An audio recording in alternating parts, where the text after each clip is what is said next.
What are you doing alive? You snake-tongued freak!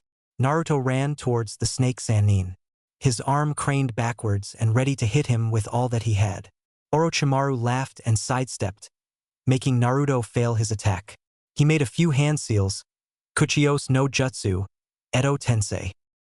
Naruto stared at the single coffin in wonder. What the hell is that? He yelled, pointing to the coffin. Kukuku. Goodbye, Uzumaki Naruto. Orochimaru decided to take his leave, quietly walking away. Naruto ran towards him, only to have the coffin envelope in smoke and start to open. Naruto, taking no heed and nevertheless, ran towards the Sannin. He yelled as he went to use taijutsu on him. Orochimaru simply turned around and pulled out his sword that was already forming in his mouth, and struck Naruto down in the left lung. T-Team. Naruto tried to breathe, only for Orochimaru to add another wound to his shoulder from his already broken body. Naruto! Naruto turned his head to see the white-haired Sannin running towards him. Naruto smiled as blood ran down his chin. His eyes widened again as Orochimaru took his sword and thrust it deeply in Naruto's upper chest below his collarbone. Orochimaru drew his blade back and smiled, letting Naruto fall to his knees. Orochimaru! Jiraiya called out to him. Orochimaru only grinned maliciously and began to walk away. He knew the ties that Jiraiya had to the young boy, so he didn't have to worry about Jiraiya attacking him. He knew that he would first tend to Naruto. He was right. Jiraiya did leave him alone, running up to Naruto, who now lay semi-conscious on the ground. His blood pooling around him, soaking his tattered clothes and covering his blonde hair. Naruto! Naruto! Ero Sennin. He smiled weakly, only one eye open. You idiot! You shouldn't have gone after him. Naruto coughed up some blood, making Jiraiya even more worried. The coffin went unnoticed until it opened. Naruto's eyes closed, Jiraiya trying to shake him awake. You idiot! Wake up! How the hell am I supposed to bring you back to Konoha? Oi! Wake up! Naruto! Jiraiya slowly had tears starting to form in his eyes, knowing that he was too far away from any village to bring him to a hospital, and he, no matter who was on his team in the past, was no medic nin like Tsunade. Where am I? Jiraiya turned his tear-filled eyes to a certain shinobi standing out of the coffin. He held his head with one hand and then averted his gaze to Jiraiya. His eyes went wide at the sight. Minato? Jiraiya! Jiraiya didn't make time for introductions. Naruto's breathing was slowing even more than ever.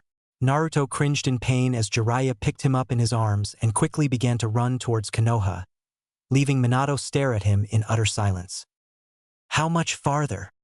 How is it you're not being used? Minato shook his head. I don't know. Naruto coughed a large amount of blood, making both older ninjas look at him with the utmost worry. Kyuso. Jiraiya tried to run faster, but he was already at his maximum and already out of breath. He had to save him. He absolutely had to keep this boy safe.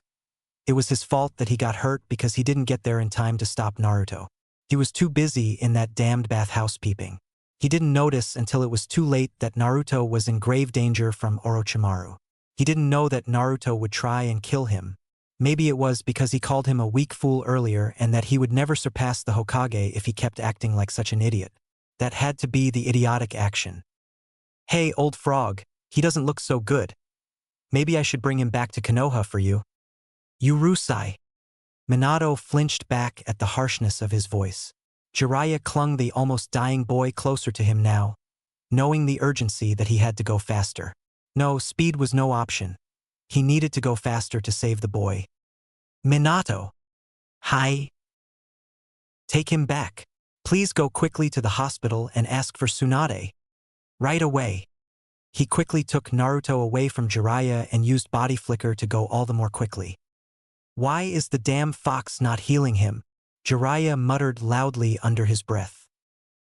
Minato didn't need telling twice when listening to his former sensei, especially when he knew a life was on the line. A young life at that. It wasn't until Minato took a closer look at Naruto that it was then he realized who he really was. The Uzumaki Naruto that he had sealed Kyuubi in. What would happen if he knew? What if he knew who Minato was personally? What would he say if he knew that he had a connection to him on a whole other level? No, he couldn't think about his problems now. Now, it was Naruto's problem that mattered. His condition was worsening. He was almost there. He recognized the familiar surroundings. He wished time would stand still just enough for him to get Naruto to the hospital. Even when he was alive, he knew Tsunade. Well, heard of her anyways. She was the best medic nin that ever lived. Even Rin used to look up to her and want to become a medic nin just like her. Minato looked down at Naruto. His breathing was so scarce now he could be mistaken as dead. Don't give up, Naruto. Do you hear me? Minato tried to encourage the blonde, wanting to do something about his bleeding, but it would waste too much time seeing as it already is. The gates were finally approaching them. Ha! He breathed out, sighing at the same time. He continued to run faster, if possible. He approached the hospital at lightning speed and stopped at the counter, not even bothering to put up a genjutsu to hide his real face. Get me a room now, Minato ordered, the nurses not even bothering to take a second glance at the dying Naruto. Tsunade-sama. Is she here? Hi. In the infirmary. He's going to die if she doesn't help him now. Get Tsunade-sama here now. A doctor yelled on the top of his lungs. Harsh truth. Jiraiya finally arrived after a few hours. Sweat was pouring down his temples when he arrived, indicating that he pushed himself to the limits. Minato! Jiraiya called out to the older blonde who was sitting on a chair outside the emergency room. Minato instantly stood up to greet him. Tsunade is working on him. It's been already an hour and a half. She was shaking when she saw him. I never thought that she'd ever become a medic nin ever again. Jiraiya nodded. Taking a good look at him, Jiraiya noted that there wasn't anything wrong with him. Orochimaru, why did he revive you? Minato shook his head. I don't know. All I know is that he did. Dead or alive, even Minato knew of the deadly Sannin when the third chose him over Orochimaru. Suddenly, the door opened, revealing an extremely distressed-looking Shizune. He's okay now. The QB is healing the rest rather quickly. Jiraiya sighed as they pushed out a bed, ready to transfer him into a room. Tsunade followed out rather quickly, looking angry as ever. Jiraiya! She yelled, making sure that half the hospital had heard her.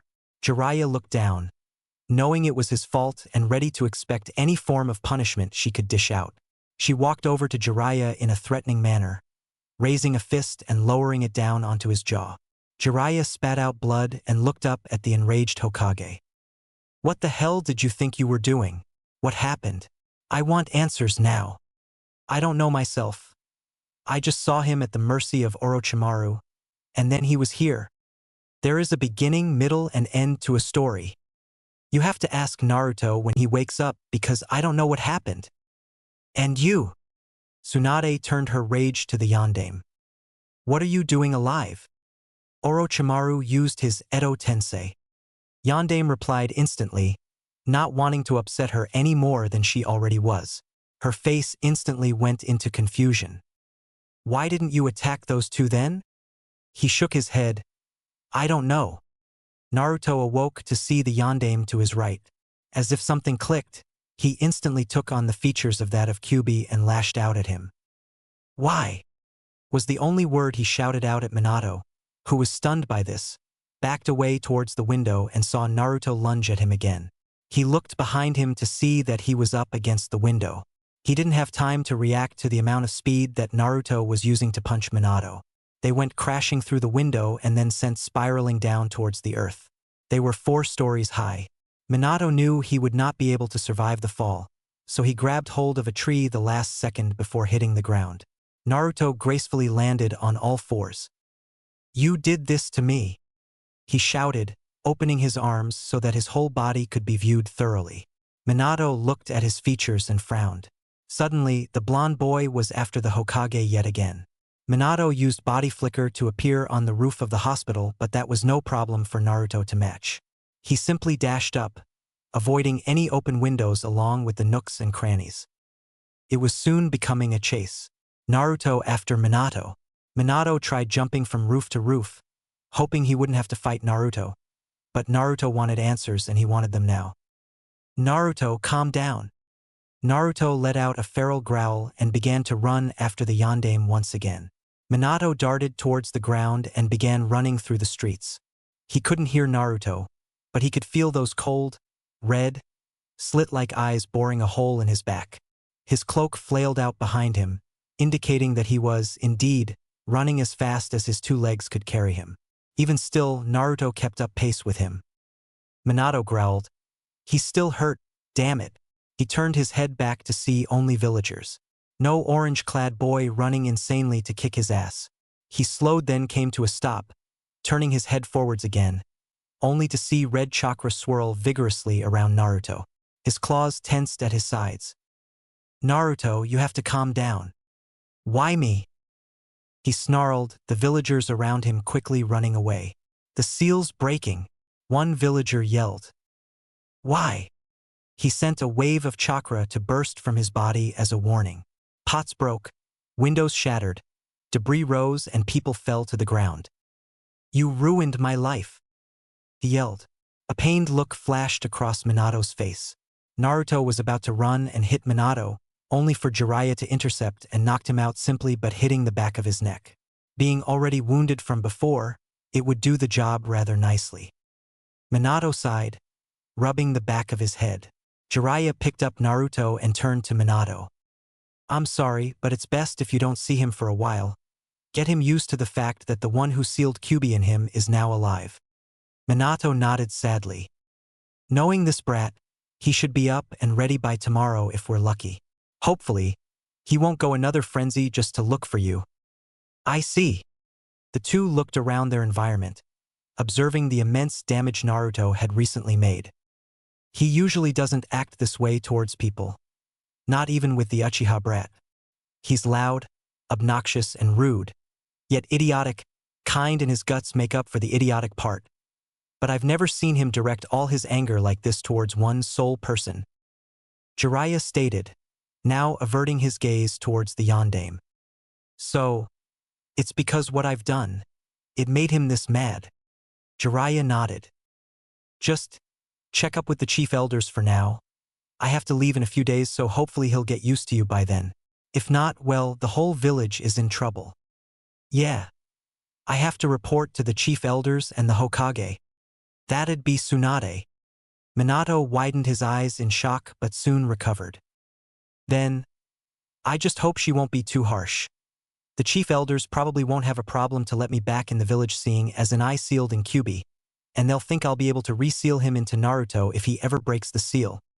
Yeah, I'll bring this brat back to the hospital and wait for him to wake up. I'll ask him question later with Tsunade." Crimson tears. Minato held his face in his hands, bending forwards as he sat on a chair. "Here." He looked up to see a pink-haired kunoichi offering him some tea. He was still in the hospital after a few hours. It's supposed to calm nerves. Mama, hi, arigato. He took the tea and sipped from it. "My name is Haruno Sakura. I'm in Naruto's team." Minato nodded, looking up at her.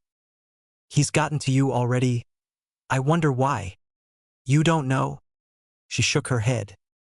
"All I know is that he escaped and caused a ruckus in Konoha, chasing after you." "Yeah." He trailed off, deep into thought.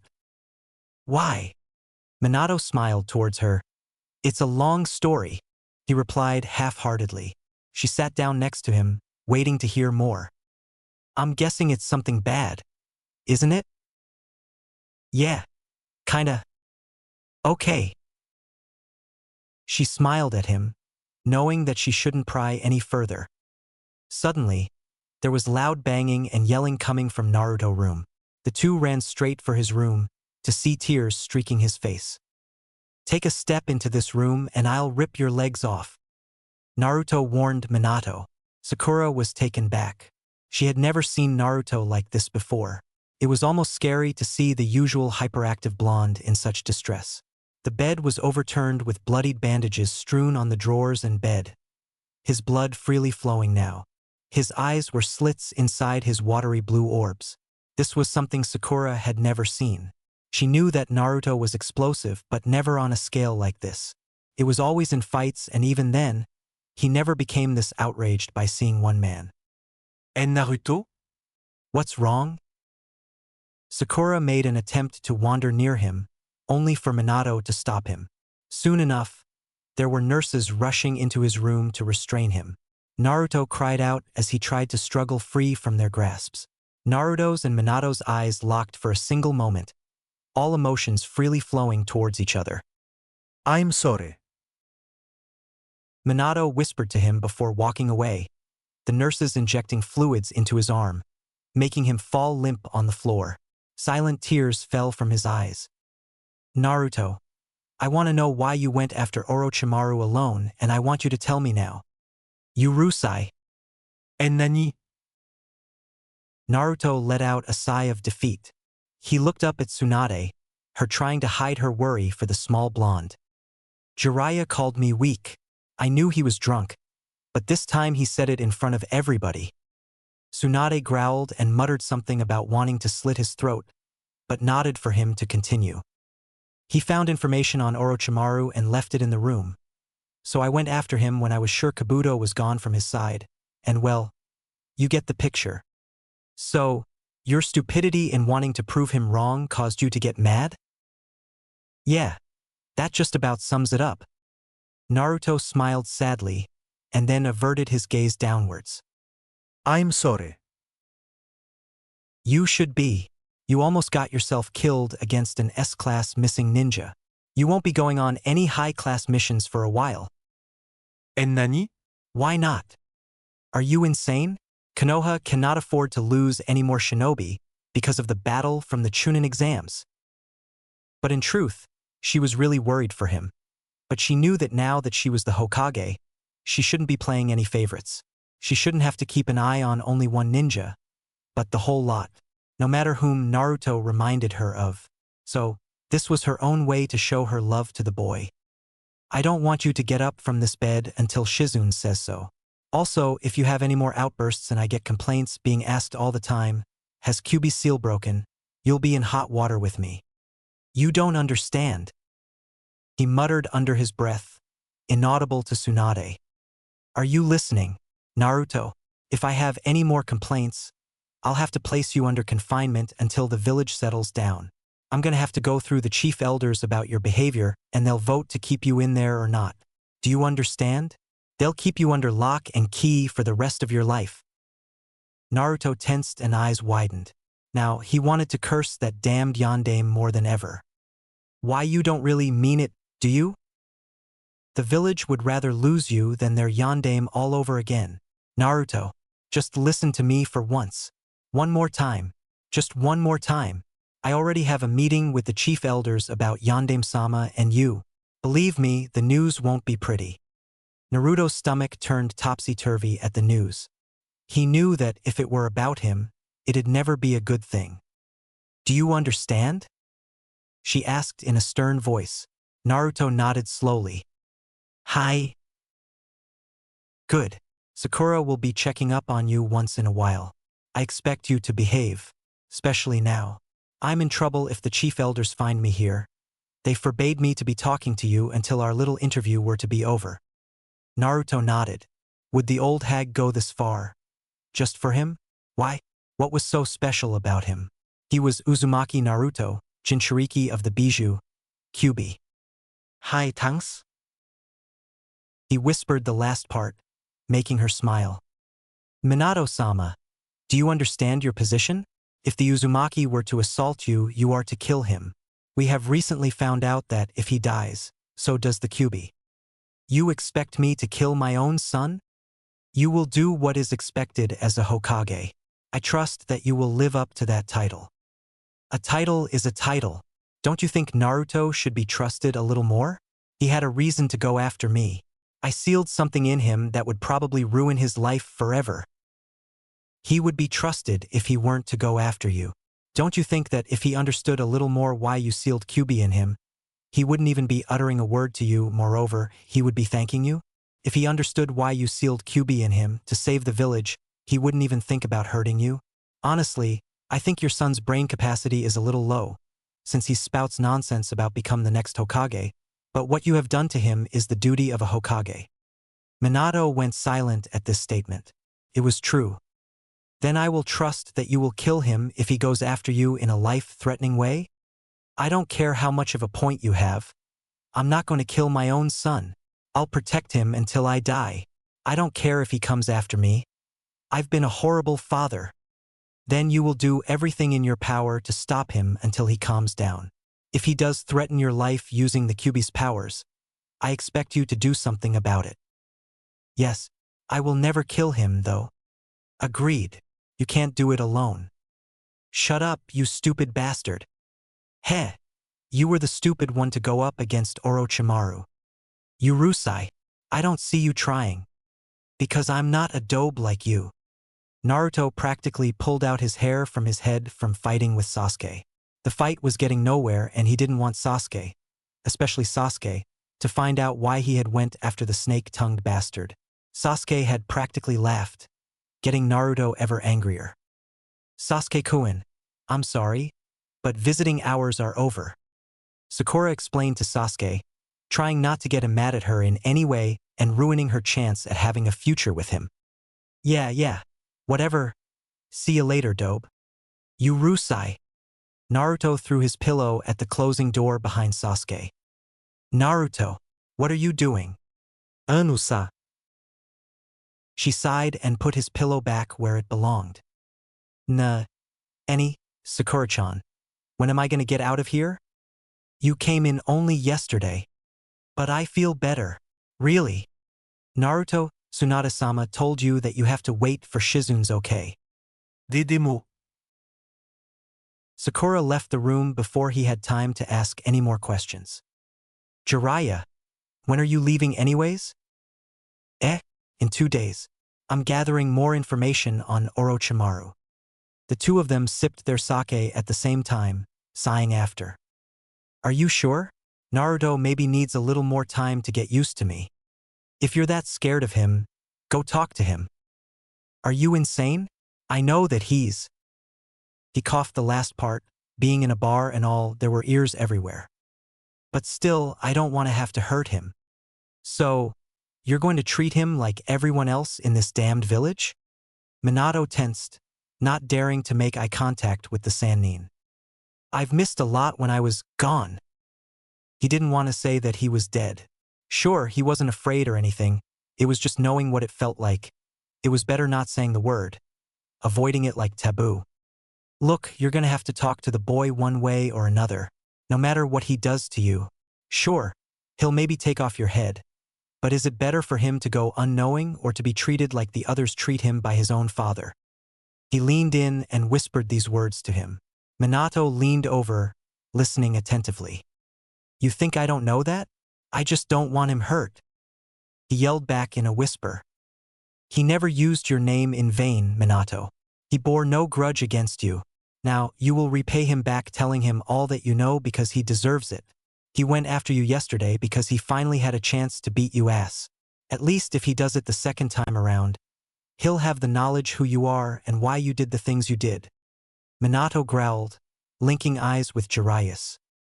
"You know, that's almost exactly what the chief elders told me. That's why they're called chief elders and not Hokages." "Shut up, old fart." "Idiot." The two grinned at each other. "Make sure not to drop dead from alcohol poisoning when I beat you." "You're challenging me? To a drinking contest?" "Yeah, you're right.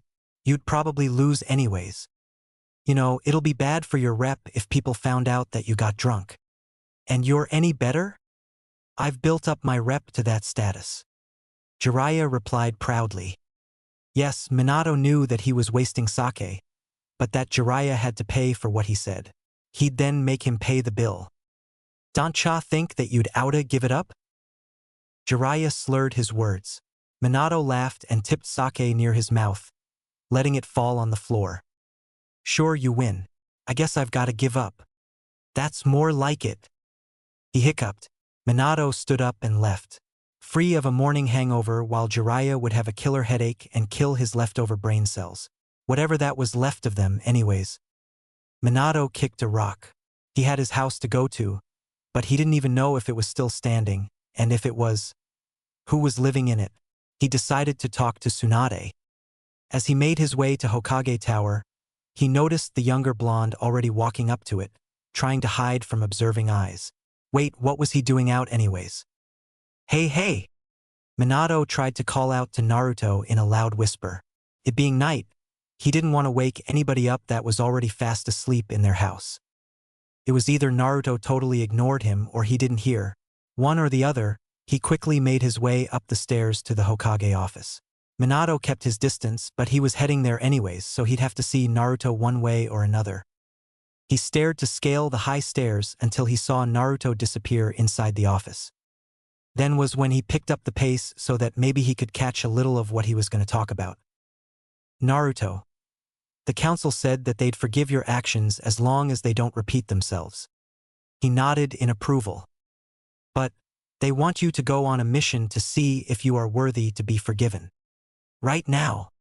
Yes, it is an A-class mission. Please, refuse. You are only a genin. They expect you to survive, but you won't alone. What?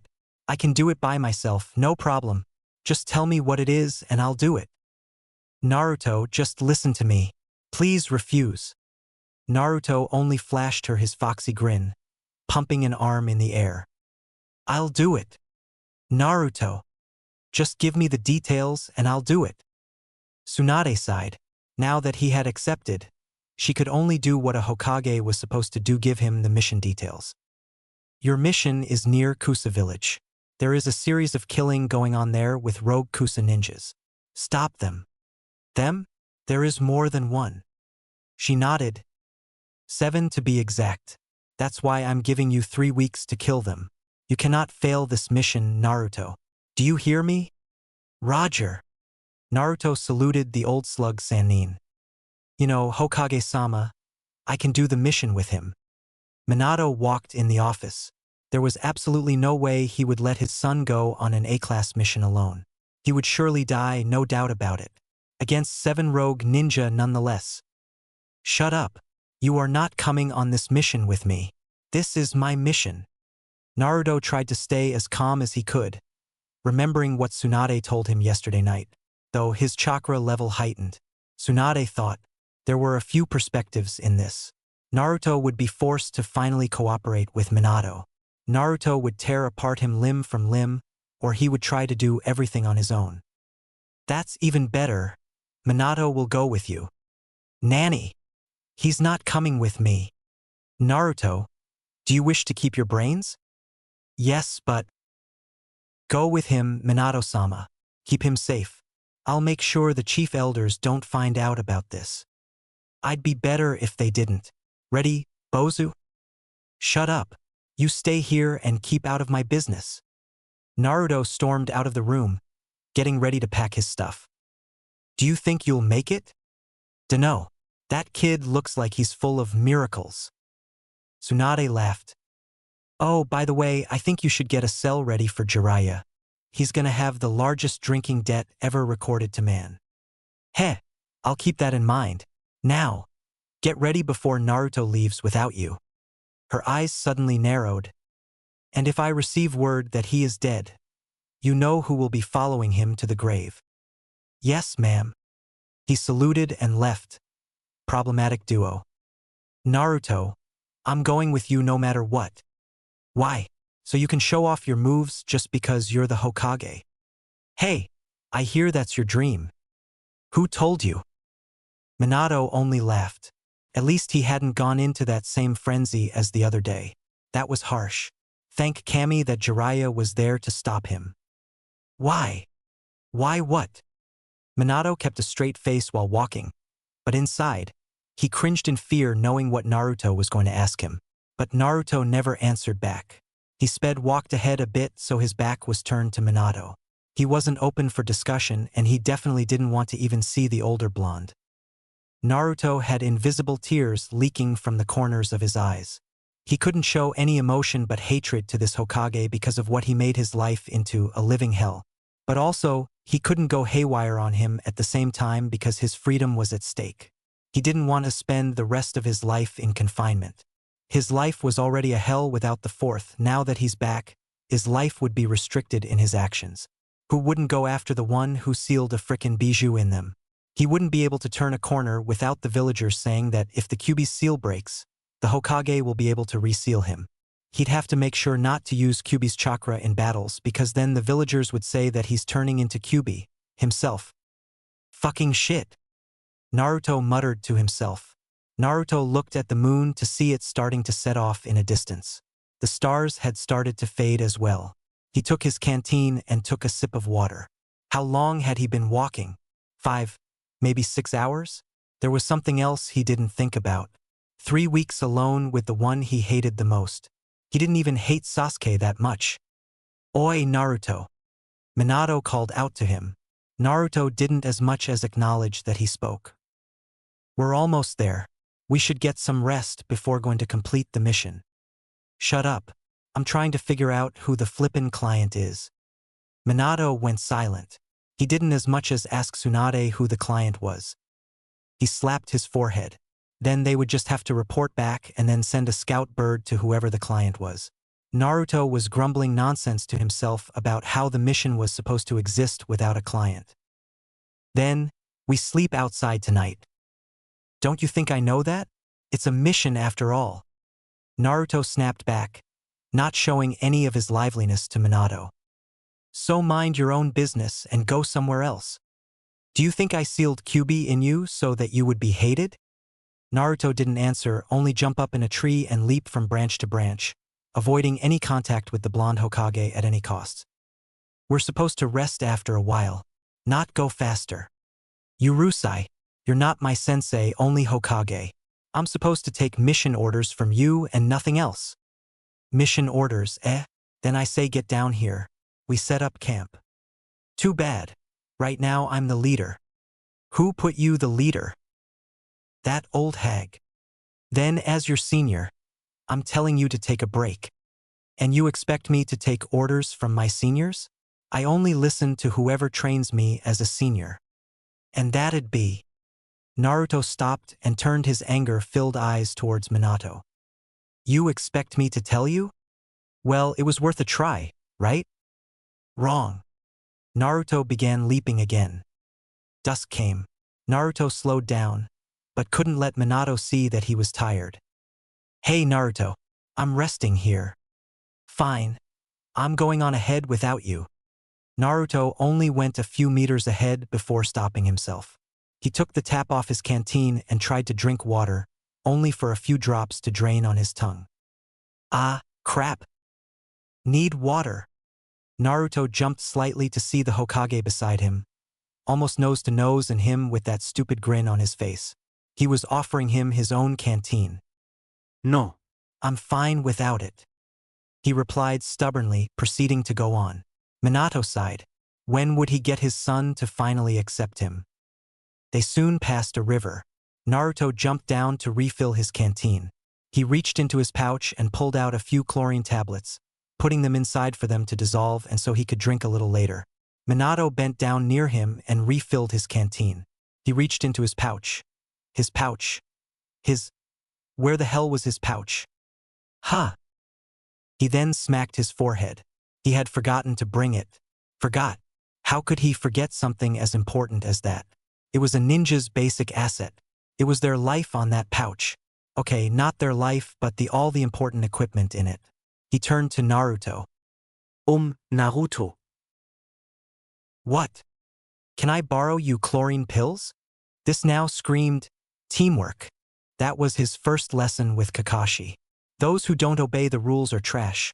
But those who don't take care of their comrades are even worse than trash. Oh yes, he remembered those words very well. Stupid Kakashi-sensei. He muttered and threw his pills over to Minato, who smiled bleakly. Kakashi is your sensei? Naruto mentally kicked himself for letting information slip for his loose lips. He cursed himself until Minato threw his pills back at him. Naruto caught them and set off again. We've got a day's left of traveling if we run. If we run and happen to come across a rogue ninja, we won't have any strength to fight it. You won't have any strength to fight them. Stay out of my way. You'll only get yourself killed. If you want to run, I know a shortcut. There is no shortcuts, Okusa. The shortest path is a straight line. You still haven't been around the place like I have. I know how to get to places faster. There is no fast way. The two were fighting over Naruto's map. It looked like Naruto had everything planned, for the first time in his life. There was a mark where they were going to stop near a river, which they already had done, and the next stop was near a clearing almost 3 hours away. You forgot your stupid ninja pouch. How would I know if you forgot your so-called shortcut? I only forgot it because I was rushing to catch up with you. Then you should have stayed behind and be a good little Hokage sitting in your office and doing paperwork. Yeah, so that you could get killed on this mission? Shut up and give me my map back. We won't get to the next check mark unless we start moving again. So you do have a brain. Unlike a certain somebody I know. Yeah? Who? Minato smirked, making Naruto fume and only start moving again. And don't forget to keep up pace with me. For Konoha's yellow flash, you're slow. We'll see about that. Naruto began to race on forwards, only to see a yellow flash speed past him. Naruto growled and began to use Kyuubi's chakra to keep up pace with him. Naruto was fuming by now. Suddenly, he smirked. He realized he got the Hokage to do what he wanted, for him to run to the destination point. Naruto suddenly stopped when they reached the clearing. He didn't care that Minato didn't realize. He was hungry and not afraid to admit it. Except to Minato, that is. He took off his backpack and put it on the floor, taking out a bundle of 3 rice balls. He looked around, checking to see if the place was safe. They were too close to Kusa now to start to get messy. Sensing no one, he sat down and started to eat. There were no trees around at all, only grass and dirt. So it would be easy to tell if there were any ninjas. The only way Naruto could have missed any was if they were underground. He suddenly felt a presence approaching him at a fast pace. Guess who? Not too smart to come rushing into a clearing. You'd get spotted by the opponent ninja easily.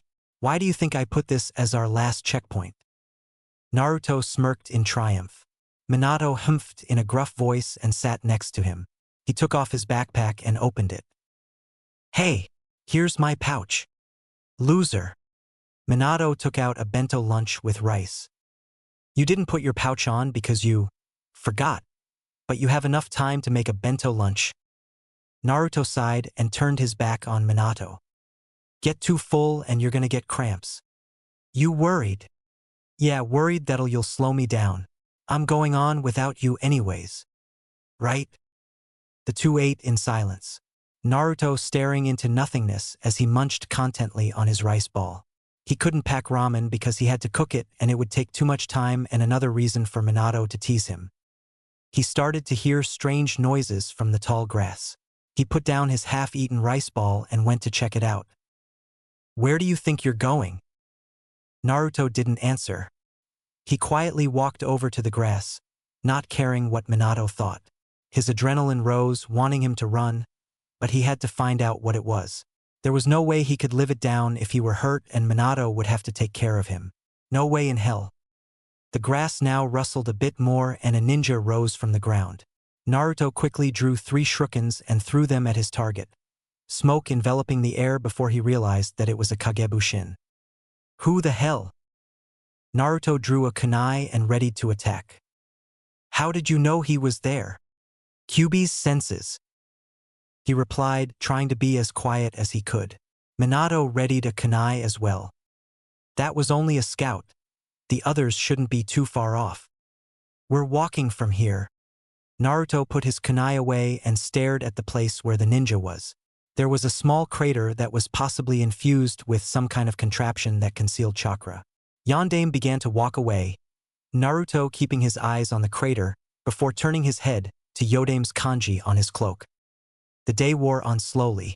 Naruto felt as if someone were staring at him from afar.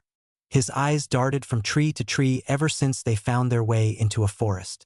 They weren't too far from Kusa now, and that meant that they were close to the enemies.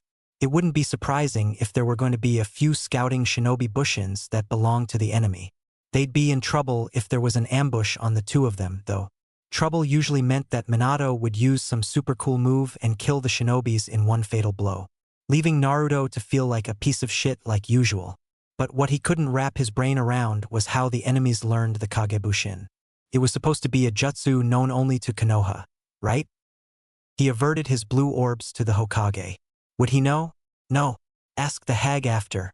She'd tell him. He didn't need to know right away. Maybe he could even question a rogue if he ever had the chance. But he didn't know which ninja used the Kagebushin. Stay alert. No shit, what do you think I've been doing? Having a picnic on the go. Minato snorted, then took a kunai and slashed a tree. If we're in trouble and have to split up, we meet back here. Who made you the leader? Myself. Too bad. If we split up, wouldn't it make more sense to meet up in Kusa? There, we could have a safe point then plan there. But what if we don't have time? You run fast, any? Then we meet up in front of the gates. Mintao sighed in defeat. He was giving in to the kid too much. A man sniffed the kunai mark. An hour old. Good. The Hokage is mine. No, Mine. Then who's gonna get the kid? Who cares about him? The real threat is the Hokage. Right? Suddenly, there was a blood-curdling choke. Hey, Kurama!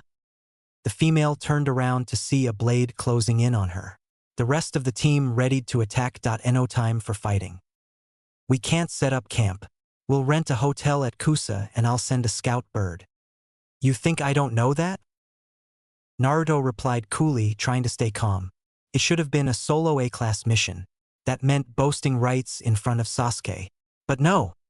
That stupid yondaime had to come along and ruin everything. Now Sakura would think that he stood back from a distance and watched the fight. Just perfect. Hey! What now? No, never mind. It's nothing. Good. He wouldn't say anything about Kyuubi for a while. Naruto took out his map and looked around for any familiar marking identical to his map. We're close. Maybe an hour or two away. Minato nodded, watching the blonde boy in front of him attentively. All he wanted to do was give the idiot a hug and tell him everything. But with the recent happenings, he knew he wouldn't take to it too kindly. A male figure dressed completely in black with a mask on stood still, wiping his blade clean of blood. There was a Konoha Hideate attached to his arm. His eyes were onyx black and his mask covered his eyes. 7 rogue Kusa ninjas lay in a bloody heap around him as he saw hunter ninjas starting to arrive to rid of the corpses. I trust that you are with Konoha? Yes, of course. He bent down to pick up a Kusa Hideate and pocketed it. What are you going to do with that? One hunter nin asked. He smiled under his mask and replied, Proof that I killed them. Was that part of your mission? No, it's part of my collection. The hunter ninja growled. Do your job, I've done mines. You're not from Konoha, are you? The man laughed. No, I'm not. The hunter ninjas readied senbons, in case he were to attack. In a flash, he was gone and appeared behind the 2 hunter ninjas, his blade drawn. When? Don't forget, you drew your weapon first. Their shoulders sliced open just beneath their main artery in their neck. They fell to the ground, gasping for air. Finally, the duo arrived at the gates. We'll continue tonight when the enemy is drowsy. Naruto growled. He said that he was the leader, not that stupid Hokage. Naruto began walking towards the feudal lord's house. Where do you think you're going? Scout bird, idiot. He turned his back against Minato and continued walking. There was a loud poof of smoke and an ANBU was in their presence. Are you Uzukami Naruto? Yes. Message from the Gondame. Naruto raised an eyebrow and took the message, watching the ninja disappear again. Minato walked up to him and looked at the message. Naruto, good job on riding the rogue shinobis. I didn't know you two could do it so fast. The chief elders say that you can't come back until your 3 weeks are up. That was how much your mission was worth and they want you to do the length you were paid for. For some reason, they seemed mad when you beat the rogue. This is only to tell you that you have 20 days left until you can come back or the chief elders see fit. Tsunade. What? I didn't even start the mission. Minato took the letter and reread it. And now I can't even go back. But it doesn't say I can't. Because you were not even supposed to come on this stupid mission. They don't know you're gone. Naruto breathed heavily through his nostrils. Minato then looked at his son, who was already storming away to find a hotel. Naruto stepped into the hotel room. There was a lot on his mind.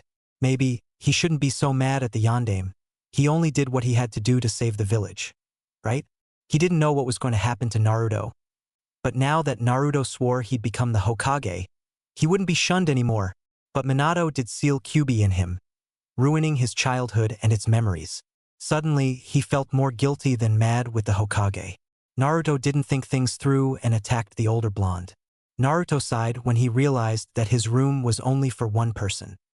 He made his way sluggishly to the front desk and paid for another room for Minato. He didn't leave his name so Minato would know and tease him about it.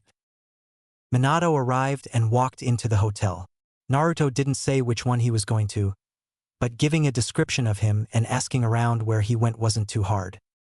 He was a blonde with blue eyes and 3 scars on each cheek, but he knew it was an attribute belonging to the kitsune.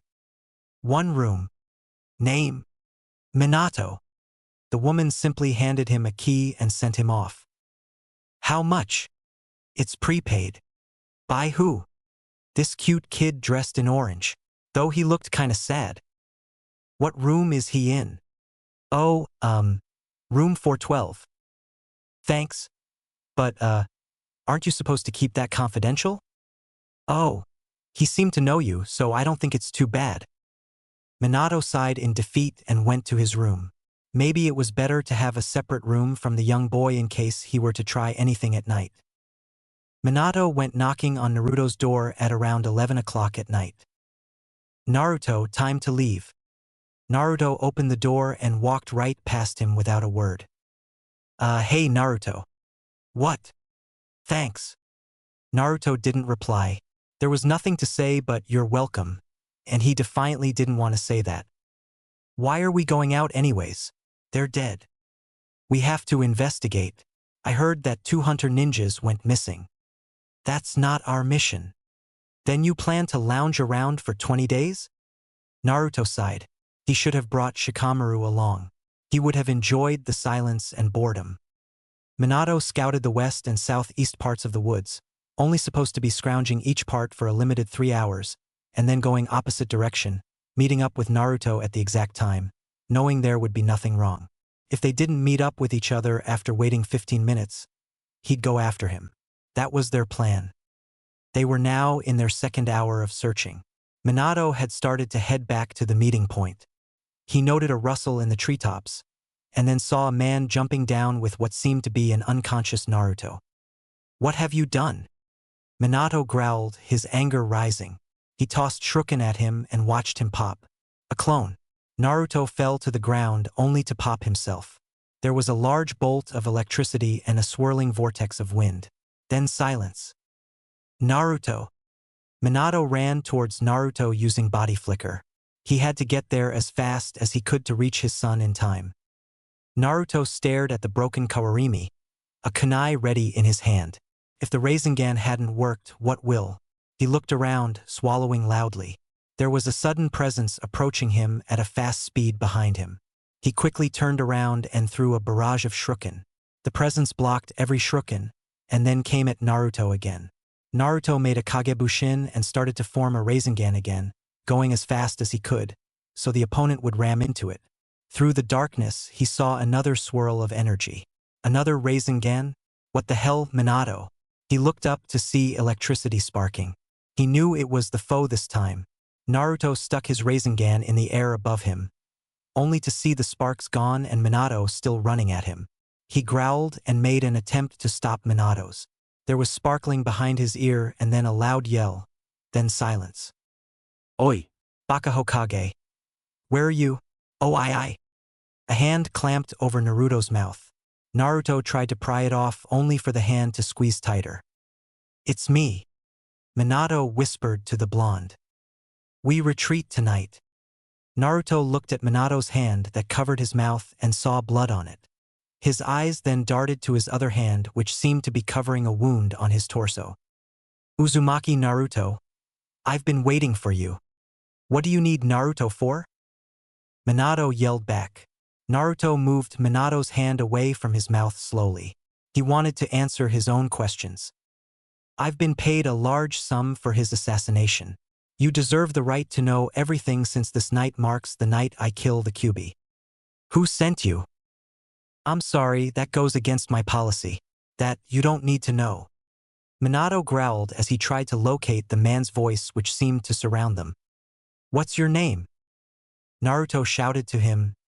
How silly of me. My name is Ashiwata Toshiro, the best assassin to face the 5 shinobi countries. I work for pay though. We need to get out of here. Minato told Naruto. Naruto closed his eyes and then stepped away from Minato. His chakra aura heightened. If you think that you can try and kill me, then you're wrong. I swear I'll kill you. Naruto, we have to go. Naruto looked at Minato's wound again, seeing that it was worse than he thought. How do you know the Chidori? Only Kakashi-sensei and Sasuke team know it. Chidori? One can only wish. This is a simple form of Chidori I have been trying to copy. Though weak, I can use it as many times as I want. Naruto growled. This was bad. The Chidori was strong. A weaker version wasn't as bad, but multiple times of usage could cause the same damage as the original one. Naruto had almost felt it on top of the hospital roof once. There's no way I'll let him live. Naruto held up his hands. Tahu kage busin no jutsu. Over 100 copies popped up and then went into hiding, including Naruto quickly slinging Minato's arm around his neck and bringing him high into a tree, forgetting his grudge for the meantime. He didn't have time to argue now. Naruto. Naruto set him down and jumped off the branch as soon as he heard a few clones pop to the east of him. Why do they want to assassinate me? Why else? You are the Kyuubi brat after all. Naruto started to get mad. Who hired you? Why don't you want to tell me? It goes against my policy like I said before, but even if I did, you wouldn't be able to touch them. So there's more than one? Hoopsie, did I let that slip? Naruto scrounged around in the bush, only for his bush-ins to pop again, elsewhere. How many are there? Now, why do you want to know so badly? They're out of your reach. I don't care who they are. I'll make sure I kick their ass. You really want to know who hired an S-class rogue ninja like me? Naruto growled again. He wanted answers and he wanted them now. Maybe he did care for Minato's health just a little bit after thinking through what he did, but mostly was because now he was in a fight and had become his comrade. He moved aside a branch to come face to face to what seemed to be a tree. The tree opened his eyes. Looking for me? Naruto backed away as Toshiro swung out a punch at him. Naruto heard more clones pop. How? Toshiro was standing right in front of him. He paled as a cold sweat trickled down his spine. A clone.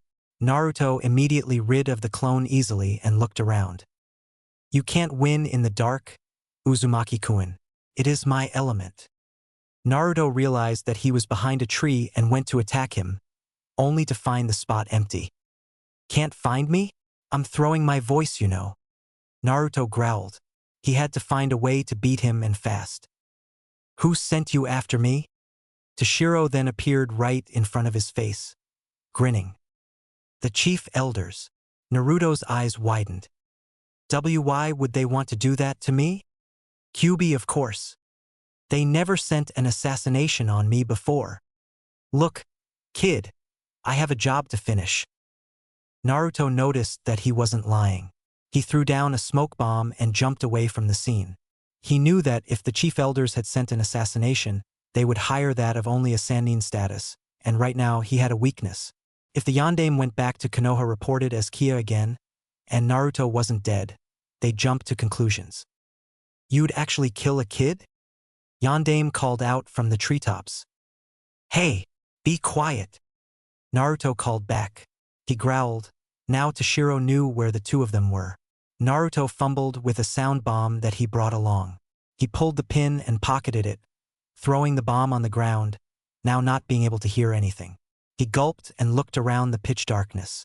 Now, there were two senses that he was handicapped in. He hoped that Toshiro wouldn't be able to see where he was going all too well, and that what he said earlier that he could see in the dark was nothing but a bluff. At least now, they were safe that he wouldn't be able to hear Yondaime nor him. Naruto took out wire and attached kunais and shurikens to it, wrapping some of them in explosive tags. He tossed them on the trees and then threw down 3 smoke bombs in 3 different areas. He looked around for the explosion, waiting inside a bush. He had 3 senses left: sight, smell, and touch.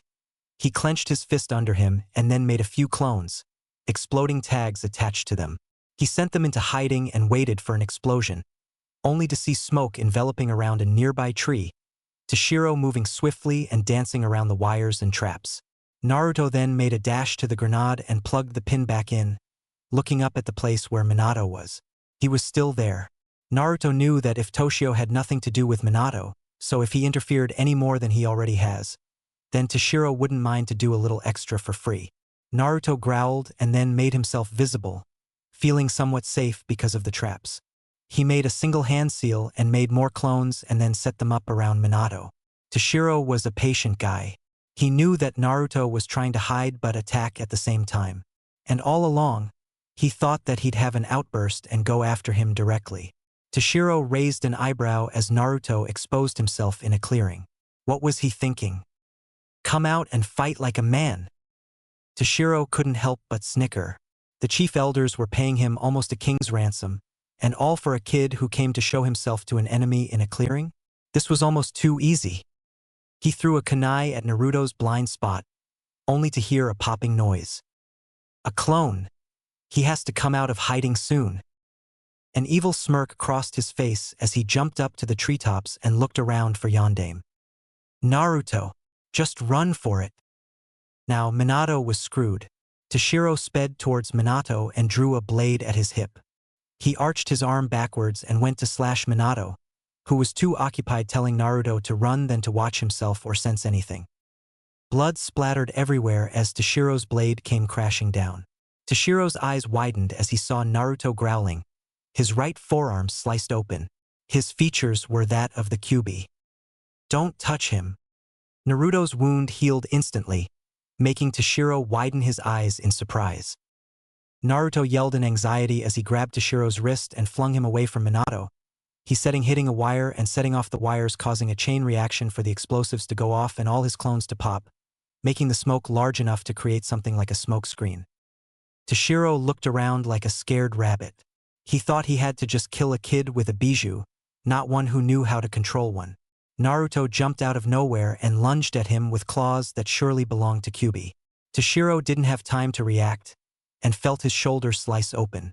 He disappeared again in the smoke, only for him to reappear in 3 different areas, ready to strike again. Toshiro noted that they were clones and tried to destroy them. The smoke started to lift, revealing the amount of damage around them. But just as quickly as he saw, he felt another snag at his ankle and set off another series of explosions and smoke from clones. That brat had more than one set of traps. Toshiro thought quickly as he tried to use his arms to shield himself from oncoming debris that he couldn't see. What's wrong? I thought you could see. There. Toshiro dashed to his right, only to see smoke again. More clones. Hey, you're good, Uzumaki-kun. You have good stamina. Naruto answered by sending a few kunais and shurikens towards him, all the while his clones attacking from different directions. Naruto then threw down the remainder of his smoke bombs, then made another clone. Rasengan.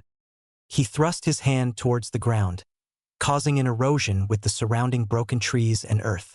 Toshiro was caught under a tree and pulled under in the massive crater. Naruto looked up at where Minato was, making sure the tree he was in didn't fall at the same time.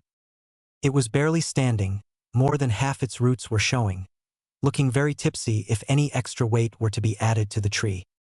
Naruto then ran around using his demonic speed and planted explosive tags in the underbrush, making sure that they were well hidden. He saw Toshiro struggling to free himself from the tree. Naruto felt a pang of guilt that he wanted to kill him. Toshiro started to form a Chidori and smashed the tree with both his brute strength and simple Chidori.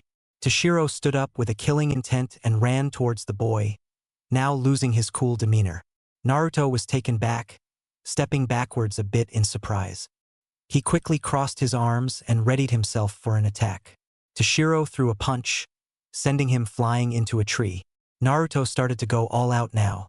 He lashed out with almost every single kunai and shuriken he had, aiming for his vital areas. Toshiro blocked every single one of them with his sword and forwards, readying himself to attack Naruto. Naruto made a single hand seal and made 3 clones, the real Naruto and 1 clone running away and then leaving Toshiro with the last one. Naruto quickly made a hand seal, setting off the explosive tags and started a Rasengan. This is the end. Naruto's eyes became slits again as the tags went off and he struck Toshiro with his Rasengan. Naruto! Minato called out as he saw the view below him.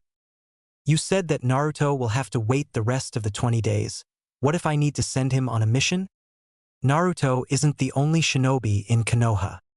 But he is a shinobi that is needed to Konoha. The chief elder sighed. Fine.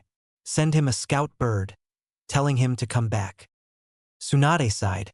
After almost 3.5 hours of trying to convince the chief elders, she had finally convinced them for Naruto to come back. Where is Yondaime-sama, anyways? Yes, we haven't seen him in the longest of times. Tsunade tensed and then sweat dropped.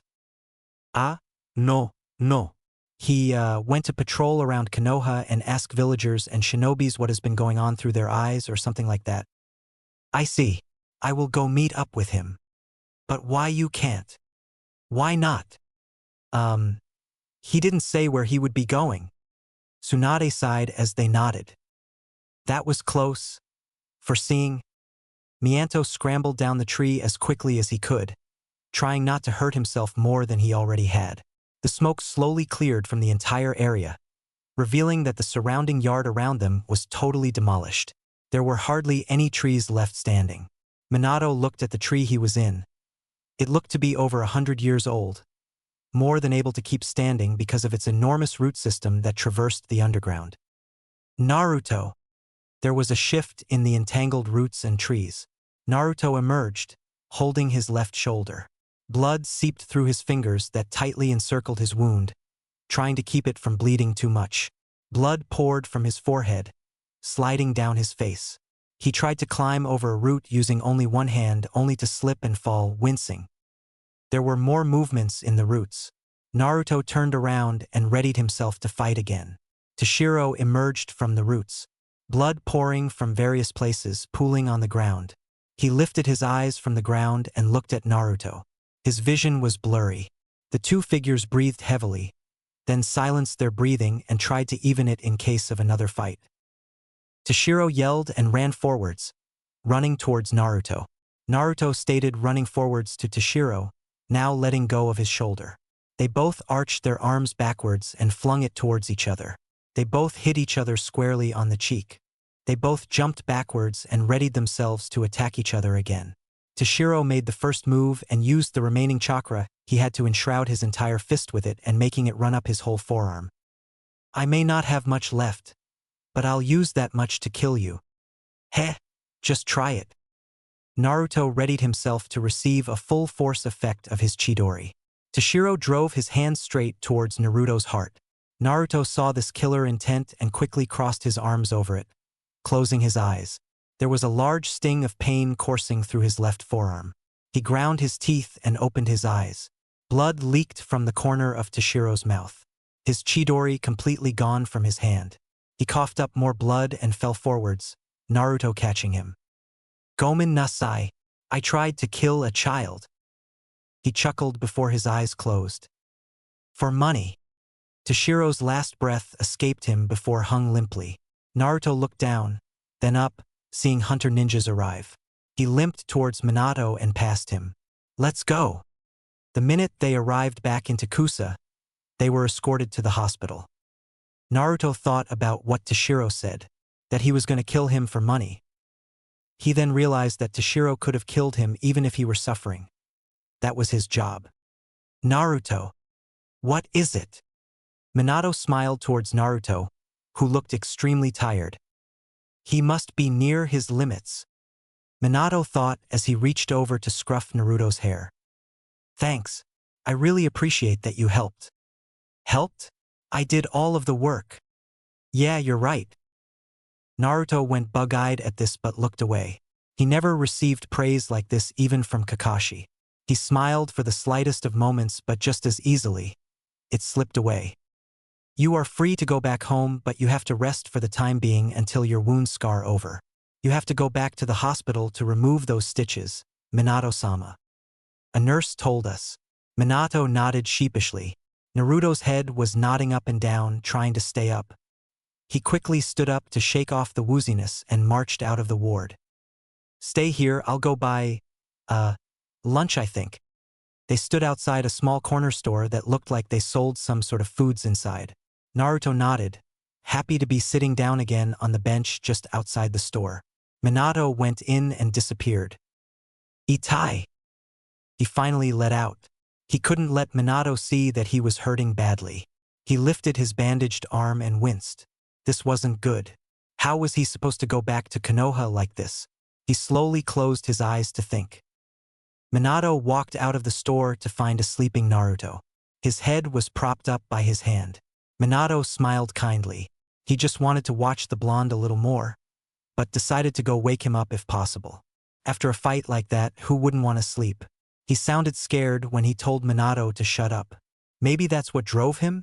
His fear for what though? Oi, Naruto. Minato shook Naruto's shoulder, who yelped in pain instantly, waking up. Gomen. Oh, time to go. He completely dismissed the pain and stood up. Minato raised an eyebrow but followed him nonetheless. There was a bird that swooped down and landed in front of Naruto, a letter attached to his back. A Konoha scout bird? Naruto took the message and watched the bird fly off. Naruto.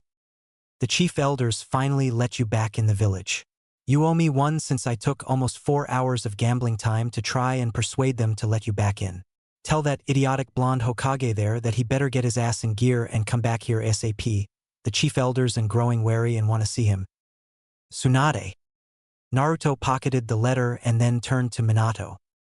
They want me back in the village now. Oh. Now they want you back in after all that happened before. Naruto snorted and opened the door to the hotel. Going to their rooms, Yondaime opened the bag and gave Naruto 2 packages of ramen and kept the rest for himself. Naruto sluggishly opened his door and walked in. We leave as soon as your wound heals. What? Worried about Lil Olmi? Worried that you'll slow me down.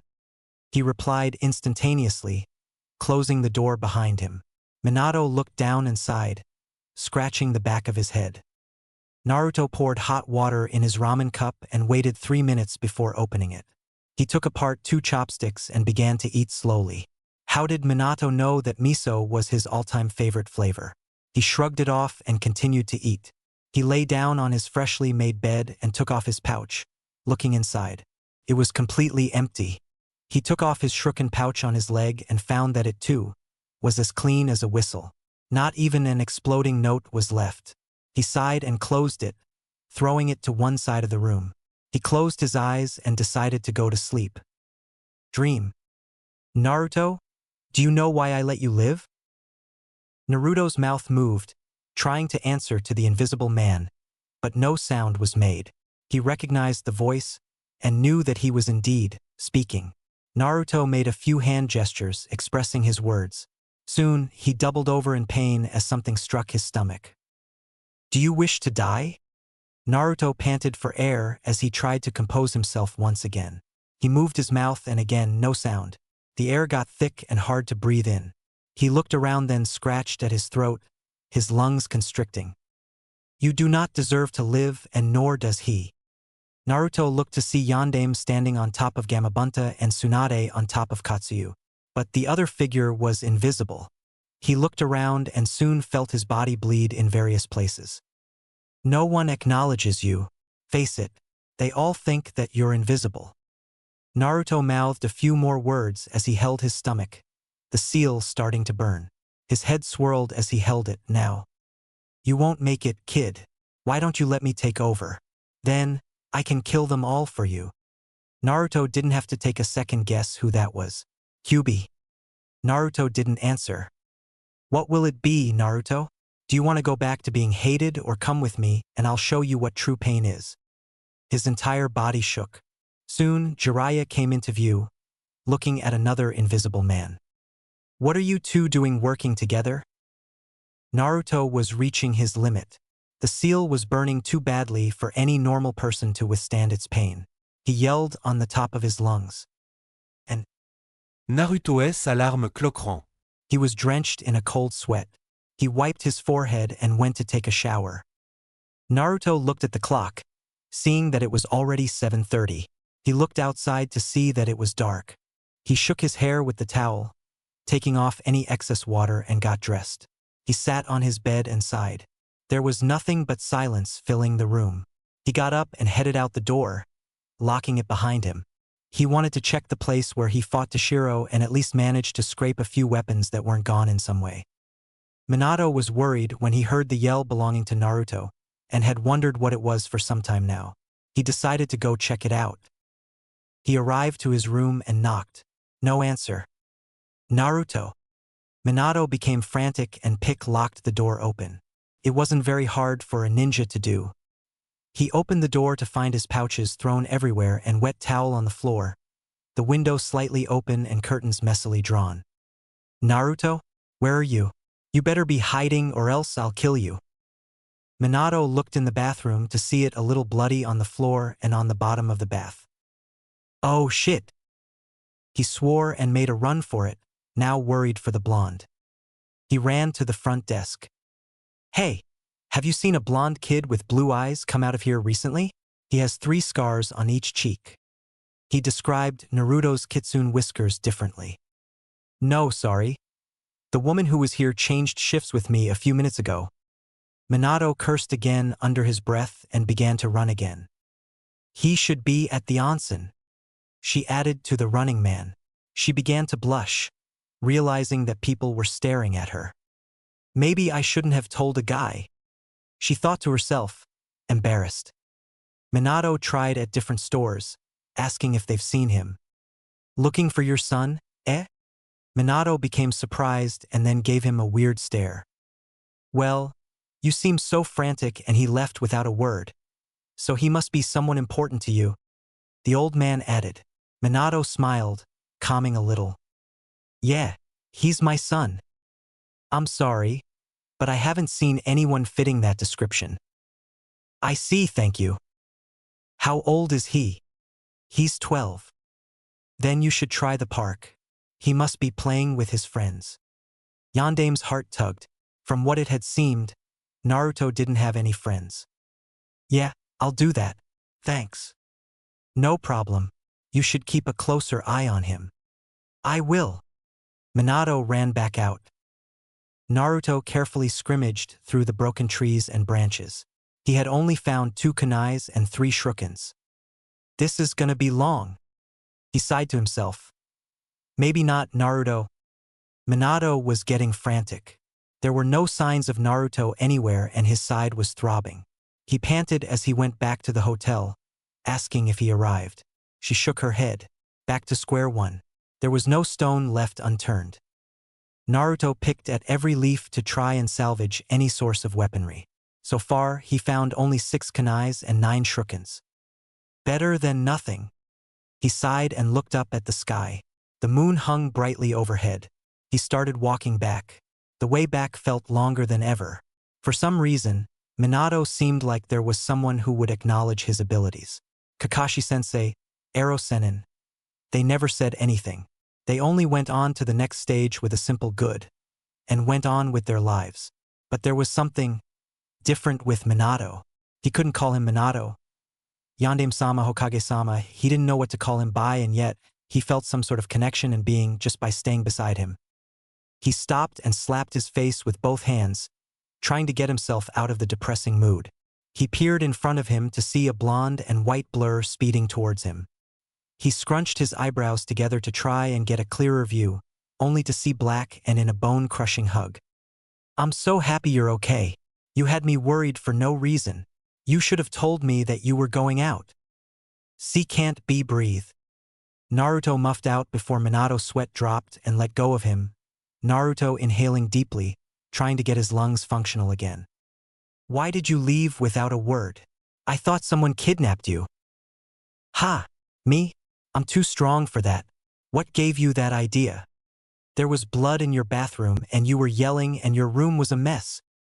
Naruto stared at him for a moment before bursting out in full-fledged laughter. He held his sides and fell to the floor, refusing to stop. It hurts. Naruto tried forcing his cheeks together, only for them to rise again. What happened? The yelling was because of a stupid dream. The mess is my mess I always make and the blood is because I took a shower and didn't clean it up. Minato stared at him dumbfounded before starting to laugh himself. The laughter finally calmed down, Naruto trying to breathe only to come out in small giggles. Why didn't you tell me anything? Minato messed with his hair, Naruto waving his arms to move his hands away. I don't need to. I've never told anyone anything before. But you could have been in trouble. You're hurt and I could have helped you if something were to happen. Naruto squished his cheeks together, trying to soothe them from laughing so hard before. Like with Toshiro? You're the one who used all that crap in the battlefield, making it almost too hard to move around in. And that sound bomb. We couldn't even communicate for a bit. That was the point. Naruto replied. You were gonna give away my position, and if you were to die suddenly and Tsunade no Basan was to have to tell the chief elders what happened to you, who do you think they'll put the blame on? Minato sighed. Naruto warmed up a bit more to him ever since their journey to Kusa. It felt much nicer to know that he could speak freely to him now because he wasn't breathing down his neck for every little thing. Let's go get supper. You're paying. Nanny. Hey, you're back. And you found him. Yeah, by the way, my name is Minato. This is Naruto. That's nice to hear. My name is Tenchiai. He smiled. Am I going to have the pleasure of having the two of you eat here tonight? The two stopped at the same place where Minato stopped previously, having the small chat with the man. It was a tiny shop that sold ramen. Yep. The two sat down on a stool, Naruto looking up. I bet this isn't like Ichiraku. You know Ichiraku? Yeah. My dream is to cook ramen like he does. It's amazing the ramen they serve. I've gone there a few times and loved it every time. Don't you love it? Naruto nodded swiftly in agreement. I've asked him I don't know how many times for his recipe and every time he has told me. If you can't figure out what's inside but still love it, then I'm doing my job right. Doing his job right is right. I can't believe how good it tastes. Miso ramen is the best over there. Yes, I adore that flavor. Minato smiled weakly. So, to celebrate the finding of a new friend and your son, I'll give you the first bowl on the house. Naruto looked up at Minato. Sweat started to form at his temples. I'll tell you after. Son. You see, I had to look for you before and I searched the whole village. If I didn't say that you were my son, then who would tell me where you went? They'd think that I were to try and capture you. Naruto eyed him, still uneasy. Would you rather I say that I was looking for my comrade? They'd only say that you could defend yourself. It's better than being called your son. Minato almost broke down in tears. Well then, 2 miso ramens. We didn't even order. I know what my customers like. He winked and went away. Ita de kamasu. Yeah. Ita de kamasu. Naruto ate away, while what he said previously tore and scarred Minato deeply. Minato collapsed on his bed and covered his eyes with his forearm. Tears slid from under his arm, falling onto the bed. Should I tell you now, Naruto? What would you say? Today's events. Just that test. Can I ever tell you now? You were better off not knowing. Minato clenched his teeth as more tears spilled from his eyes. Naruto sat on his bed, his feet hanging over the side. He took out Tsunade's note and reread it. He would have to leave tomorrow at the crack of dawn to make sure he would be able to save Minato's hide. He went out of his way to save him. Now it was his turn to save him. There was nothing to stop him now. Hey brat, remember that he sealed me in you? Don't you want to kill him? Leave me alone. You've caused enough trouble. How am I the one to cause trouble if he is the one who sealed me in such a weak vessel? You couldn't even beat that man without my help and a few wounds. That's the way I fight. You're the one who wants to rip people into bloody shreds. At least I can. Urusei. Naruto fell backwards and soon fell into a deep sleep. Oi, Hokage Baka, time to leave. What? You're getting me this time. The chief elders are going to throw a fit if you're any later. They're going to throw a fit seeing you alive. Naruto sighed and started to head out, only to be stopped by Minato's voice. If we meet any more enemies, you let me handle them. You haven't any weapons and that makes you vulnerable for their first target. I have ninjutsu and taijutsu. I don't need to be babied. Speaking of ninjutsu, how did you come to learn the Rasengan? Erosenin. I mastered it faster than you did. Heh, no one can. Oh yeah, here's proof. Naruto took out his necklace from Tsunade. I made a bet with Tsunade no Basan that I'd be able to master the final stage within a week. I won the bet. Minato stared at the necklace that, in the past, never left her neck, not even when she slept. So I guess you're right. Good job. How long did it take you? 3 weeks in total. Minato couldn't help but grin. He extended a hand and messed his hair again. I'll be out in a second. Hi. Tell me more about what's been happening. There's been a sound/leaf war. We lost the third fighting Orkohimaru. So, Erosenin and I went to get Tsunade to be the next Hokage. Other than that, that's it really. Minato nodded as he absorbed the information. Did you enter the Chunin exams? Yeah, I kicked ass. Watch your language. Naruto blinked twice at Minato, not believing that an adult told him to watch his language. What is it? You've been staring at me for the past minute and a half. My bad. Naruto turned his gaze back towards the forest ahead. Minato only smiled. He had finally gotten the kid to stop fighting with him, and all it took was a simple mission to bond. Minato took another look at Naruto and wanted to just hug the small boy.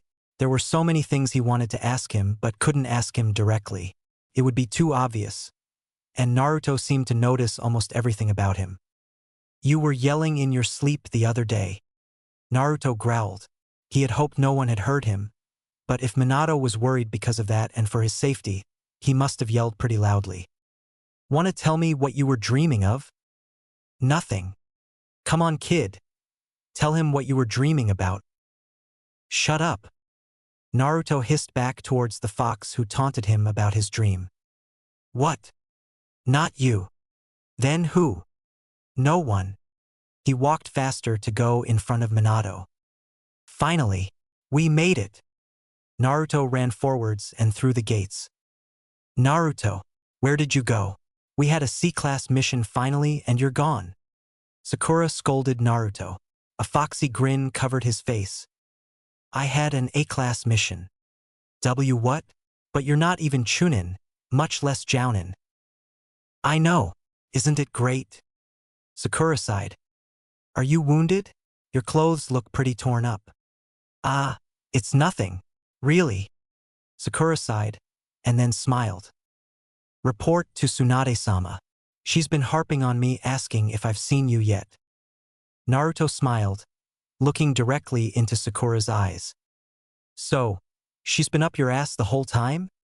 Watch your language. Naruto spun around to see Yondaime. Hey, I'll talk how I want to. Yondaime-sama, nice to see you. Thank you, Sakura. Is Tsunade in? There was a large sweat drop as Taunton was seen running away from the Hokage Tower, Shizune trying to catch the nimble pig. Ah, Shishunane-chum. Please go see Tsunade-sama now. She's getting worried you didn't get a letter back and is on a rampage because the chief elders are breathing down her neck 24/7 about Yandame-sama and something about killing him if she had to make up one more lie to cover your... She ahemed and continued on to try and catch Taunton. Well, I see it's been hard for all of us. Minato laughed as he walked on towards the tower. Oi, Naruto, you don't seem so mad with him anymore. I'm still mad. I just don't dash. Oi. Naruto, come on. Tsunade is gonna take your head off before mine's. Naruto growled but followed him anyways. I've gotta stock up on some more ninja tools. I'm out. Naruto told Sakura. She nodded in amazement. Naruto rarely used ninja tools. This was a first to her. You! Tsunade pointed a finger at Minato.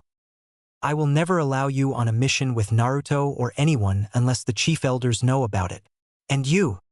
She now pointed a finger towards Naruto, who stiffened like a board. You will never receive an A-class mission as long as I'm Hokage and you're underclassed. She sat down, now smiling. So, how did the mission go? PMS much? Naruto was flying into a wall. We were okay with it. Good. Naruto, I want Shizune to examine you at the hospital. Naruto groaned at this news but left anyways, not wanting to be sent flying into another wall and become paralyzed for the rest of his life. Tell the fucking chief elders I don't want any more assassinations being sent out behind my back for Naruto. What? They were yelling in a whisper towards each other now. We arrived only to find the rogue shinobi dead along with 2 Kusa hunter ninjas. He was given an A-class mission because he doesn't like to refuse those high missions. They sent out an S-class rogue after Naruto. He had to use all his weapons because I couldn't do much. He used a simplified version of the Chidori. Tsunade growled. If you hear anything tonight, don't come as the hero. Minato nodded and left.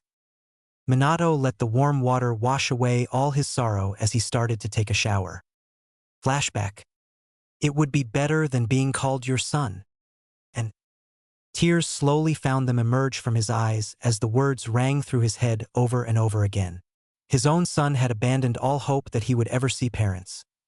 He abandoned all hope that there would ever be someone that would be there only for him. Naruto's eyes were too sad to belong to a child his age. And yet, he had traveled with him for a few days and had to face the facts. Naruto didn't need a father anymore. Oh. I see. Sorry. Minato kicked a stone and watched it bounce a few times before stopping. He looked up at the crying sky. There was a loud crashing sound coming from the Hokage tower that was soon followed up by large amounts of yelling, and then a figure storming down the stairs. Tsunade. Oi, Daijubu? Peachy. She replied. The sky started to thunder. Rain pelted down harder on the rooftops. What happened? The chief elders denied that there ever was an assassin after Naruto. Minato growled. The rain suited his mood just fine. Where is he anyways? Dunno. Probably off training or something. Minato shrugged. Have you told him yet? A grim look creased his facial features. I'm taking that as a no. The two sat inside a bar, Tsunade drinking sake like it was water. Naruto told me what happened with the third. That's good. Now I save myself the explanation. But I'm still a little mad that you didn't tell him yet that he is your son. You don't understand. I was about to, but chickened out for one reason. And that is? Something stupid happened. I went to look for him, met up with someone, found him and went to the same ramen store that the man that I spoke with earlier. I told him that Naruto was my son. He let it slip in front of Naruto that he was glad that I found my son. Naruto's reaction was not pretty.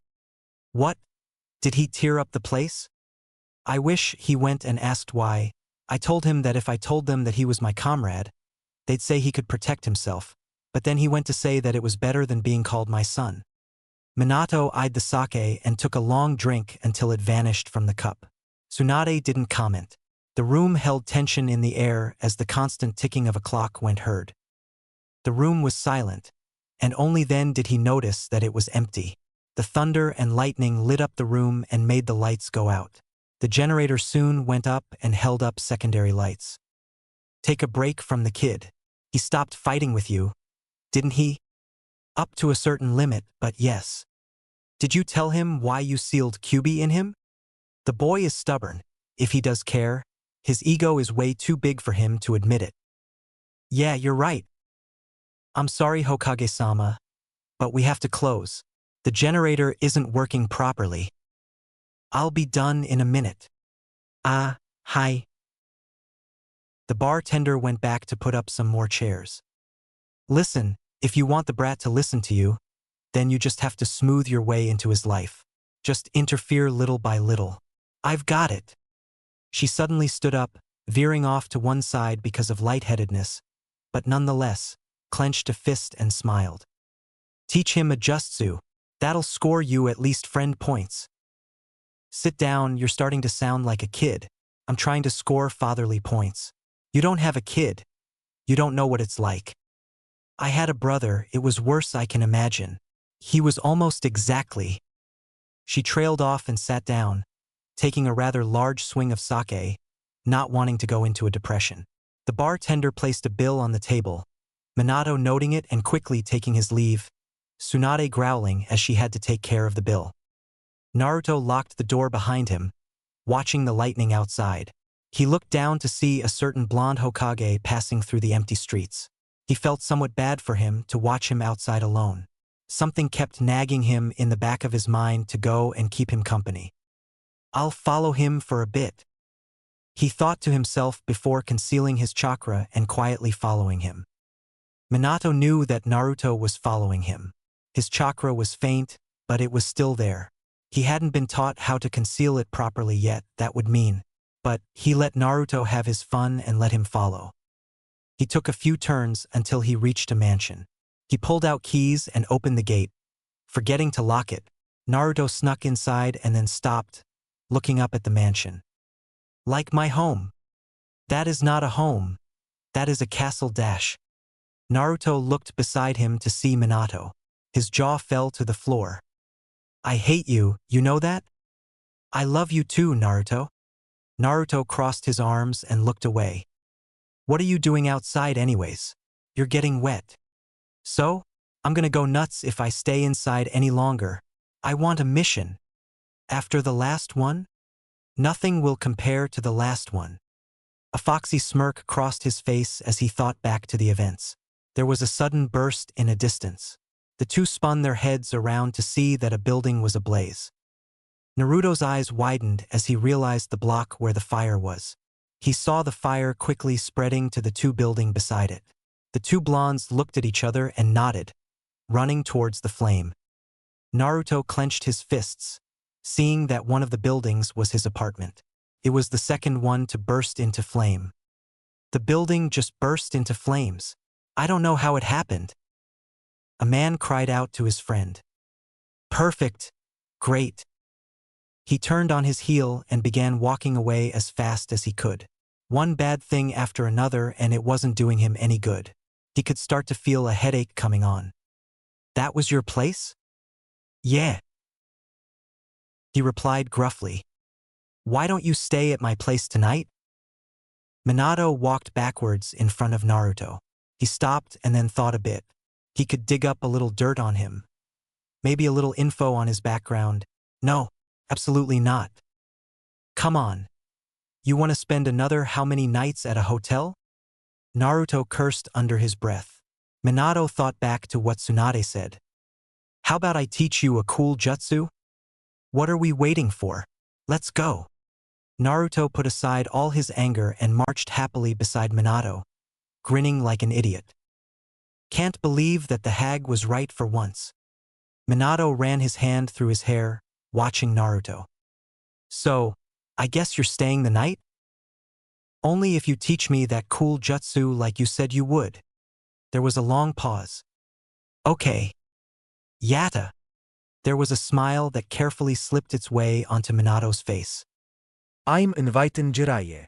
I want you to run and get Kakashi for me. Kakashi? Why him? He's too lazy to come on time for a mission. Just get him here. I'm asking you this favor. Naruto couldn't protest. He was far too happy for that. He was going to learn a new jutsu. Nothing could make him mad now, not even Sasuke team. Naruto nodded, smiling broadly. If you're going to teach me that super cool jutsu, then I'll go get Arrow Sennin too.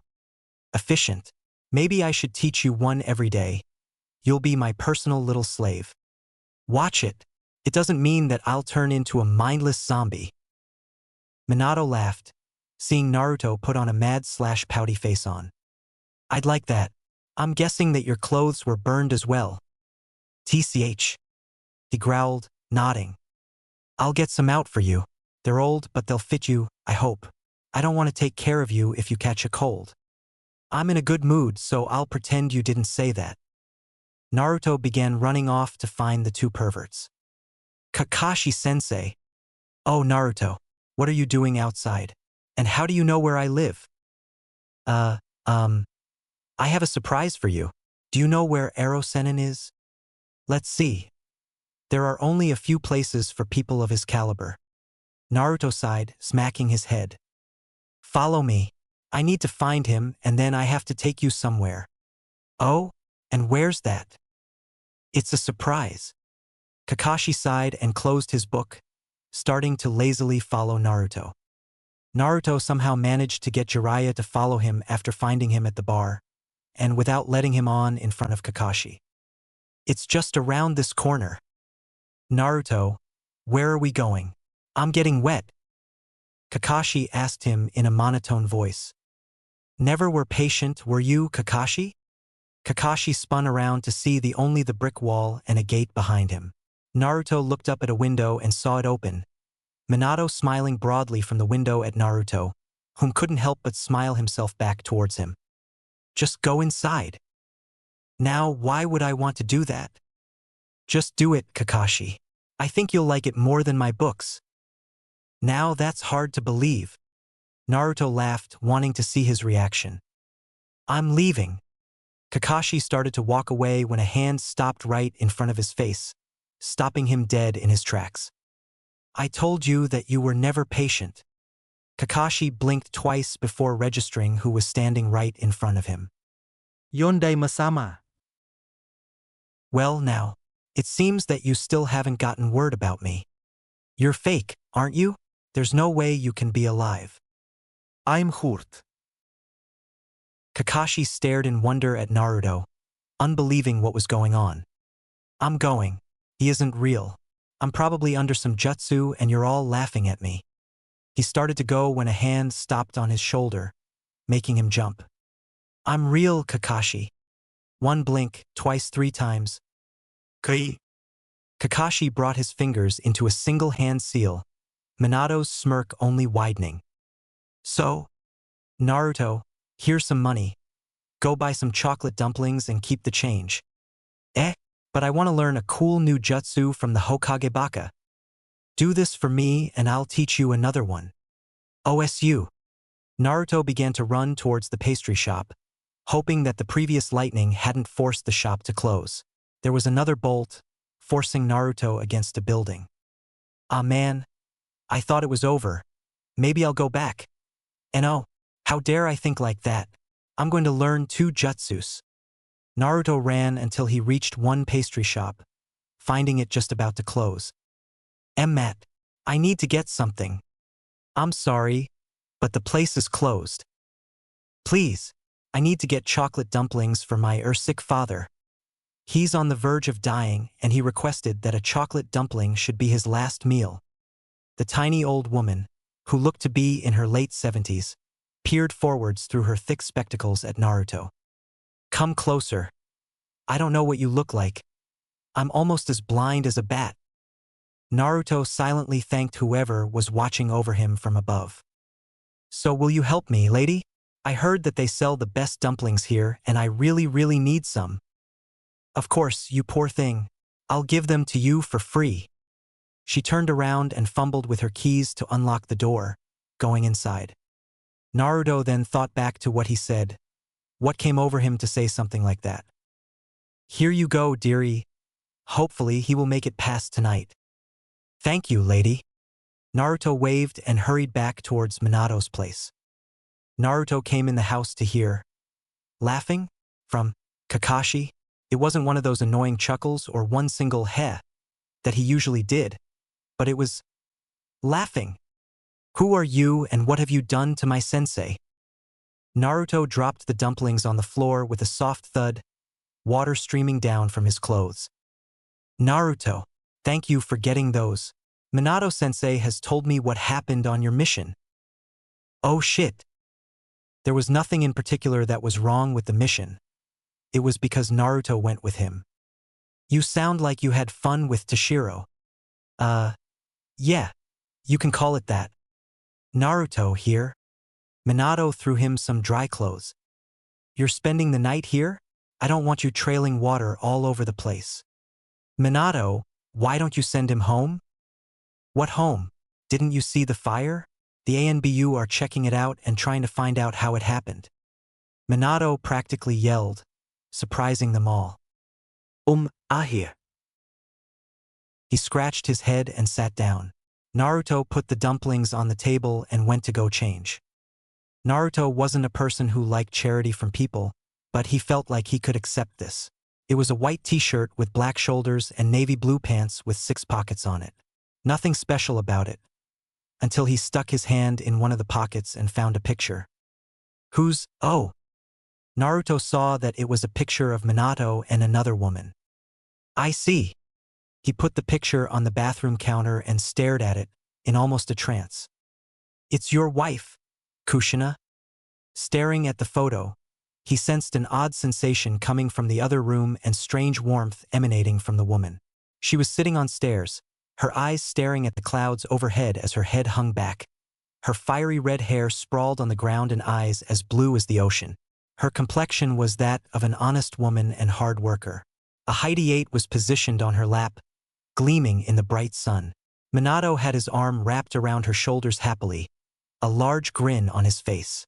How Naruto knew it was Minato's wife, he had no idea.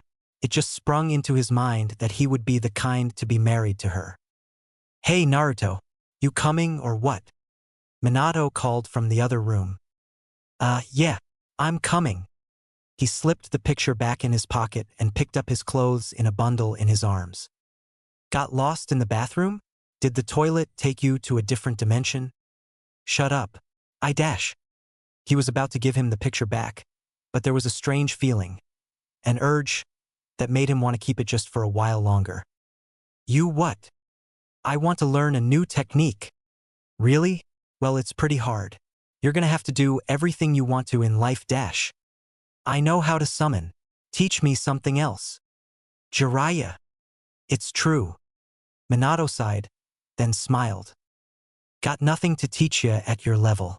Maybe some other time. What? I ran all those errands. Got soaked to the bone. Had to talk to a blind lady who was closing her shop for chocolate dumplings. And all because you said you would teach me a new jutsu. Good boy. You're learning how to take orders from your seniors so fast. Naruto growled. He wanted to strangle the blonde idiot for the remark. I'm gonna go. Where? Your apartment burned down. Remember? There was a stagnant tension in the air. Naruto spun around on his heel and marched out the door, slamming it shut behind him. The 3 of them sighed in unison. He's too stubborn to admit he needs help. Kakashi reached into his pouch and pulled out a book. A certain orange book. Since when did you start to read those dirty books? There was another pause. 1 minute, 2 minutes, 3 minutes. Did you say something? Kakashi asked, looking up at Minato. Jiraiya only laughed. Naruto sat under the protection of the academy roof that hung over the building. Surprisingly, never did it crumble. Naruto stared at the picture for a few minutes before turning it over, finding a single name. Kushina. Naruto, what are you doing outside? Irika-sensei? Do you live at school? Irika opened the door behind him, looking at the blonde. No, Naruto. He sighed, saw the picture. Hey, what's that? Nothing.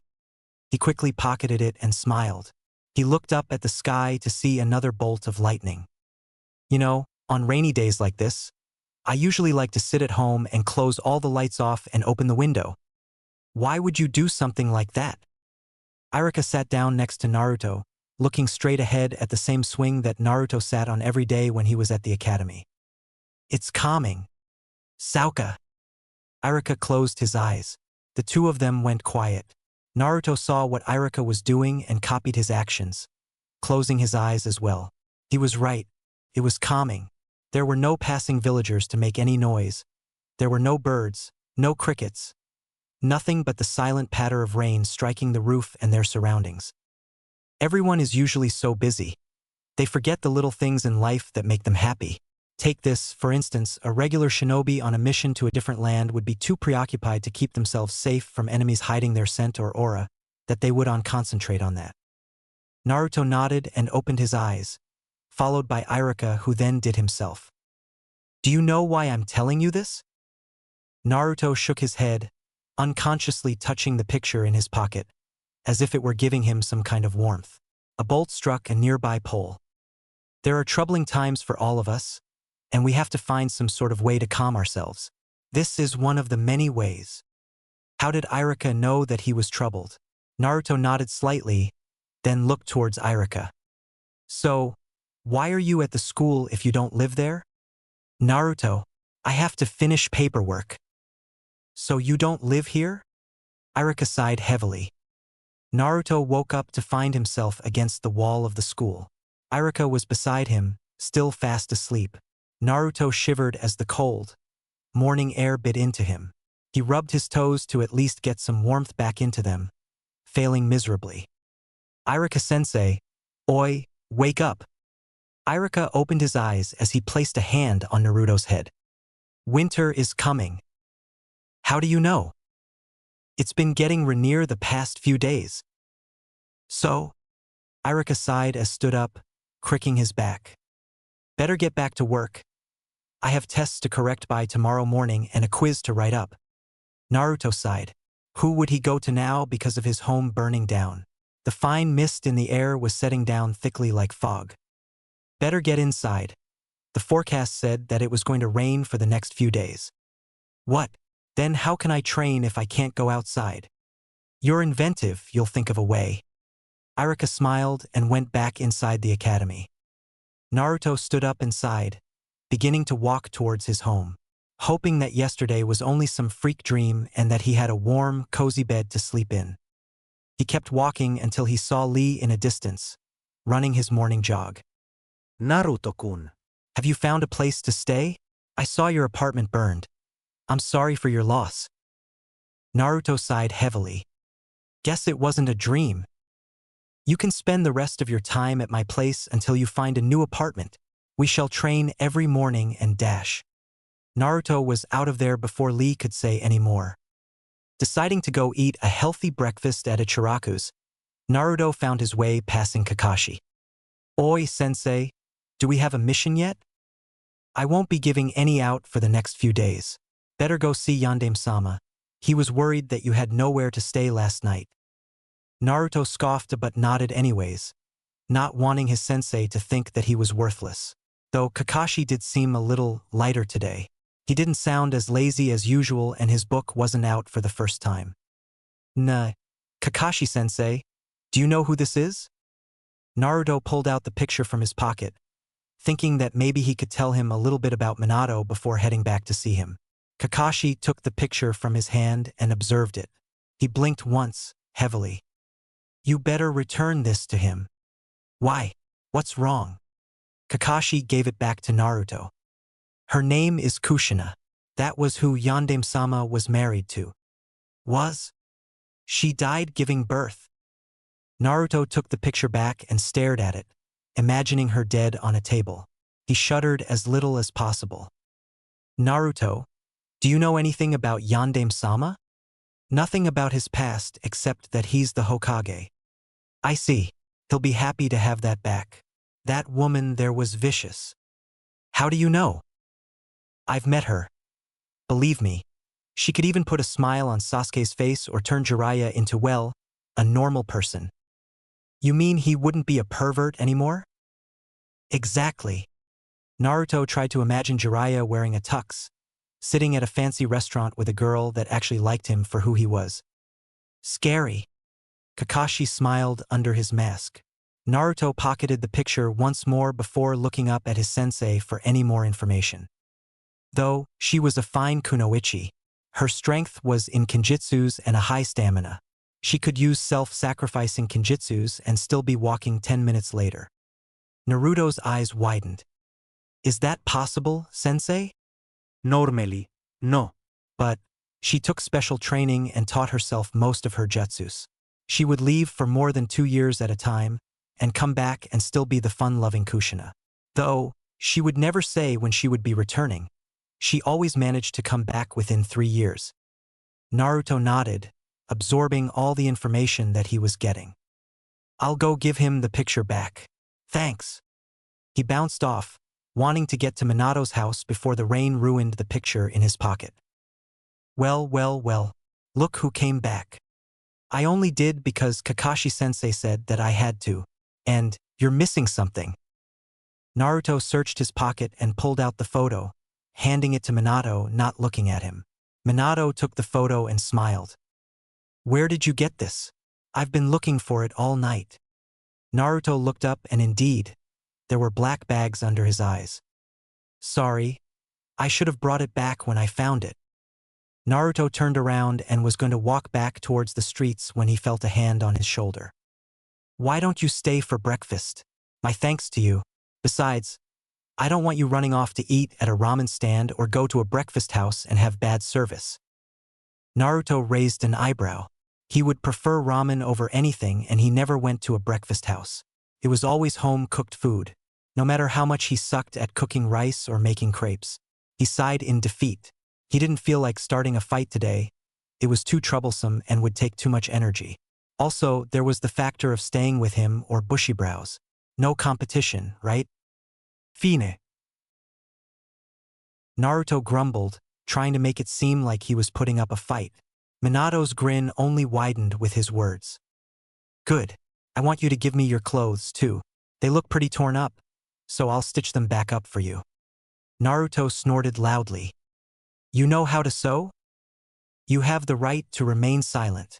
Anything you say shall be thrashed upon you like 1,000 stabbing kunais. Minato joked. Anyways, there's a training room in the back. It's the only room that cuts off from the house. There are some stored weapons there, so I want you to stock up for our training. Naruto's eyes widened. Really? Yep. You can keep some. I know they're expensive and that you can only receive a limited amount after every mission that requires them. Naruto's mind was too preoccupied thinking about what a Hokage could teach him. Special training from a Hokage, every shinobi's dream, especially coming from the Yondaime. Naruto nodded and went in the back room. Oi. Not yet. Breakfast first. Naruto groaned. Who had time for that when there was training to be done? Didimu. Now, Naruto. Groaning, he set off for the table, smacking his head on the table when arriving. That's gotta hurt. Minato sighed, speaking at the same time. Minato placed rice and a plate of pancakes in front of him. Naruto stared at them as if they were crazy. What are these? He lifted one up with a foreign utensil. It had 4 sharp blades with some sort of handle on it. What are these? Naruto grew angry, trying to find out how to hold them. That's a fork. Naruto cursed the fork and set it down. I don't need the name. I need to know how to use it. He stabbed at the pancake until it got stuck at an angle. Minato laughed. You, how dare you give me these? And just what the hell are these? He pointed to the pancakes. Naruto. What? Just eat it. Naruto sighed and tried to eat the sticky hotcakes. Why don't you show me your best ninjutsu? Right. He placed his fingers together and made a clone. He started to form a Rasengan in his hands. Not too shabby. Need more practice, though. You need a clone to do your work. Naruto scowled. At least I can do it, right? Wrong. Naruto flinched back. If there comes a time when your opponent will dispel your clone before he makes your Rasengan, You're on your own. That's why I never use it right away. You did with Toshiro. That was different. No different from the next time or the time after that. Minato tried to shove the thought into his minuscule head that he would die if he failed. I want you to try to do it alone without a clone. Naruto dispelled the Rasengan and the clone.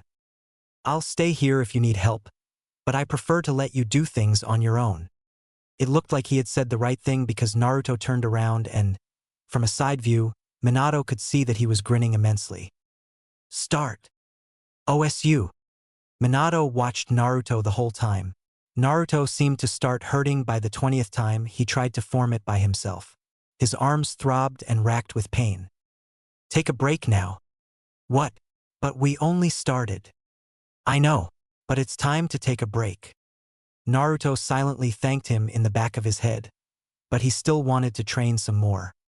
Anyways, your arms will fall off if you don't stop soon. What?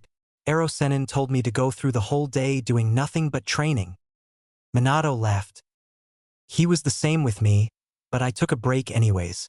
You're just crazy to listen to anything that old fart says. I don't listen to everything, just when training. You think I'd let him boss me around and say nothing about it? Naruto sat down next to Minato. Minato put the picture away and turned his attention to Naruto. Kakashi-sensei told me that she died. Hi. Minato turned his gaze downwards but said nothing. He only raised a water bottle to Naruto. Drink and rehydrate yourself. Naruto hesitantly took the water bottle and took a long draught. Kakashi-sensei said that she died giving birth. Interested in her? What's this all of a sudden? Ah, it's nothing. I'm just bored. Minato laughed. Anyways, yeah, she did. Naruto stood up and walked towards the center of the room, starting to practice again.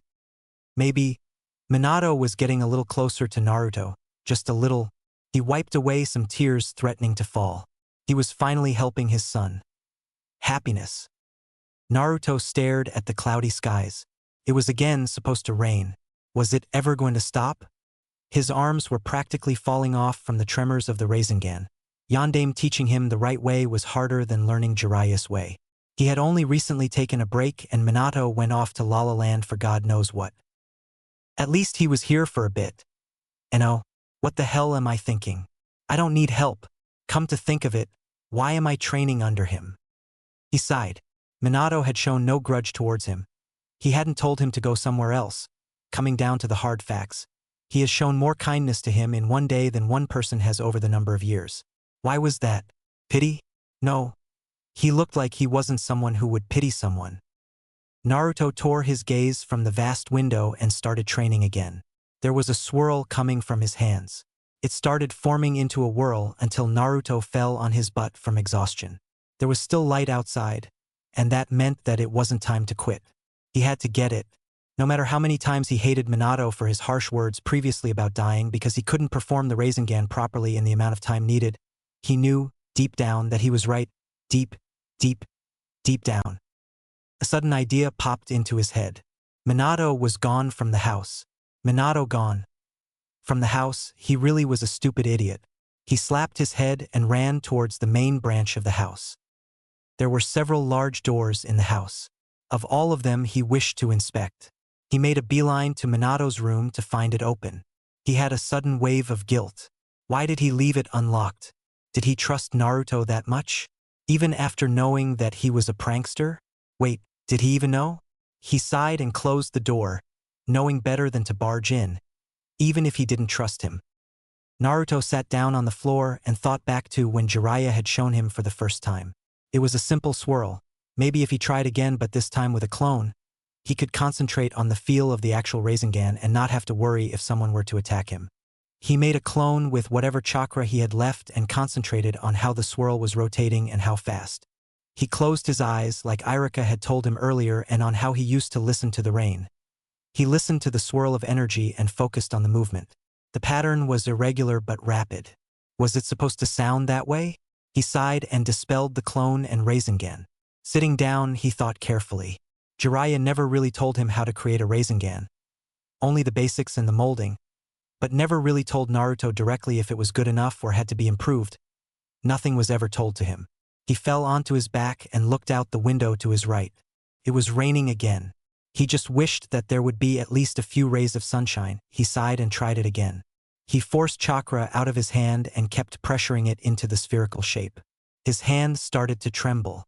Chakra flew in every direction as he tried to maintain control so it wouldn't flare out into every direction. He grabbed his forearm with his left hand, trying to stop the trembling while concentrating on keeping the Rasengan in a sphere shape. He ground his teeth to try to overcome the pain. The Rasengan soon went out of control and sent a burst of energy out, the wooden slates under his feet cracking and breaking from the irregular impact. Naruto yelled as he flew in the air towards a wall. He let out a small oof as he felt himself stop suddenly. "You okay?" "Yeah." He looked behind him to see Minato. He beamed down towards Naruto with a smile that seemed to crack his face in half. "You're breaking everything in sight. It's not my fault. You want me to perform the Rasengan? I'll perform it. It's done like this." He set Naruto down and held out a hand, a perfect Rasengan forming in it. There was no funny sound coming from the whirl, no irregular pattern, but it was rapid. Naruto looked at his hand and started to perform it, sweat dribbling down from his temples. His hands shook violently, but he knew he couldn't stop. He tried to compare it and match his with Minato's, but it was almost impossible. It looked even better than Jiraiya's. Minato saw Naruto's hand shaking. "Stop now. I think it's time to call it quits today. I'm almost there." He suddenly lost control of it as it exploded. The whole wing being caught in a vortex of a whirlwind became structurally unstable. Naruto stopped and looked around at the shaking room. There were sudden cracks being heard from the ceiling. Minato's eyes widened as the room began to cave in. He ran over to Naruto and pushed him on the floor, covering his son with his own body. There were louder cracks as debris fell onto his back. Finally, it stopped. There was a light pattering of rain as it hit the battered wood that used to serve as a roof. Minato turned around to survey the remodeling. He was shocked. He turned to Naruto and began laughing like a lunatic. Naruto eyed him and soon started laughing himself. Naruto didn't know why, but he felt almost calm near him now. He didn't want to fight or scream. Nothing. He didn't know why, but he felt as if he knew another side of Minato. A fun, caring person. He even kept him safe twice in a day. Naruto started to feel ill. Of all the times he did the bad things to him, chased him, called him bad names, he still showed kindness towards him. The first person to never get mad at him in a record's time. He never scolded him except for telling him about swearing and why he should learn the proper way of learning the Rasengan. But that was only because he deserved it in some kind of way. This felt a little weird to him that he was being treated the same way Irika does, and maybe even a little better if that was even possible. He frowned and stopped laughing. Minato stopped abruptly and gave him a confused look. I'm sorry. "HM? About what? I nearly destroyed half the forest because I was trying so hard." No. "Not about that. About everything." Minato only smiled kindly and bent down next to him. Twin pairs of blue orbs connected. Suddenly, Minato ruffled his hair and laughed again. "You're hung up over that? I've forgotten all about it." But in truth, he was relieved that he said that. There was so much guilt that, with only those 2 words he had said, had risen greatly off his chest. "So, wanna go get some ramen for supper?" Naruto held out his hand so that the droplets would fall into his palms. "It's still raining." "So?" Naruto smiled broadly and followed him towards Ichiraku, staring at the kanji on his back that said, Yandame. He couldn't wipe the smile from his face. No matter how much his arms were throbbing with pain, something kept him from feeling the pain that surrounded him for so many years. Could it be Yandame? No one had the power to relieve that much from someone's past. Could they? So many questions, but none could be answered until he asked them. He wanted to, but what would the others say? Maybe Sakura-chan will know. He thought happily. Even though he loved to lead people, he didn't mind that Minato lead this time. Heck, he wouldn't mind if Sasuke lead him. He felt at peace and loved it. He would trade his position as a future Hokage to keep the peace in his heart that kept him so happy. Naruto, how's my #1 customer doing? Awesome. 2 miso ramens. You know you should eat one at a time. I am told him, nonetheless starting to prepare 2. One's for him. He pointed happily towards Minato, who pushed aside the hanging overhead paper and took a seat next to Naruto. Tucci and Iam were shocked. Hokage-sama. Please, on the house. Don't worry about it. I'll pay.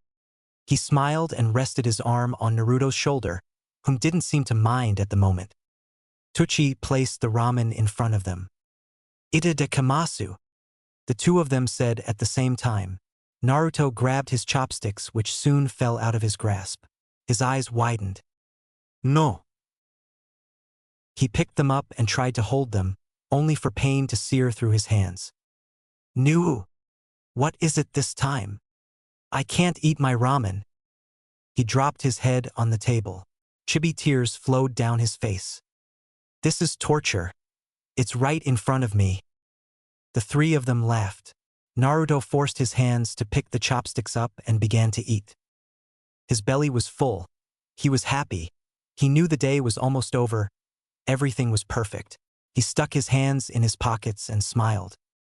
We're home. Home. Something that he always had but never liked going back to. It was always quiet and dark.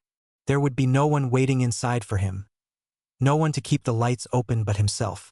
His cooking was poison and milk was even worse. What did that leave? A bed and a wardrobe. Hope to flip and do. Nothing exciting. But when he came here, he didn't know. He felt like he was special. Like Minato was always welcoming him inside his home. I want you to go to bed right away. Kakashi told me that you have a mission tomorrow. Nothing big, just a C rank. Escort some old lady to Hidden Cloud. Boring. I want some action. You're not ready. Your arms must be throbbing. No. I want another A-class mission. Listen to me then, your mission should take a few days, right? Yeah. The two inched closer to each other, as if telling a secret. If you come back and you've mastered the Rasengan, or at least a little bit more, I'll teach you another jutsu. Yatta. Okay. Naruto smiled happily. They entered the mansion and Minato pointed to his left. Pick out your own room. Don't care which one. There's about 10 in here. Eh? Why 10? I'm the Hokage. If, let's say, the Kazekage or Mizukage were to come and need a place to stay, they'd need a room, right? What better place than the Hokage's? Oh, I see. Right? A house full of Kages and who'd attack us? Besides, there's always A and BU on the lookout with a few hunter ninjas hidden. Cool. Now I really want to be the Hokage. Not till you're older and the two Gondame and I die. Now go and sleep. Can I have my old clothes back? They're gonna be on top of the counter tomorrow morning. I've gotta wash it. They don't need to be washed. Come on, they stink. What will the girls say? Naruto thought about Sakura and how she would react if they were washed. Fine. In exchange, I want you to give this letter to Kakashi. I'll give it to you tomorrow morning. I trust that you won't read it. What's it about? Nothing you'd be interested in. I just need you to deliver it to him. Sure. But I still want to know what it is. When you're older. Right now, you'd only think it's gross. Yeah, right. You really want to know? Yeah. Okay.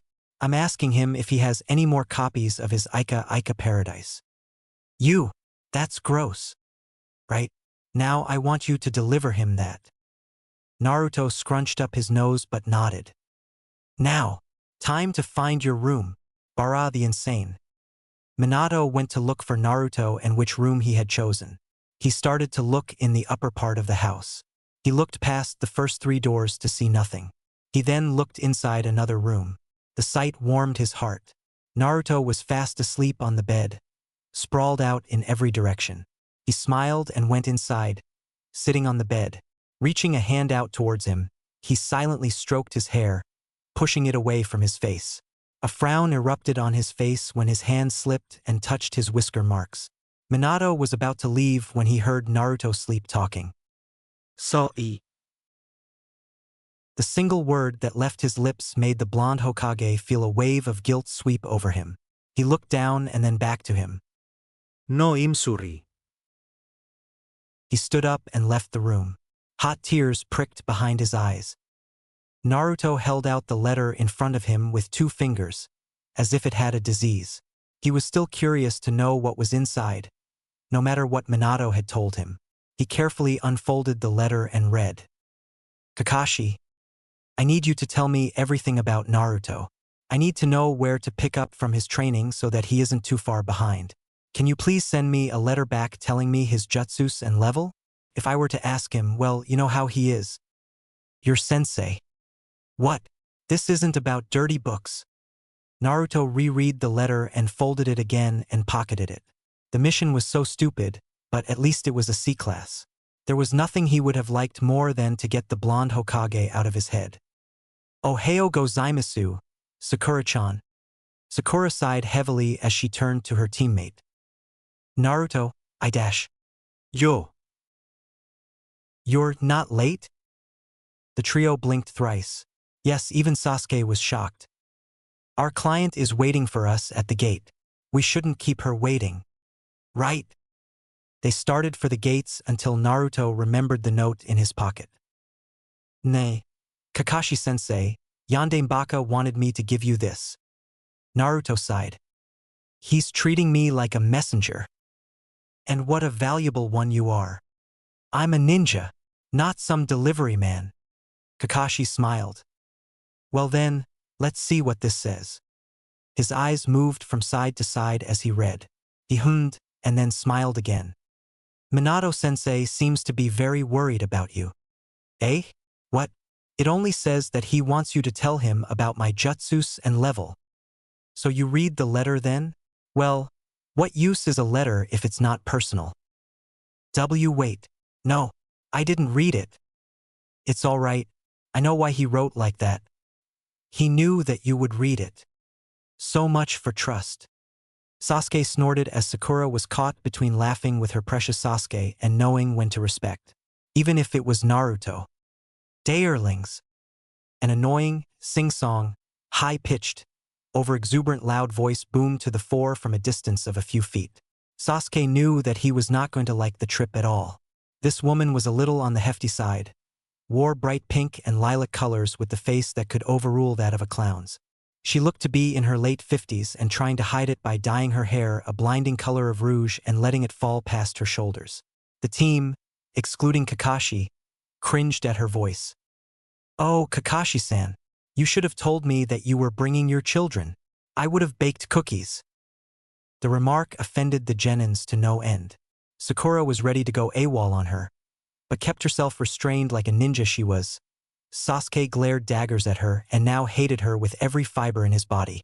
Naruto was going to burst out yelling at her, but not before Kakashi could cup his hand over his mouth. Ahihi, these are not my children. This is my team of Genins. Oh, the little sweets. It is hard to believe that the little angels will grow up and kill. Look at them. The one with black hair looks like such a gentleman. Why, he looks like he would pull out a chair for an old lady like me and make me feel young again. The young lady over there looks beautiful enough to charm an entire audience with the lift of a finger and still have a man for the rest of the night. And look at that sweet little boy in orange. So precious. He is one for the family, all right? That is what I need. Children like these. Naruto backed away with Sasuke and Sakura. Please, please kill me now. Naruto begged. Sasuke raised an eyebrow as if saying, that could be done. While Sakura only rolled her eyes, Kakashi chuckled. They're hardly precious when they're fighting. Kakashi stressed fighting and turned to them, sending them a piercing look. They instantly got the message. Sakura-chan, please go out on a date with me after this mission. Sakura smirked inwardly and smacked him upside the head. Dobe. Who'd go out with you? Urusai. Their fighting was like music to the copycat's ears. Now, stop this bickering this instant. She scurried over to them and wrapped her arms around the three of them at once, hugging them closely to her. There now. No more fighting.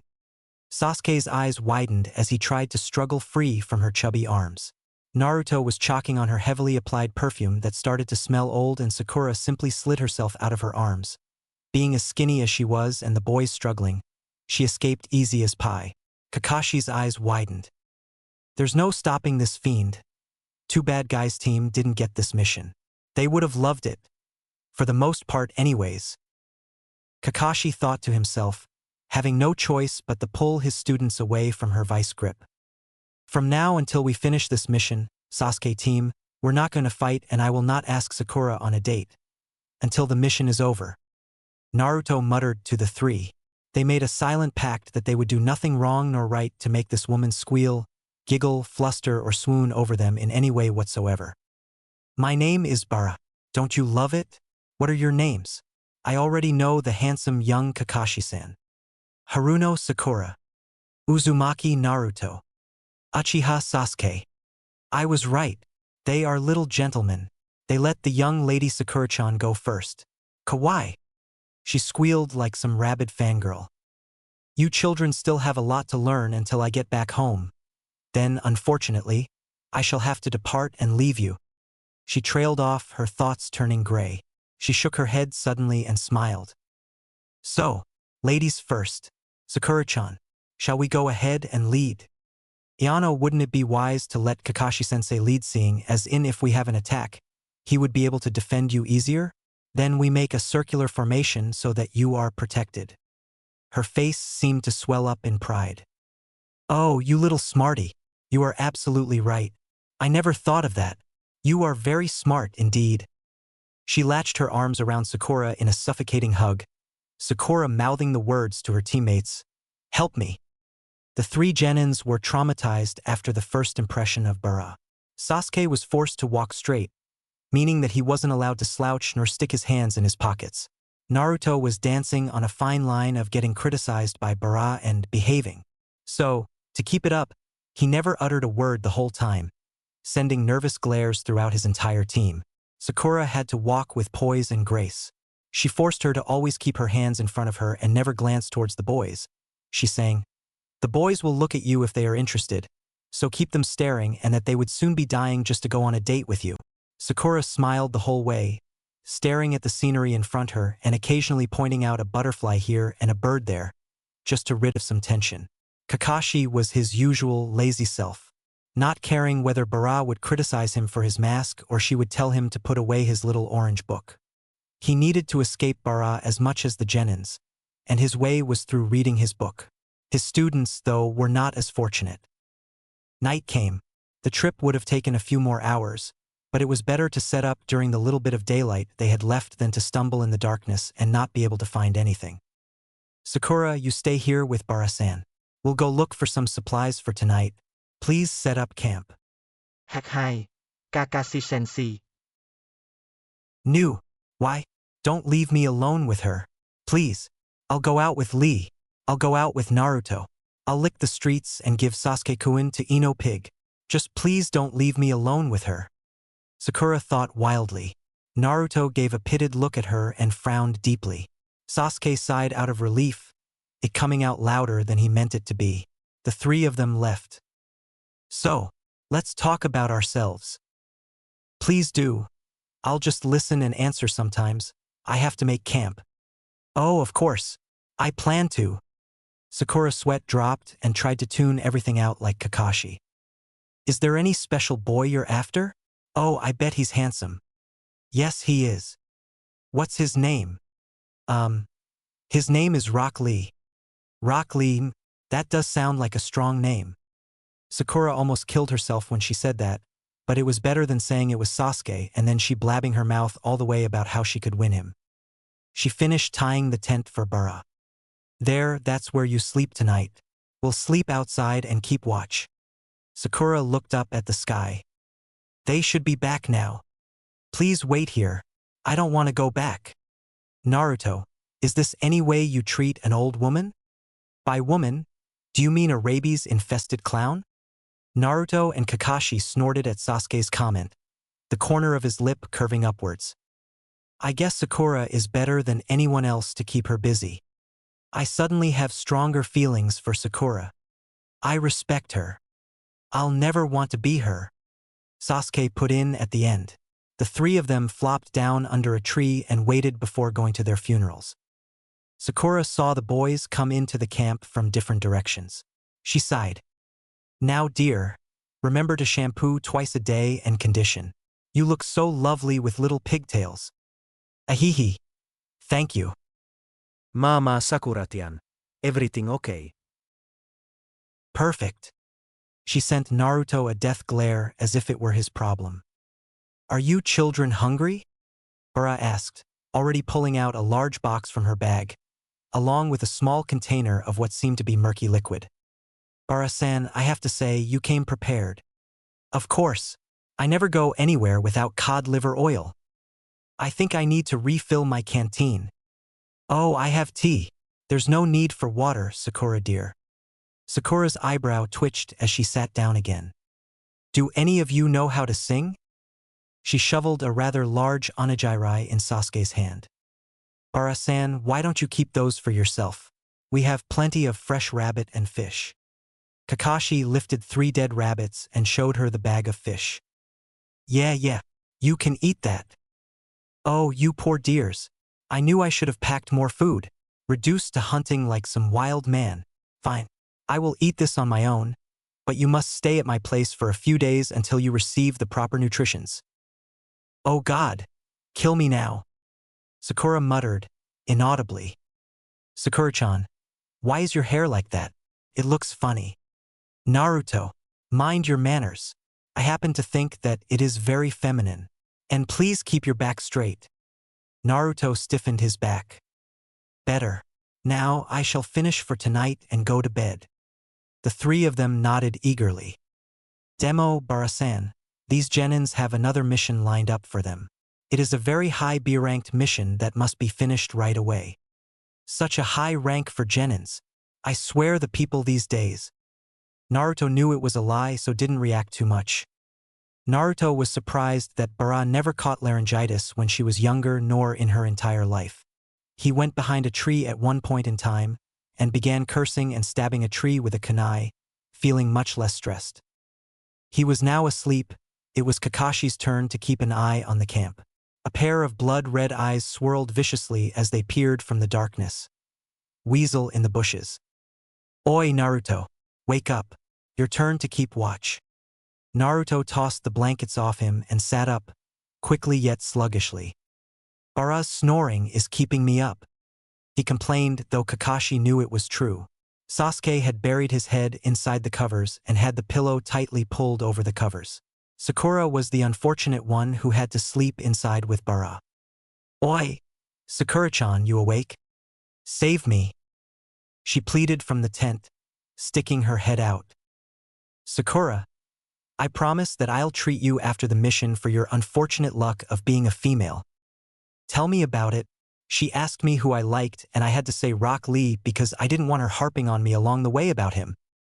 Okay, settle down. Kakashi coaxed, Naruto trying not to laugh and they also noticing Sasuke squirming a little more than usual. From afar, 2 watched the trio of genins and the jounin always quiet, always watching. Naruto's head nodded off his palm as he was lost in a daze, gazing into the dying fire. He poked it with a stick and threw in another log.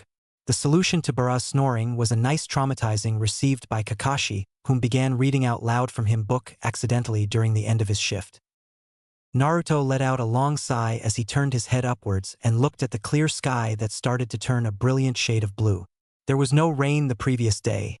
Perhaps there wouldn't be today? His mind unconsciously wandered to the blonde Hokage back in Konoha. He was there for him when he was being mean to him, when he did the most outrageous things. Now that he thought about it, a simple sorry wasn't enough. He looked hurt too many times because of him, but he said sorry. Right? Don't be fooling yourself, kid. Aren't you mad that he sealed me in you? Aren't you mad that all the villagers inflicted pain upon you? Don't you want to kill him? Feel his flesh under your fingernails. Since when did Kyuubi decide to talk to him without Naruto having to pay a visit? Shut up. Who asked for your opinion? Shut up. Don't talk to me. You can't deny it, Gaki. You hate him. You want to see him suffer for sealing me inside you. You want to see him fall. I can help you get revenge on him. Why would I ask you? I don't want to hurt him. Naruto thought a bit to what he said. He didn't want to hurt him? But only a few days ago, he was ready for total annihilation. Getting soft, kid? Figures. You couldn't even kill that Haku kid on your first C-class mission. Talk about pathetic. Urusei. Haku understood my pain. Haku understood my pain. Kyuubi mimicked Naruto's voice and laughed. You're pathetic. You're such a weak vessel. I sometimes wonder why people fear you when they should fear me. I am the one who has to lend you strength and I have a say so if you can use it or not. Naruto scowled. He was right. If you're such a great ninja, you should have noticed a group of ingrates following your every move since you left Konoha. Nanny! He turned around, only for a hand to clamp over his mouth and drag him into the bushes, noiselessly. Sakura woke up to find Kakashi and Sasuke searching the premises. Hey, wasn't it supposed to be my shift a while ago? It's already morning. Naruto's missing, were the first words that escaped Kakashi's mouth. Instantly, her knees became jelly. She hated him, rejected him, and never liked him for hating Sasuke. But Naruto going missing? He would make a ruckus. That would mean that he was the primary target because nothing was disturbed. Not a leaf on the ground that shouldn't have been there. It was almost like he up and walked away. That or a high-class shinobi. That's what Sakura feared. A high-class shinobi after her. Yes, she was with a Jounin and Sasuke, but the thought still scared her. Good morning. I slept well. HM? Sakura? Why do you look so pale? Did you not take the cod liver fish oil that I gave you last night? Naruto, he's missing. She told her quickly.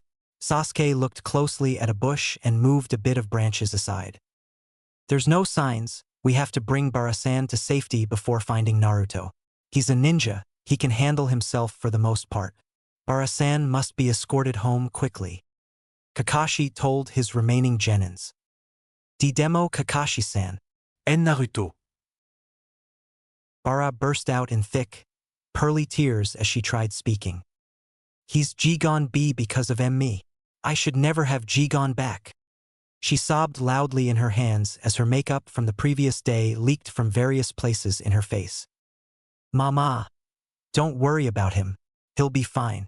We'll look for him as soon as you're safely escorted back home and we'll ask to borrow a messenger bird to send back to the Hokage asking for backup. It's my fault. She kept on crying. Kakashi sighed as Sasuke couldn't help but roll his eyes. Come now, wash your face. We'll be arriving soon and you have to look your best. Or else it'll make me look bad. Kakashi thought to himself. Rasengan. Naruto tried to blast a hole through his prison cell. His arms throbbed as he tried another time. He was in a cell contained within a cell and was inside a steel room, bolted shut to the iron floor. It's no use. There's no way you're getting out. He heard someone talk from the corner of the room. Heh, experimenting is something we haven't done in a long time. It was getting boring around here. Experimenting? Who are you? Experimentation. Should be fun using a Jinchuriki this time. Last time it was only a Kunoichi who was labeled as Kia a few years back. Where am I? Oh, you'll find out soon enough. The bars on the cell door seemed to have some kind of electricity jump about on them, Naruto trying to back away. The corner man laughed as the electricity passed right under his nose, lighting up his face, and he was able to see how scared he was. There, here's a tissue. Sakura took out a large pack of tissues. Bara happily took them and blew her nose noisily. Sakura crinkled her nose at the sound. Poor Sakura. She may start to become a tomboy after this. Kakashi thought. We're here. Follow me. She instructed them. They had no choice but to follow her through the gates, heading towards a cozy home with a tacky landscape. Komein.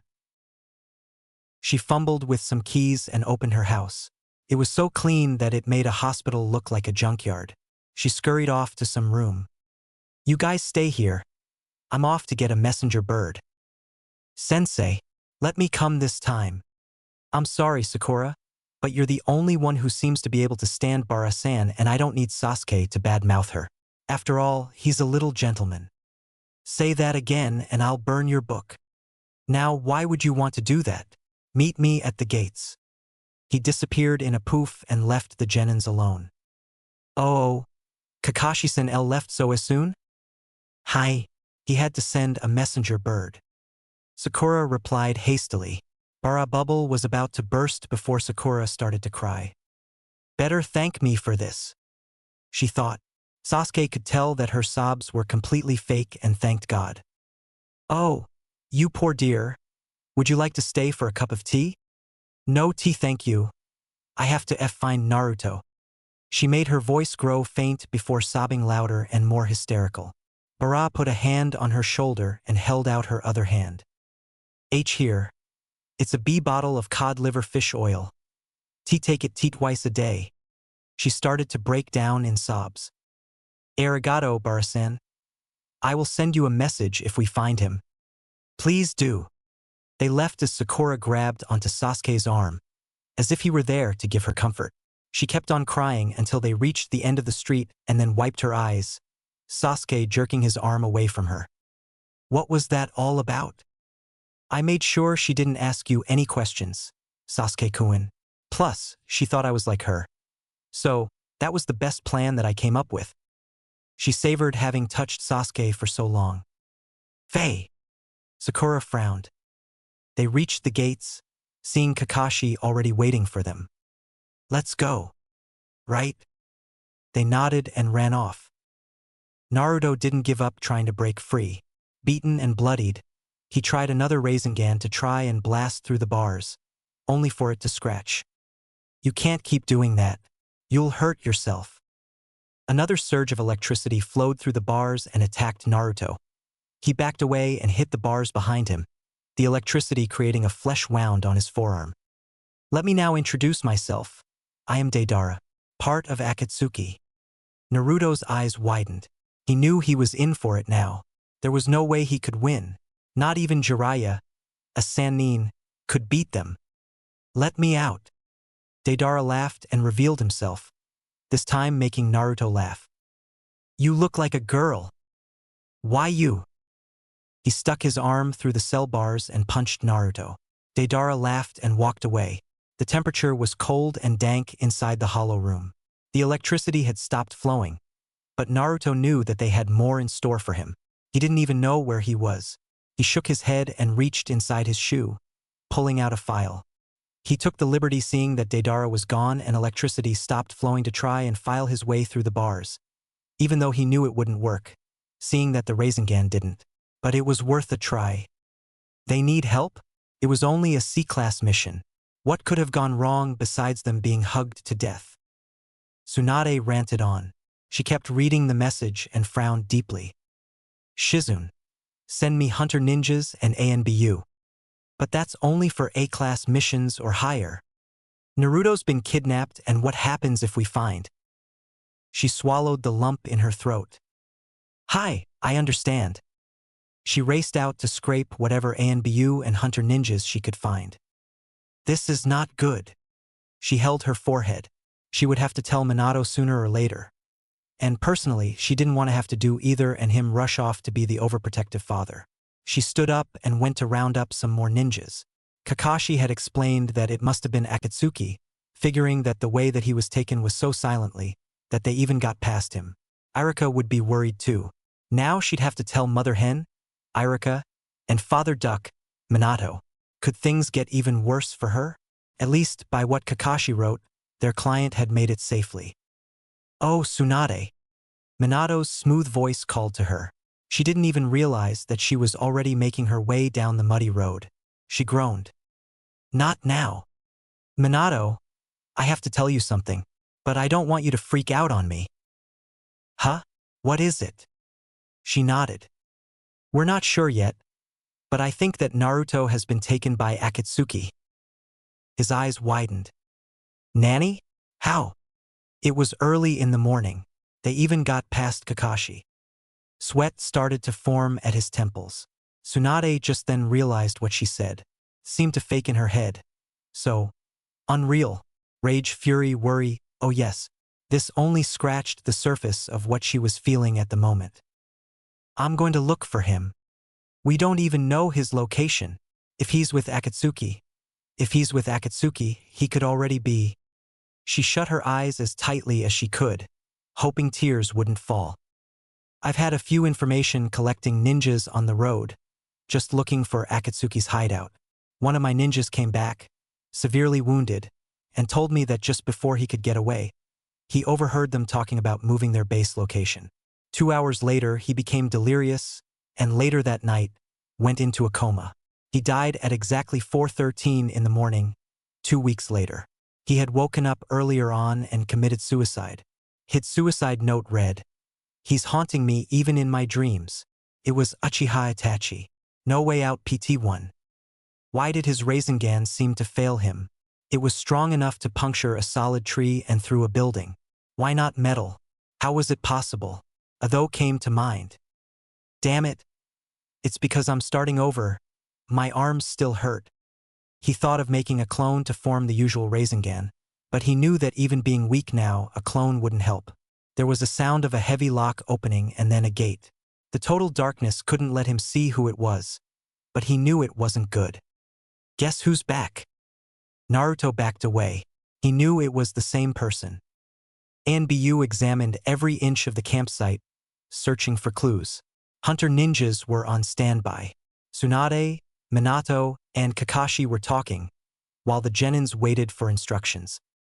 How could he slip past you, Kakashi? Minato asked him in a worried tone. Kakashi said nothing. He was being penalized for the first time since the incident with Rin and Obito. Sakura looked at her sensei weirdly, seeing his new reaction. Minato, not now. We all have to work together to dash. Gandame-sama, we found this.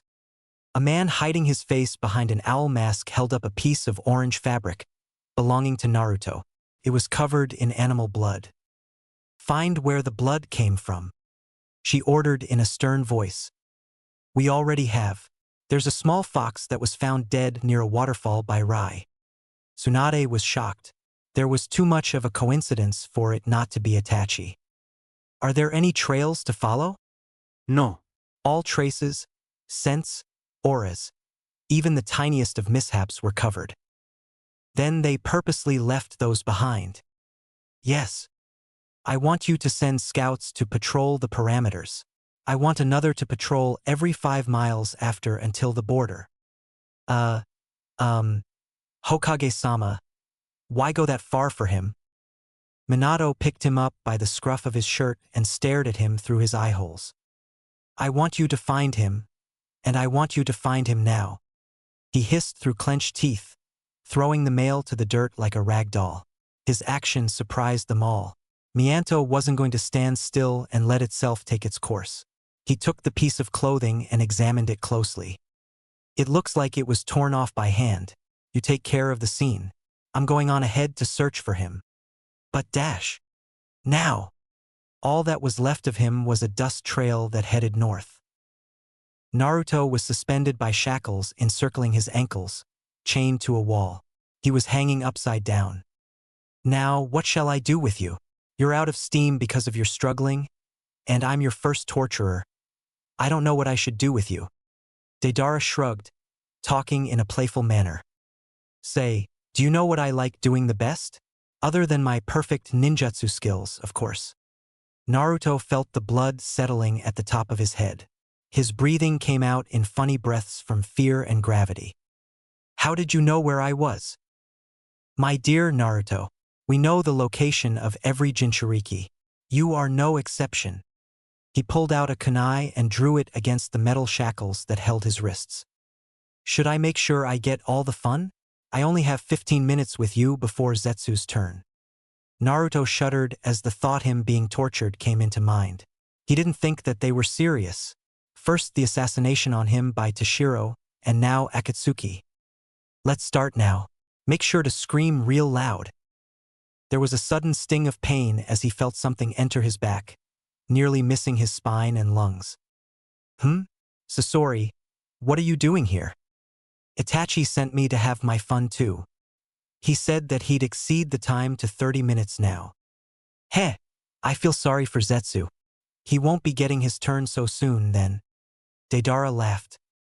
Sasuke-kun, what should we do? Nothing. Let them do what they have to. We're not ANBU or hunter ninjas. We can do nothing. But... She trailed off, sighing. Tsunade looked down at the genins. You two, I want Rai to bring you back to Konoha. This is no place for a genin. I want you to tell Irika what happened, but don't tell him where we are. Why Irika-sensei? Tsunade-sama? Sakura asked her. Sasuke sighed. For a brain, she really was stupid. We can get back on our own. No.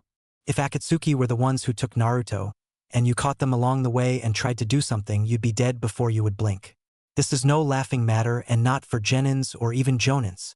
I should be sending Kakashi back, but I know he has worked with ANBU previously, so I will allow him to stay. She motioned to Rai, who scrambled to get beside her. He looked rather timid because he did not want to anger Tsunade when she needed to make a point. Bring them back. I want you to then stay there and be on guard in case Naruto were to go back to Konoha. And if he arrives, I want you to take him to Ibiki for mental interrogation. This is a matter that cannot go unnoticed. If they were to set Kyuubi free. What does Kyuubi have to do with Naruto? Sakura asked, slightly alarmed.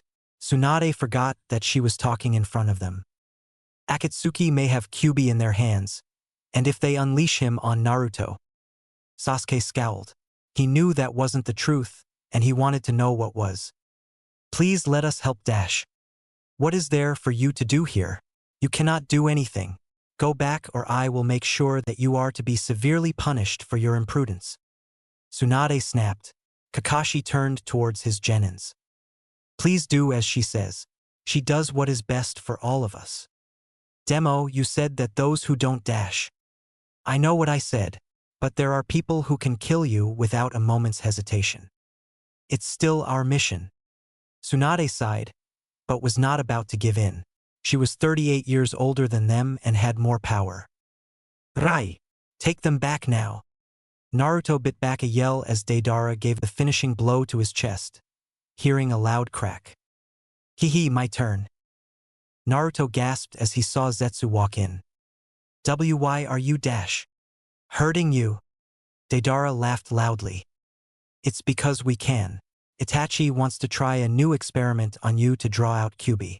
Thankfully, for us, it includes torture of not only the body but mentally. Naruto gnashed his teeth. There would be no end of his torture until Kyuubi helped and would overpower them, or until someone came to help him. But who would? Now that he thought about it, no one really liked him. Sasuke hated him with a passion. Sakura never worried about him and Kakashi was always playing favorites with Sasuke. Tsunade wouldn't get word of him until they arrived to Konoha. Bara was totally out of the question. If she ever wanted to help, she'd be killed on the spot. Answer me, punk. Naruto received a swift kick to the head, making him feel even dizzier than before. Urusei, baka. Naruto knew the mistake he had done just by saying that. Zetsu smirked and began to draw his sword. If you're not answering my question, then it seems that you are already falling victim to us. Naruto didn't catch the next bit of words. His world darkened as the blood flowed freely from his forehead. Zetsu could only watch and laugh. Dark thoughts are now enshrouding you, Naruto. Keep up the good work. Afraid to free me, kid? I need to stop him. They're going to kill me to get you. So you do care about the simpletons back at that wretched village. Too bad no one's going to save you. They'll come. I know it. Believe what you want. When the time comes, I'll take over your body and make sure these stupid fools will die. Don't lose too much blood, though. I need to control at least a body that is able to function. Who says I'll give up? Kyuubi's laughter rattled the cage that sealed him in. He wasn't helping Naruto's condition at all. Rather, he was making it worse. Minato raced northwards until he reached a waterfall. He examined it closely and used Kai to remove any jutsus surrounding the falls. There was nothing. He growled. Everything he did to help his son was useless. There was nothing he could do to make sure of his son's safety, and now to be captured by Akatsuki? Sure, they weren't as infamous a few years back, they managed to recruit but nothing more. But now, they have Naruto, and that was more than enough to get a father mad. No, mad wasn't the word. Furious didn't even describe his anger. There was one thing to anger a mother, who would go to the ends of the earth to retrieve her child and pound the kidnapper mercilessly to a bloody pulp. But it was another thing to anger a father. He'd hunt you down himself until the day he'd die, and then beat them until they died. There would be no mercy. Damn it! Minato punched a tree and looked down, growling furiously. I'll find you, Naruto. I promise. If anything were to happen, especially with Kyuubi. He didn't even want to think about what would happen with Kyuubi. What were to happen if he were to be unleashed? What would happen if they killed Naruto for a bijou? I'll find you, he yelled to the heavens as he continued to run into the dense flora. What would patrolling be good for if they went into hiding? Kakashi asked, slightly annoyed of the whole situation however important it was. If Naruto were to get away, the ANBU will find him. Though not a high percentage of that, we have to make sure. The ANBU are to also look under every rock for him. Kakashi sighed. He thanked God that he didn't have position of Hokage just yet. There was way too much stress included in the package.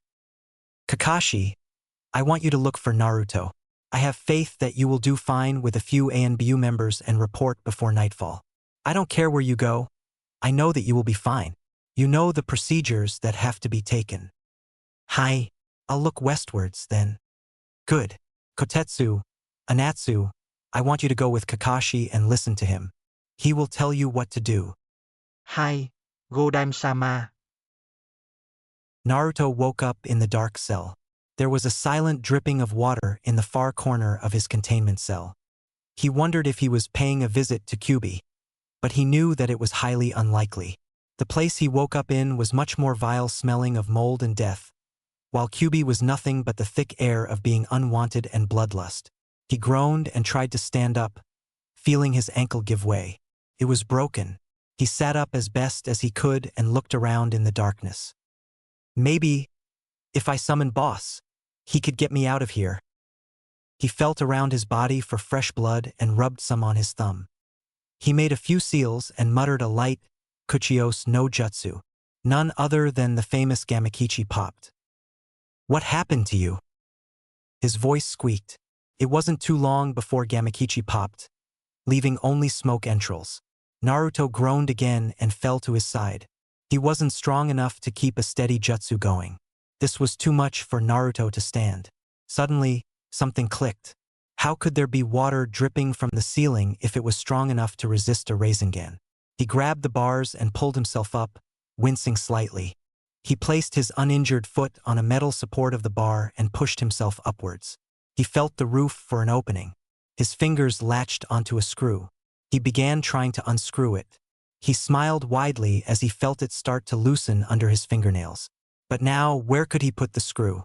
It's not like he could use it, it being blunt. But still, there was a way out for him now. I'm getting out of this hellhole. One way or another. The screw dropped to the ground with a light tingling sound. The sheet of metal covering the ceiling was at least 30 centimeters in a perfect square. He'd have to remove at least 3 or 4 to pass through to wherever he was going. But there was no doubt about it.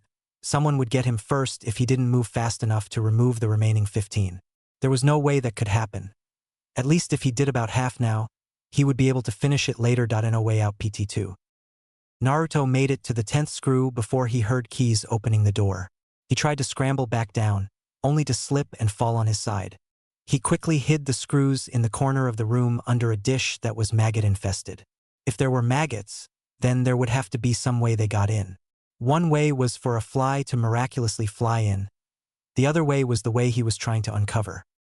Oi, brat. Ready for me? Fishface? Is that you? Naruto chuckled painfully. Why you? He threw him up against the side of the cell. Do you think that you'll be saved? Kisame, don't touch him anymore. I didn't say kill him, only want him tortured. If you do anything more, he'll die alongside with the Kyuubi. If that happens, you'll follow. Understand?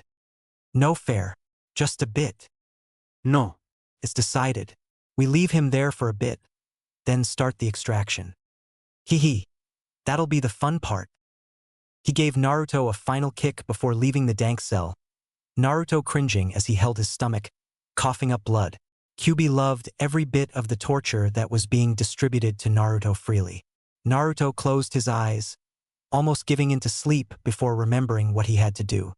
He made sure that the footsteps left before bringing himself up again to unscrew the last 5 screws.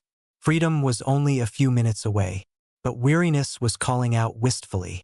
Naruto began to climb the rails again and began to unscrew the rest of the screws, now knowing that he would be safe for a bit longer. Minato stopped for a bit to catch his breath. He'd tear up the forest in search of his son, but tearing up the forest would only leave a barren wasteland. Those who chase after 2 rabbits at once will catch neither. Minato humfed at the metaphor. It was kind of like the situation he was in at the moment. He wanted to find Naruto and kill Akatsuki, but if he were to think like that, it would only anger him and risk his chance of saving Naruto. The irony in his situation was not funny in the least bit. He went over to a stream of water and looked at his reflection. Thoughts of Naruto and he passed through his mind. How he forgot his pouch. It was only a few days ago, but it felt like an eternity to him.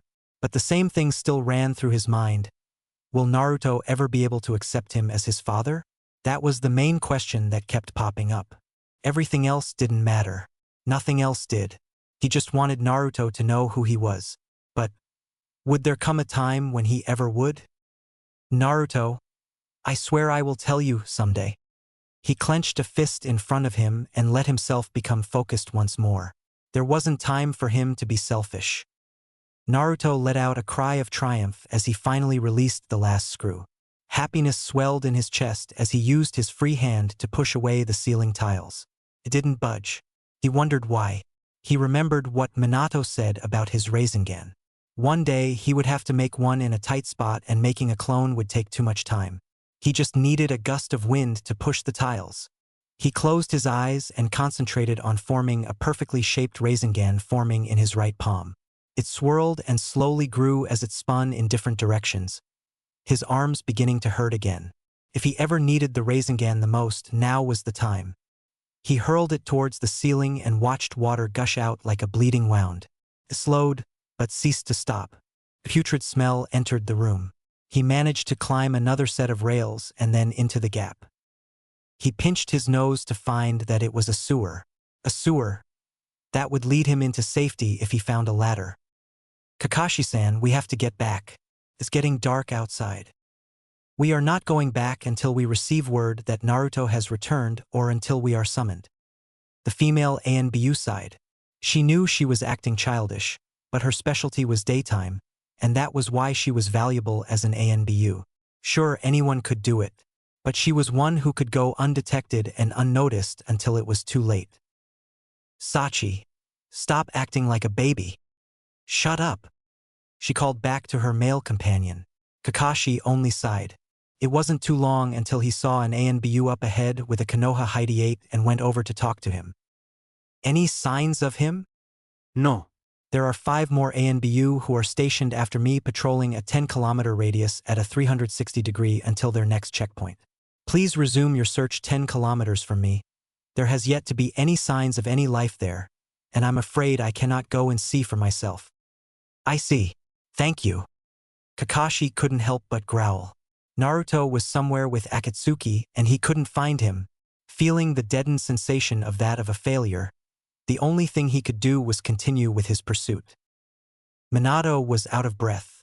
There were no signs of life for miles around. No signs of life at all? How could that be? There should have been at least a bird laughing in the air at his stupidity or an insect reminding him of his own insignificance. But there was not even the slightest of noises but his own heavy breathing. He only wished now that he had brought a Hyuga with him. At least they could see things much easier. There were drag marks that were directing towards a large mountainside. He closely examined it, tracing his hand over one side. He noted that the drag marks either lead into the mountain, or someone climbed the mountain dragging the whatever it is they were. Minato hoped that it wasn't Naruto. There was a light clicking noise as he walked forwards a bit, his foot sinking about 1/4 of an inch. Stepping back, he realized that there was a small opening in front of the drag marks. He stepped inside and just as quickly, the door behind him closed. He gulped and pressed on forwards. He resisted the urge to call out for his son. There were small sounds coming from the end of the dark tunnel. It sounded like crying or sobbing. Naruto. There was no reply. The sobbing seemed to belong to a child. Minato dashed over to the sound. There indeed was a small child crying between his knees. He had blonde hair. And the same clothes as Naruto? Naruto. He breathed loudly, grabbing the boy's shoulders and bringing him to his feet, wanting to look at him. Naruto, look at me. Naruto only kept on crying. Minato couldn't help but pull the boy into a strong embrace.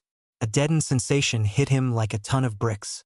He quickly backed away from him, just in time to avoid a sword from plunging into his heart.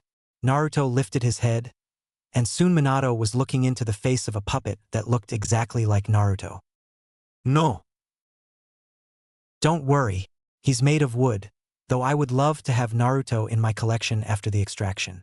He would not be as valuable as my other puppets, but I love a challenge to change him from a worthless piece of trash into a killer. Don't worry, I'll keep him alive for a bit. I'll try and feed him once I've placed the wires through his bones and attached some weapons. But I don't think he'll be able to eat after a while. You see, they preserve for longer if the corpse is still alive after the transformation. I know he will feel pain, but it would be over in a few days, I promise. Minato's eyes widened. Bake Mono? Sasori almost laughed. Me? A monster? There is no one more of a monster than Naruto. He is the Kyuubi, the strongest Bijou. Who can surpass that power? Naruto is not Kyuubi. Minato readied a kunai. Sasori chuckled, mildly amused. I guess you really do think like that. How sad. Sasori made the puppet Naruto stand up. But let's see if you're coming in or not. We didn't send out any invitations to any Kage. I came here to find Naruto and take him home. If you hurt him, I swear I'll make you pay tenfold. I didn't do anything to him. Sasori smirked, knowing that it was true. He wasn't the one who tortured Naruto, nor did he capture him.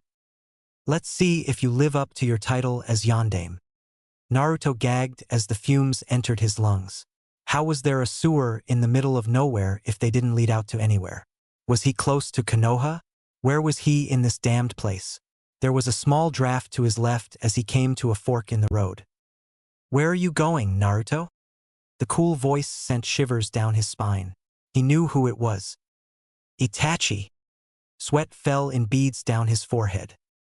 Trying to run? I'm afraid that you are 25 miles from any village. These tunnels go on for miles and miles, connecting 2 villages. It's a maze in here, and if you're not careful, you could get lost. Itachi didn't move from his place. Naruto turned around and stared into a Magenkyu Sharingan, instantly becoming paralyzed with fear and slumping to the wet floor. Better luck next time. I fear that we may have to extract Kyuubi right away before we can finish our experiment. Kisame. Kisame nodded as he walked over to Naruto and picked him up from the back of his shirt, hauling him like some kind of luggage. He's the first to run away like this. Break his legs. Itachi ordered. Kisame chuckled. Hear that, kid? I hope you're still awake to feel the pain. Naruto was grasping onto the last bit of light that was left, grinding his teeth and growling. Kisame laughed. Too bad for you. You could have avoided that if you only stayed put. Loud cries ricocheted off the walls as Kisame smiled in pleasure of dislocating one of Naruto's legs. No matter how much Naruto wanted to keep quiet, the pain was overwhelming. How about your other leg? And no. Kisame laughed. You're begging. The Kyuubi brat begging. He walked away, hardly able to contain his laughter. Naruto was only thankful that he forgot. He felt tears prick at his eyes as he tried to nurse his leg, pain pulsating throughout his entire body. Minato's head jerked to the empty tunnel as he heard a yell. What are you doing to him? They haven't begun the extraction yet? Oh well, we're experimenting is all. Sasori moved his fingers until Puppet Naruto was close enough to Minato. His fingers replaced with kunais as they shot towards the blonde Hokage at a rapid speed. Minato knew he had to break the puppet, but it looked so much like Naruto. It would be like killing his son murder. Minato tried to push those thoughts away as he tried to quickly come up with a plan. He made hand seals, creating bush-ins. Half of them ran towards Sasori and the other half towards Puppet Naruto. He started to form a Rasengan. Sasori only had to flick his fingers and Puppet Naruto's torso opened. Projectiles of shurikens were sent hailing towards Minato and his clones.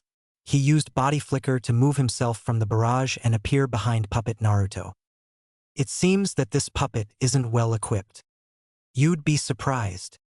Puppet Naruto's clothes ripped off, becoming weapons themselves as if they were senbons. Minato used body flicker again to hide behind a rock. Sasori moved his hands and fingers as the marionette danced about. Sasori added a little amusement as he made him skip as a child would, angering Minato. He made a few more hand seals.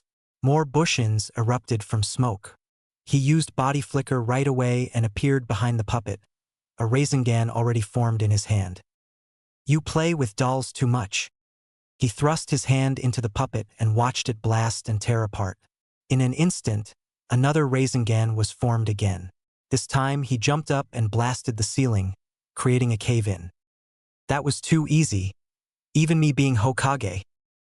He didn't look back to see a finger twitching under the pile of rubble. No way out PT3.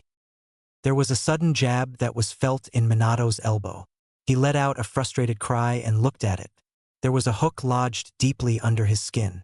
He looked behind him and saw Puppet Naruto with his mouth open, an invisible wire coming from his mouth and making contact with the hook.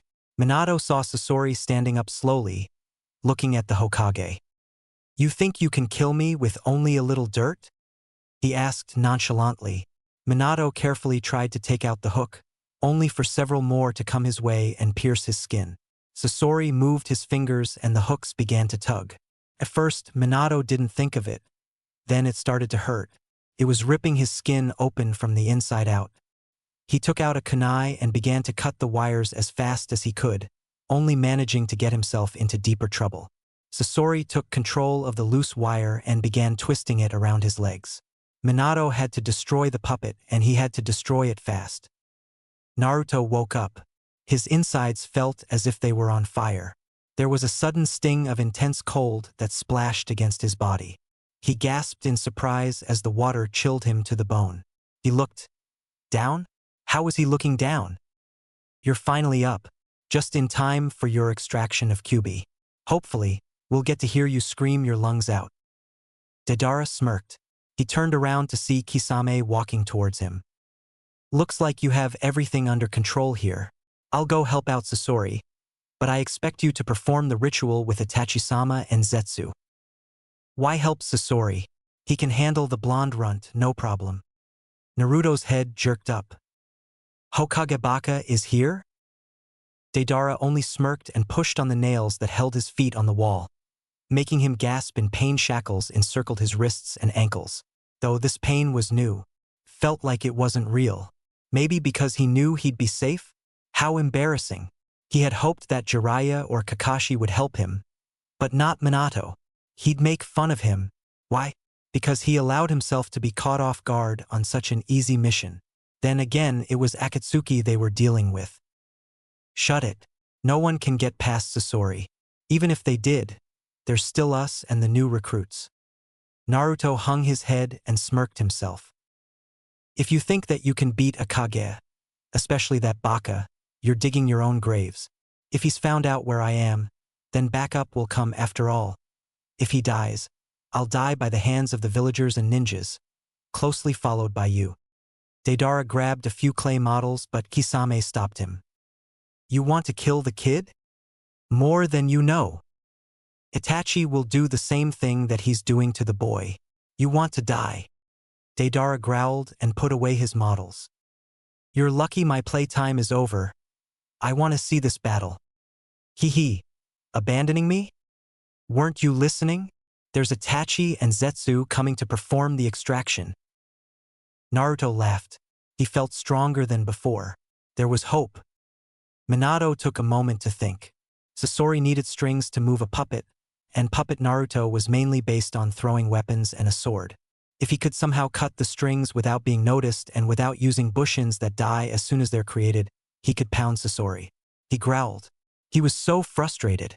How could he kill two birds with one stone and hope to save his son? He needed help to get past them, and he knew it. Sasori waited patiently, his hands held up as blue strings of chakra shimmered. The water on the floor caught the sun's rays that somehow found itself in the cavern. He knew that he couldn't summon Gamabunta. There just wasn't enough space for him and would make everything collapse. That would risk his chance of rescuing Naruto. Come on, Hokage. I'm waiting. Minato suddenly disappeared and appeared beside Sasori. He gasped and turned around, only to feel the press of a blade to his neck from 3 different directions. He hesitated a moment before he realized what was going on. He drew back Puppet Naruto, only for a wooden arm to fall to the ground with a dull thud. Sasori moved his marionette quickly, trying to dodge the blonde Hokage from destroying his latest toy. There was a shrill yelling coming from the end of the tunnel again. What's the hold up? He's supposed to be dead by now. Deidara is getting messy. Minato finally knew Naruto's torturer, and now he was going to pay. There was a slight breeze behind him. He didn't turn around, only tilt his head to see a kunai being thrown. He dodged and saw it lodge in Puppet Naruto's chest. Minato turned around to see Kakashi and a squad of ANBU. Minato-sensei, where's Naruto? Up ahead. Sasori pulled out a few scrolls and more puppets emerged from smoke. They all resembled people in a sort of deformed way. One had a hand on his thigh, the other had 3 heads. What are they? Minato asked, obviously shocked. Meet Rado and Shiro, the helpless shinobis who found their way into our lair. We had to dispose of them somehow. These men are still alive, you know? They can hear everything I'm saying. All of the Konoha ninjas' eyes widened. You were going to turn Naruto into one of those? Sasori grinned like the devil. Why not? Minato yelled and disappeared, only to reappear with more clones to help him and a Rasengan in his hand. He didn't hesitate to plunge it straight into his heart. Sasori coughed up blood and slumped over his hand. Minato took him and threw his against the wall vigorously. He walked over to him again and readied a Rasengan in both of his hands. Sasori looked at him with hateful eyes. Minato was about to use the ultimate trump card before he saw Sasori's eyes flicker with fear. He was, after all, still a child. He slammed it beside him, making rocks around him crumble. If Naruto is dead when I get to him, you're finished. Kakashi didn't move. He knew that Minato was too soft to kill kids, even if they were part of Akatsuki, but he knew that there would be no mercy if he were to find his son dead. Naruto clenched his teeth in pain as the extraction started. Itachi had braziers lit around Naruto as the seal on his stomach burned with the intensity of hell itself. There were sealing markings under him that was created in blood, his blood. He squinted his eyes and wished the pain away.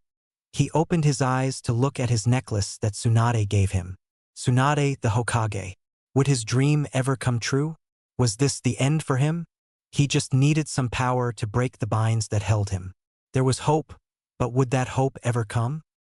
Another wave of pain washed over him as he felt Kyuubi starting to be forced out of him. He could feel Kyuubi resisting, but his resistance was what was hurting him. He ground his teeth. He couldn't give up. Not now. It was too easy and he was letting Akatsuki win without a fight. His fingernails grew and whisker markings deepened. His eyes began to turn a crimson color. He's struggling. Zetsu reported casually, not worried at all. Itachi-sama.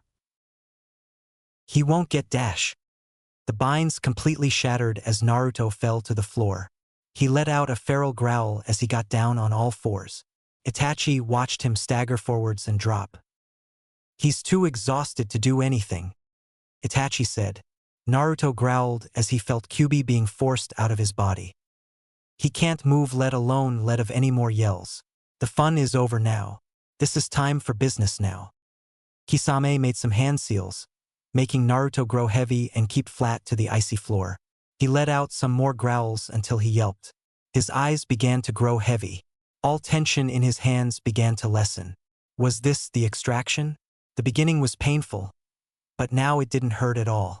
Maybe it was because his body was numb? He let loose a few struggled groans until there just wasn't any strength left in him to fight. Mentally, physically, emotionally, there was nothing left.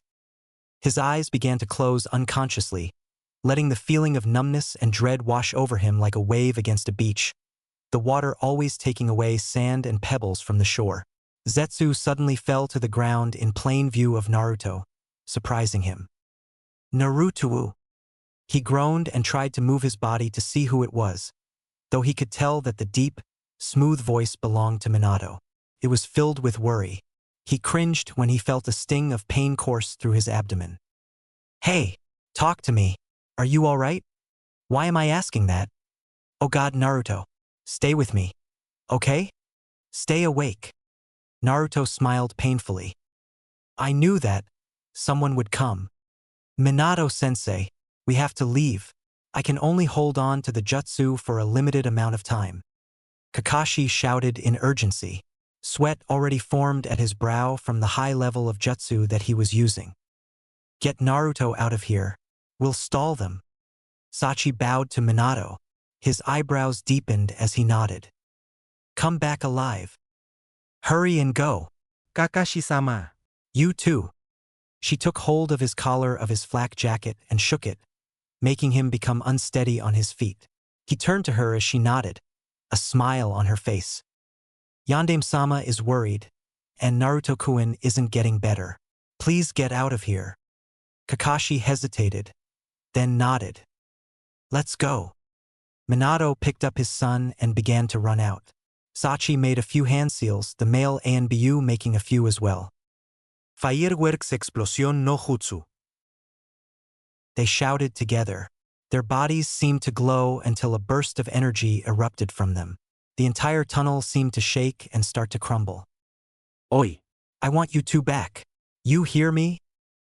Not a word. Sachi's voice was heard before that entire section cut off from the tunnel they were heading out of. Minato's was about to go and stop them before Minato held his shoulder, shaking his head. I'll die for my Hokage, Sachi thought as her body evaporated with the male Anbu. Naruto's head was against Minato's chest. That was how close he was holding the boy. His nails extended and retracted from time to time as they ran towards Konoha. A few growls escaped Naruto's lips as he groaned after each one. The seal is loosened.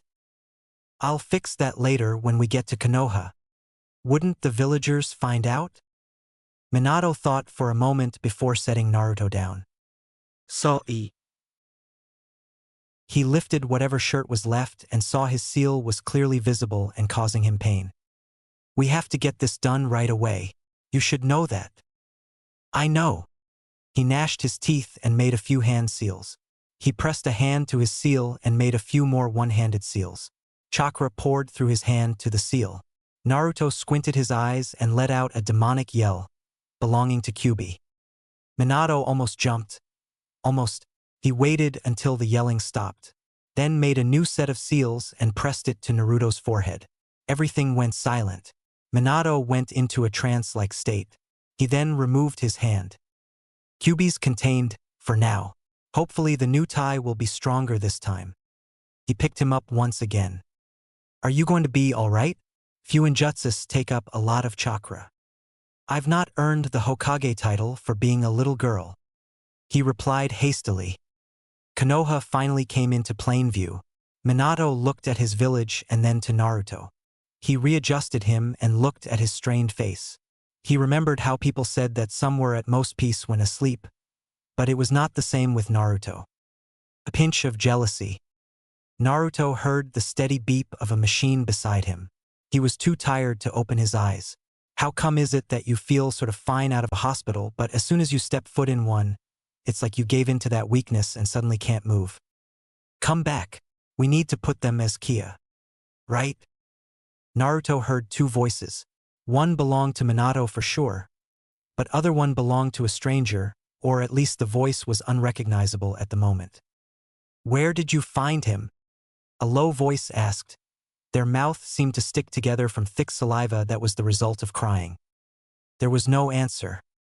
Tell me. He's my teammate. Sakura, please leave if you are going to cry. The damage is done and Naruto needs his rest. Sensei, not you too. Sakura, do me a favor then and send a letter to Bara telling her that Naruto is fine. But he's not. Do you want to escort her here again? Sakura's shoulders trembled as she tried to catch her breath. Akatsuki? Can do this much damage? I'll tell you someday. Right now, you're too young and I have to receive permission from Naruto. What is it? Sakura, let's go. Es Sasuke-kun? Naruto opened his eyes, immediately regretting it, and groaned. His entire body throbbed with pain. Ah, Naruto, you kata. Naruto didn't speak at first. He's weak. Please come another time.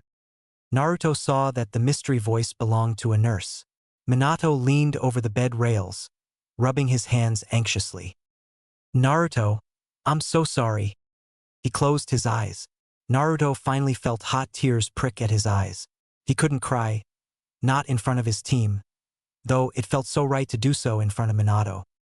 Come on. Kakashi escorted his team out of the room. Did you tell Irika yet about? Kakashi's voice faded out as they went further and further away from the room. Minato stared at the door and waited until they were gone. He got up and closed the door, resuming his seat beside Naruto's bed. Naruto closed his eyes for a few seconds before opening them again, sleep weighing heavy on his eyes. All he wanted to do was sleep. He averted his gaze to Minato, who seemed to be looking outside. The wounded blonde turned his head to see what he was looking at. He had a clear view of the Hokage monument. The noticeable crack in the third's face seemed to stand out. Something wet fell on Naruto's face. Turning his head to Minato, he saw tears flowing freely from his eyes. Hokage Baka. I'm so sorry, Naruto. I should have gotten to you earlier. I should have never wasted time. Oh God. He reached over without thinking and pulled Naruto into a fatherly embrace, dampening his borrowed pajama. Naruto was stunned at first, but then he realized, when had anyone ever hugged him?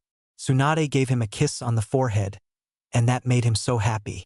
He knew that someone really cared, even if she was a gambling addict who hid her age under a jutsu. He felt happy knowing that there was someone who he could depend on without being turned against. But hugs, something that was more physical, something that was as rare as that kiss on the forehead. He was confused but comforted at the same time. He had hated the Yondaime so much in the beginning, up to the point that he could murder him with the thing that he sealed inside him. He relished the feeling, but didn't have the strength to react or to push away, pretending that he didn't like the feeling. I'm sorry. I'm not dead.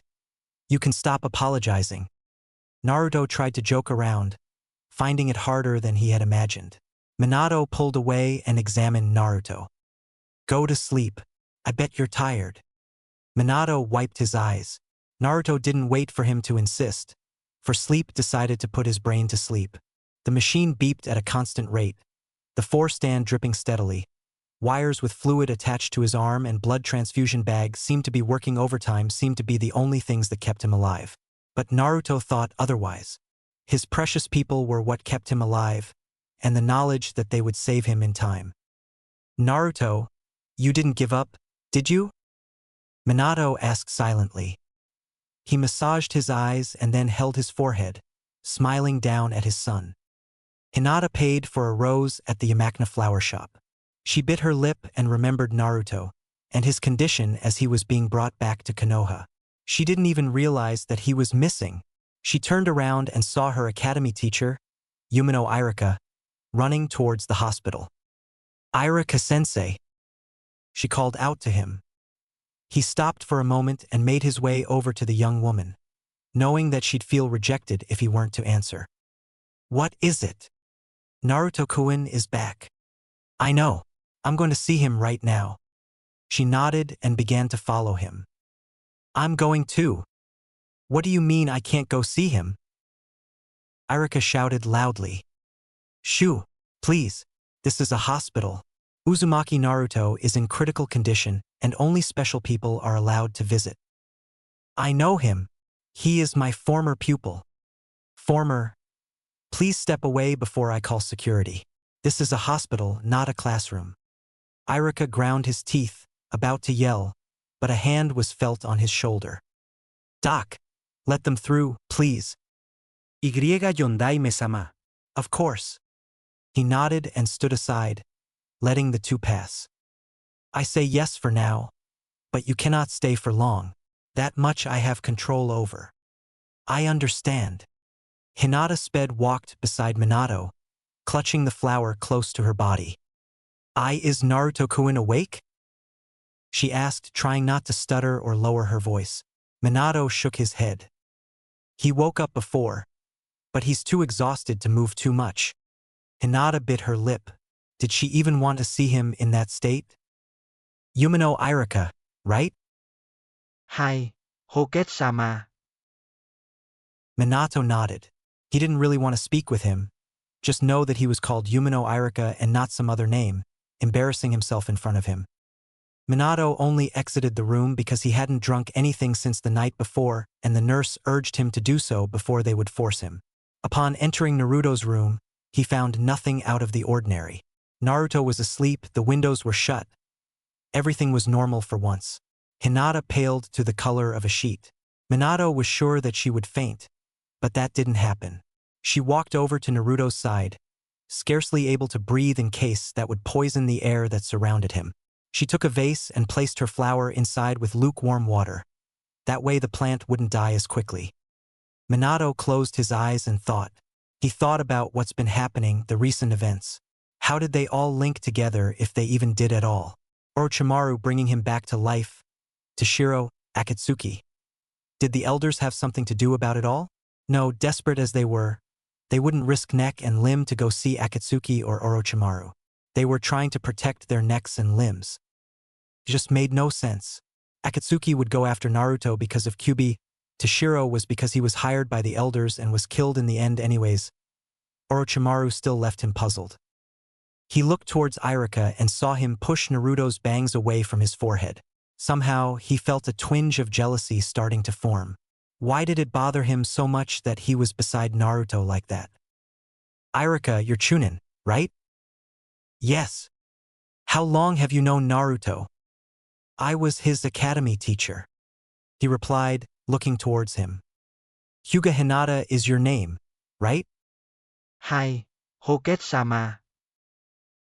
She gulped and walked over to Naruto, looking at his marred face that was covered by bandages. She felt herself start to blush when she thought about him waking up, and the first thing that he would see is her looking down at him. Irika and Yondaime seemed to stare at each other before they turned their attention back towards the sleeping boy. The tension in the air was thick. Even a hot knife couldn't seem to cut it. Irika shifted from foot to foot uneasily. Hinata went from the color extremes of pale to crimson, and Minato seemed like he was the one putting pressure on Irika, though it wasn't purposely done. The only sound in the room was the constant noises of the machines, and even that seemed to drone out by their thoughts of who was holding the kunai to whose throat.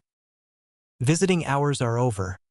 I must ask you to leave so that I can change Naruto's sheets. Hinata jumped, seeing the nurse open the door. Hi. They nodded. Hokage-sama, I would have to ask you to leave for that duration, but you may come back later. Thank you. Minato felt like he had won some kind of unannounced war between Irika and him. He waited outside. Ayano Hokage-sama, why did Akatsuki capture Naruto-kun? She played timidly with her fingers. Hinata, one day you'll know. Hakai. She wanted to know right away, but she knew that wasn't going to happen, whether she wanted to or not. I have to go home. My father wants me to train a bit before I go to bed. I have a mission tomorrow. Hinata bowed and walked off, trying not to cry, no matter how hard it seemed to be. Minato nodded her off as she turned her back. He then saw Irika walking away. He wanted to talk to him about Naruto, but he knew that Irika had no knowledge of Minato being Naruto's father, and it would crush him to know that he was. He wanted to tell Irika, but couldn't. If he couldn't summon up the courage to tell Irika, How could he ever tell Naruto? Good evening, Hokage-sama. Good evening. He replied to Irika, who pressed the elevator button and descended down towards the lobby. He made his way towards a vending machine and placed in a few coins. Green tea in a can hit the bottom of the bin and seemed to be the loudest noise going on around the whole floor, save for a few coughs and sneezes from sick patients coming in with the package of screaming from young infants, not wanting injections, and the groaning of an elderly, in pain that was most likely to be caused by something terminal. The whole idea of being on the ICU floor made his skin crawl. There was nothing wrong, really. It was just the thought of people dying. The people were like Naruto. They all needed help, but were left to die until they find a cure, as they would like to call it. He knew that most of these people had family or relatives, not all, but most. He tried to imagine Naruto alone in a place like this, but his imagination seemed to be shut off. He couldn't imagine his son ever crying for his parents or because of being alone. From what Tsunade said, he craved attention worse than a lone dog who was abandoned on the streets. They gave up attention if they never received any after a while and strived on instincts. But humans can't. They can't start to distrust the people you live with every day for the rest of your life. There comes a turning point when one reverts back and tries to force attention on him. That was the only way for someone to exist. The feeling of not being needed was the worst kind. No one should feel like that. Yandame-sama, he's awake. The nurse's soft voice called out to him from the counter. He quickly drained the contents in the can and threw it away, trying not to run to Naruto's room, but not trying to Tari either. Why, hello there. Minato smiled as he saw Naruto blink a few times, trying to get his eyes adjusted to the light in the white room. He attempted to sit up, only to fall back down. Now, do you really think you should be doing that? Naruto growled and cursed under his breath. How long have I been here? About 2 days. Naruto's eyes widened. What? But I have to train. Not like that. It's my duty as Hokage to see to it that shinobi get the rest they need. But I'm fine. You couldn't even sit up. Minato replied blankly. Naruto sighed. How you feeling? I just told you I'm fine. Are you hungry?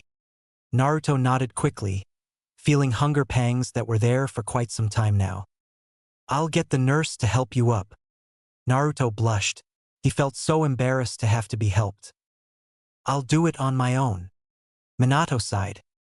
You're too stubborn for your own good. Ero-sennin already told me that. Minato laughed and headed out, feeling a wave of relief that Naruto could finally manage to have the strength to talk again. It relieved him of a lot of stress. Ne, Okage-baka. Naruto called out to him, currently pushing himself up using the side rails. What is it? Naruto smiled. Thanks. I knew that someone would come. He added in his thoughts. He was already being sappy as it was, he didn't need to add to it. Minato's face softened. No problem. I was happy to help you, my son. He thought to himself. He left the room, feeling a rush of excitement run through his veins. Naruto tried to eat as much as he could, but he was still too weak to do so. He lost track of time when in that damned cell, so he had no clue for how long he had gone without food, even if the hunger pangs were crying loudly. Naruto, what did they do to you? I know it's my responsibility to ask as a Hokage, but I want to also know as your FA friend. He quickly hid the pronunciation of father, though he wanted to tell him so badly. Was he just being a coward to hide behind the useless emotions called emotions or feelings? Or was it just because he was waiting for the right time? He couldn't exactly say, Hey Naruto, I'm your father. Come give me a hug. Nor could he say, Naruto, I've been hiding it for some time now, but I am your father. I'm sorry for sealing Kyuubi in you. There were problems in both sentences. 1. Would Naruto really accept the fact that was given so plainly out towards him? It's not like he was the type to outstretch his arms like some fool wanting love at first sight. 2. It was too bland. There sounded like there was no feeling inside, and anyways, hiding a secret like that from Naruto, would he really want him as a father now? Naruto didn't speak. His eyes stared down at the cast that was around his leg. Sadness enveloped him as he bit his lip. It's okay. I don't need to know now. I just want to know now how they captured you. Naruto was about to speak, but decided to press the button at his side. Instantly, a nurse came running in the room. He hid the button under his covers. What is it? Her hair spilled in every direction. Ah, my bad. I was reaching over and pressed the button by accident. The nurse puffed her cheeks. Please don't have any more accidents, Uzumaki-kun. Naruto sheepishly scratched the back of his head. The nurse signaled to the rest of the faculty that nothing really happened. The blonde Hokage bit his bottom lip, casting a downwards glance. Naruto pretended that he didn't notice. Ano, you were right about the Rasengan. It did save me, Naruto admitted, trying to keep his eyes from moving towards Minato. I escaped using it, but Itachi got me when I made it into the sewers. Minato swelled up in pride. He felt like bursting into laughter at the thought of Naruto escaping and using the Rasengan. How did you manage to get into the sewers? He questioned with a hint of joy in his voice. Naruto pouted. I knew you were going to laugh at me. I'm not laughing, Naruto. I'm proud. Naruto felt heat rise in his cheeks. Proud? He scratched his cheek and smiled, trying to hide it as best as he could, but it was still there. Get some sleep. I'm going back to the tower to speak with Tsunade. Eh? Why speak with the hag? Why do you have to go?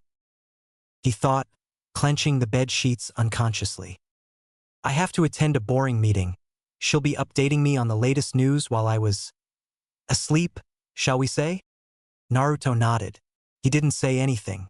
There was nothing to say. See you soon, kid. He ruffled his hair and stood up. Naruto watched him leave, hypnotized by the dancing flames at the hem of his robe as it were the first time he really noticed it. He shook his head, snapping out of the trance. Why? He finally asked himself, confused why he wanted Minato beside him. Tsunade. You're here. Good. Jiraiya. She turned her head to Jiraiya. Naruto's been less edgy these days. What did you do to him? Not that it's a bad thing. Minato shrugged. I don't know. Must be something his senseis taught him. He leaned over and gave them the cheesiest smile known to man. Tsunade melted instantly. She knew that she was vulnerable to this since he was a kid. He had used it on her once when he wanted spare change from her and she didn't give in. Until the smile. That wretched smile. It made her pinch his cheeks and give him some money when he was younger, but that wouldn't work when he was older. Minato, you're but ugly now. You were cute when you were a kid. Minato and Jiraiya laughed. That was one thing that the two senins missed when Minato was dead. His smiles and laughter. It was that of a happy person. I'm serious, kid. Naruto seems to grow on everyone like mold on bread after it's been left out for a week. But you seem to grow on him this time. I've got a knack for that, thank you very much. Anyways, I'm his father. He's not exactly supposed to give me the cold shoulder. True, but did you tell him yet? Minato went silent. There were no snappy comebacks or snide remarks. There was nothing but the sound of rain. I guess that's a no. I swear, Minato, you tell him or I will. I will tell him, sooner or later. Better be soon or else it just might slipdash. No. Minato boomed, his voice coming out harsher than expected. Jiraiya crossed his arms and smirked. Then you will tell him. Are you chickening out like some coward? Is he your son? The question caught the two cronies off guard. Then I'll do what I want for the time being. Minato got up quickly and walked out of the room. Tsunade and Jiraiya burst into laughter. He's still cute when he's mad. Oi, Tsunade, you shouldn't say things like that. Look who's talking. They laughed. Naruto craved attention in the past. He yearned to be acknowledged. But Yondaime was the one that was doing more than his part and it was making him feel kind of funny. He wanted to get out of the hospital room as fast as he could, but his body still felt sore. As if hell froze over and he tried for 48 hours to break through the ice. No, it wasn't a long time, but it was time enough for him to feel like hell. There was nothing to do there but think of ways to escape, and trying to escape through that damned sewer to little avail other than knowing that there was a way out. Naruto, you know you don't look like the type to think too deeply into problems. He snapped his head towards the door to see Minato, his eyebrows furrowed as if he were mad. Talk about me? You look like the one who was thinking. Were you actually using what little brains you have? Minato laughed. What are you doing here anyways? Don't you have something better to do other than bother me? Naruto tried to hide the fact that he was actually happy to see him. So you want me to leave? I will. He headed towards the door before Naruto let out a shocked gasp, making him turn his head. I see. He pulled out a chair and sat down. I bet you wish you could leave, don't you? He stretched his legs and inhaled deeply through his nose. Bet you wish you could do this. Hell yeah. I was tied up in chains and then put in a stupid cell.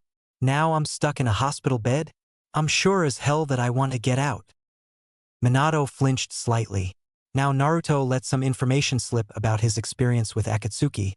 It was his duty to know the whole truth. Too bad, kid. Minato smirked. If I let you out, it's my head that'll be chopped off by Tsunade, not yours. Well, maybe yours. But who cares about you, right? He tried to joke, letting an arm rest on Naruto's shoulder. He winced and quickly moved his arm away. You think you're so special, right? Yep. Minato nodded, closing his eyes. Do you think that it's only because I'm the Hokage? Naruto nodded his head up and down as quickly as his muscles would let him. Wrong.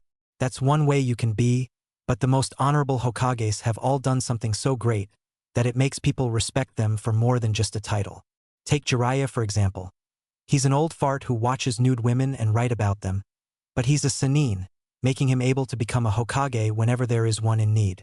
But no one respects him that much, unless you're a pervert. Naruto laughed. He never thought of it that way. Orochimaru is a Chunin, but no one respects him because of his history with Kinjitsus. No one would want him as a leader, or should I say, no one in their right mind would let him rule the land of fire. There would be some kind of riot, right? Naruto replied with a light aha, and continued to stare at the Kaki Hokage.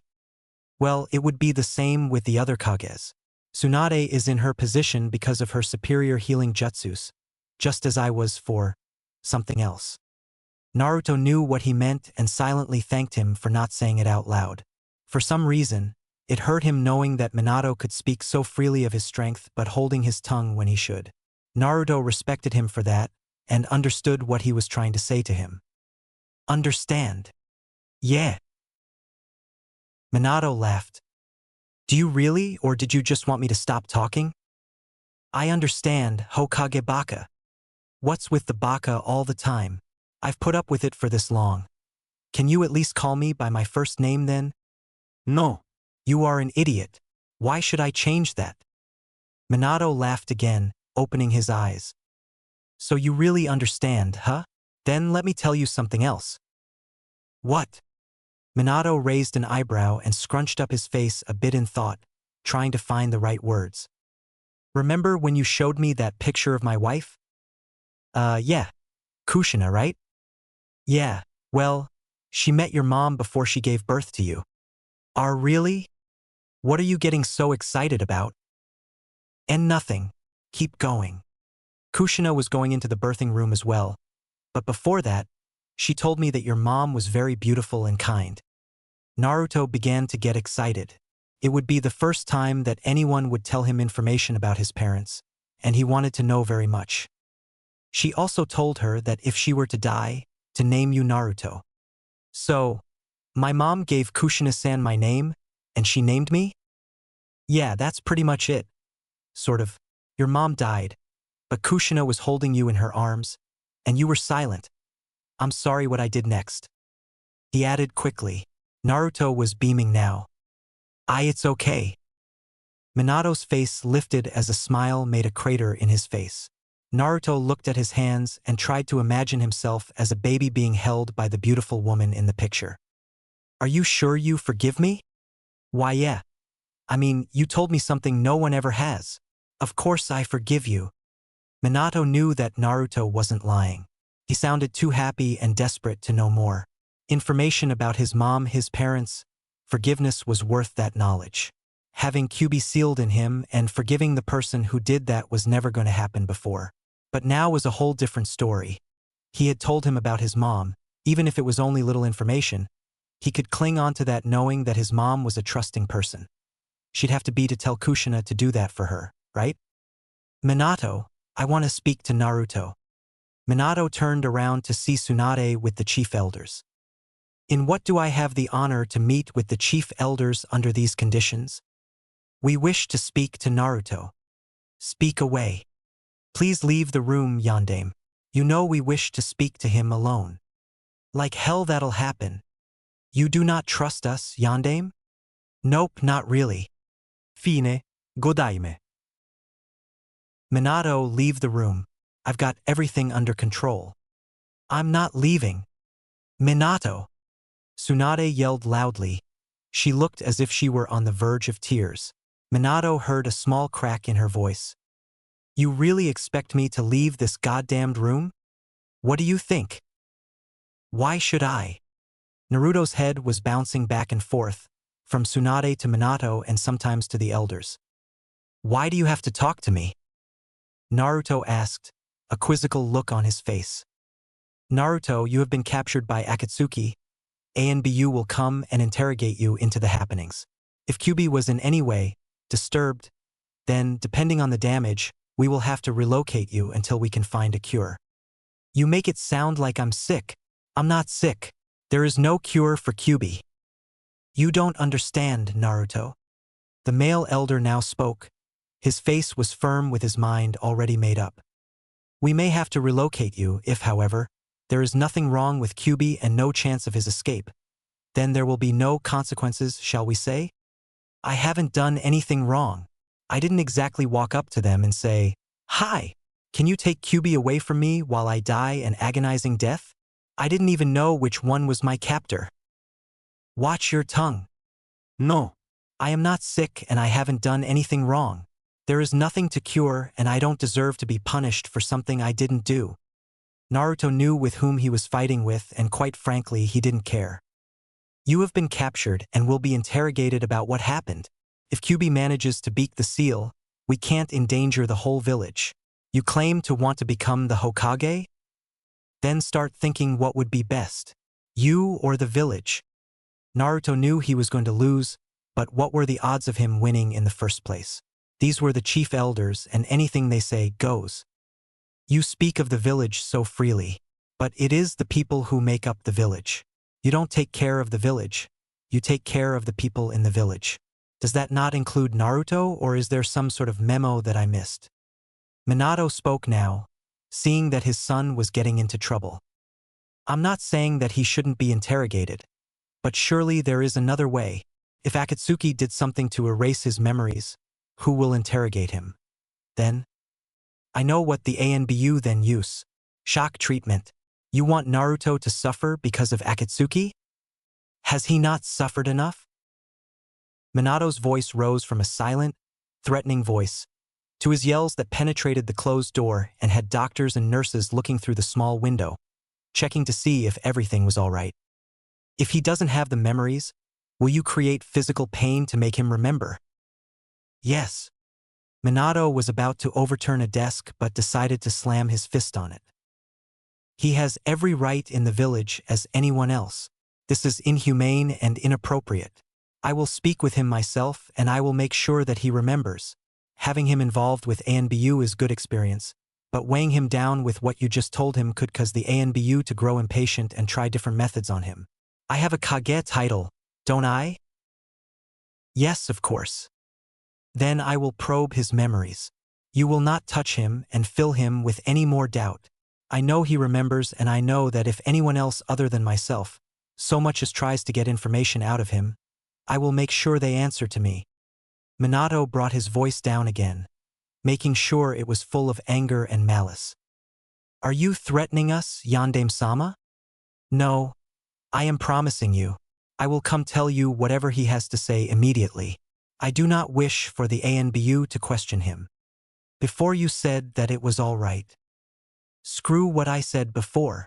I actually saw the hell he was found in, and the ANBU have no reason whatsoever to interrogate him in any manner. What he wants to keep secret, he can keep secret. If they cut him open while he was still awake, do you think that he wants to talk about that? Especially to strangers? No. Minato calmed down somewhat. Uzumaki Naruto, get well soon. They said before leaving. You had better thank Yondaime-sama for what he has just done. For his job could be on the line. They left with those words, Tsunade lingering and mouthing the words, thank you, to Minato before shutting the door with a soft thud. The blonde Hokage sank into a chair, holding the bridge of his nose and closing his eyes. I'm going to hear a shitload of crap tomorrow. Oh boy. Sorry. Minato opened his eyes and ruffled Naruto's hair. Don't worry about it, kiddo. Naruto looked down. Someone actually stood up for him. Stood up to the chief elders nonetheless. That and the fact that he told him about his mother. Thanks. Minato smiled a fatherly smile and closed his eyes again. No problem. Besides, I wanted to let some steam off on them for some time now. He chuckled. I'm gonna get some aspirin. I feel a headache coming on. Naruto smiled a bittersweet smile. He couldn't laugh, yet he couldn't say anything. The Hokage stood up for him. Naruto watched him leave for a minute and come back. So, you're gonna have to tell me now. There's no way in hell you're going to the ANBU. They get too impatient too fast. He sighed and took a second glance towards his son. You know, you're pretty stubborn. I think that the chief elders were expecting only you to fight. He laughed. What a laugh. They're too stupid for their own good. I can't wait till they croak. Naruto covered his mouth and snorted. He then turned his attention to the Hokage monument. To think that your ugly face will be up there someday. You think you're easy on the eyes? They both laughed. The room that was once filled with shouts of an angry, protective father was now filled with his laughter mixed with his son's snowfall. Steady bits of snow drifted downwards as they neared the middle of November. The air took a chill and wind picked up a bit. The frost from the night before froze entirely a pond in a garden that was in view from the hospital window. A thin layer of snow accented the frozen landscape. The Japanese maple had begun to wilt and froze in place. The life around Konoha seemed to be a little busier. Western-style trees had been set up in front of Hokage Tower, Genin's cussing and ranting about the lights that could never be applied on. Naruto inwardly snickered at their misfortune. Had it been him up there, he'd probably turn the tree upside down and string the lights on the edge of the branches. If anyone were to walk under it by chance, would either get tangled from the falling lights or have bits of glass embedded in their scalp. Naruto gave a feigned smile as he watched an infant try to create a snowman out of loose snow. The dusts of snow blew off the roof of the hospital with the slightest of wind. He didn't ache much now. He stood up and felt a little nauseous. The effect of the medicine was killing him. Nonetheless, he decided to get dressed and leave the hospital. He was wasting time in bed. There were more missions that he had to complete and training to be done if he wanted to ever become Hokage. He thought about Minato and what he would say if he were to see him out of bed. He almost laughed at the thought. Turning towards the dresser, he pulled out his orange jumpsuit. They were surprisingly fixed with the greatest of care. Where do you think you're going? Did the doctor say you could leave? Naruto spun around to see the blonde Hokage leaning against the doorframe, his arms crossed. Are you trying to get me in trouble? I can't lie in bed all day. I have to go train. No, it is my duty as Hokage to see that you get your rest. If I don't, I wouldn't be a very good Hokage now, would I? He smirked and squinted an eye. Besides, you're supposed to have a broken leg. It's healed and you told me that it's your duty already. Naruto tried to coax Minato into thinking otherwise. Minato sighed, giving in to the persistent blonde. Fine, just for a bit. I want you to rest later. OSU. He smiled and saluted, grinning like a complete idiot. For someone who just barely managed to escape Akatsuki, he seems pretty cheerful. He thought dimly to himself, letting the words wash over him again and again.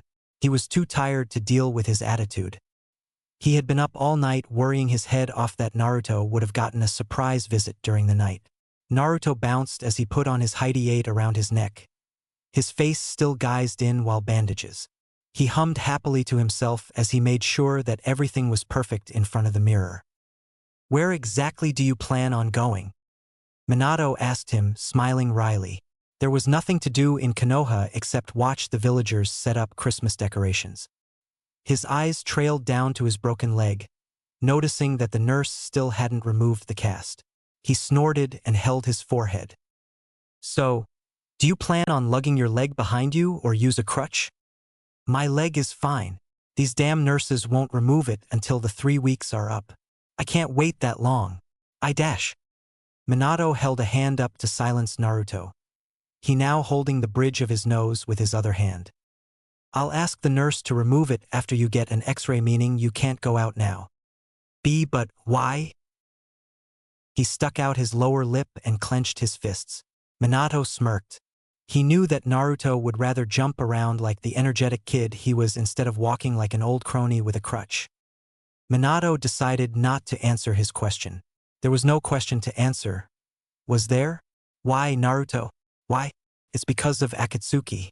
They hurt you and now I have to make sure that you remember how much pain you went through." Naruto sat on the bed and sighed. "Can't I just take it off myself?" He muttered under his breath. Minato hummed and leaned his neck in, wanting to hear what Naruto had to say. "Anyways, Naruto, you have to be supervised from now until you tell me what happened specifically. So put your clothes away, please. If the elders find you roaming the streets as if you had no bounds, it'll be the end of my rank as Hokage and I lose all my rights and privileges. That means that if I weren't Hokage, I wouldn't have been able to save you from Akatsuki. There'd be Anbyu and Hunter ninjas. But who knows how long it would have taken to find you." Naruto suddenly caught interest in his feet and fell backwards on the bed, letting out an exasperated groan. "I want out," he complained. Minato chuckled and took a seat beside him, letting himself fall next to his son. "You're a real pain in the ass, Naruto, but I love ya anyways." He laughed as Naruto gave him a scrunched-up face in disgust. But deep down, he knew that he appreciated the comment. Also, in a way, it was telling Naruto his feelings without being too sappy. He was taking the coward's way out and he didn't like it. "So, can I go?"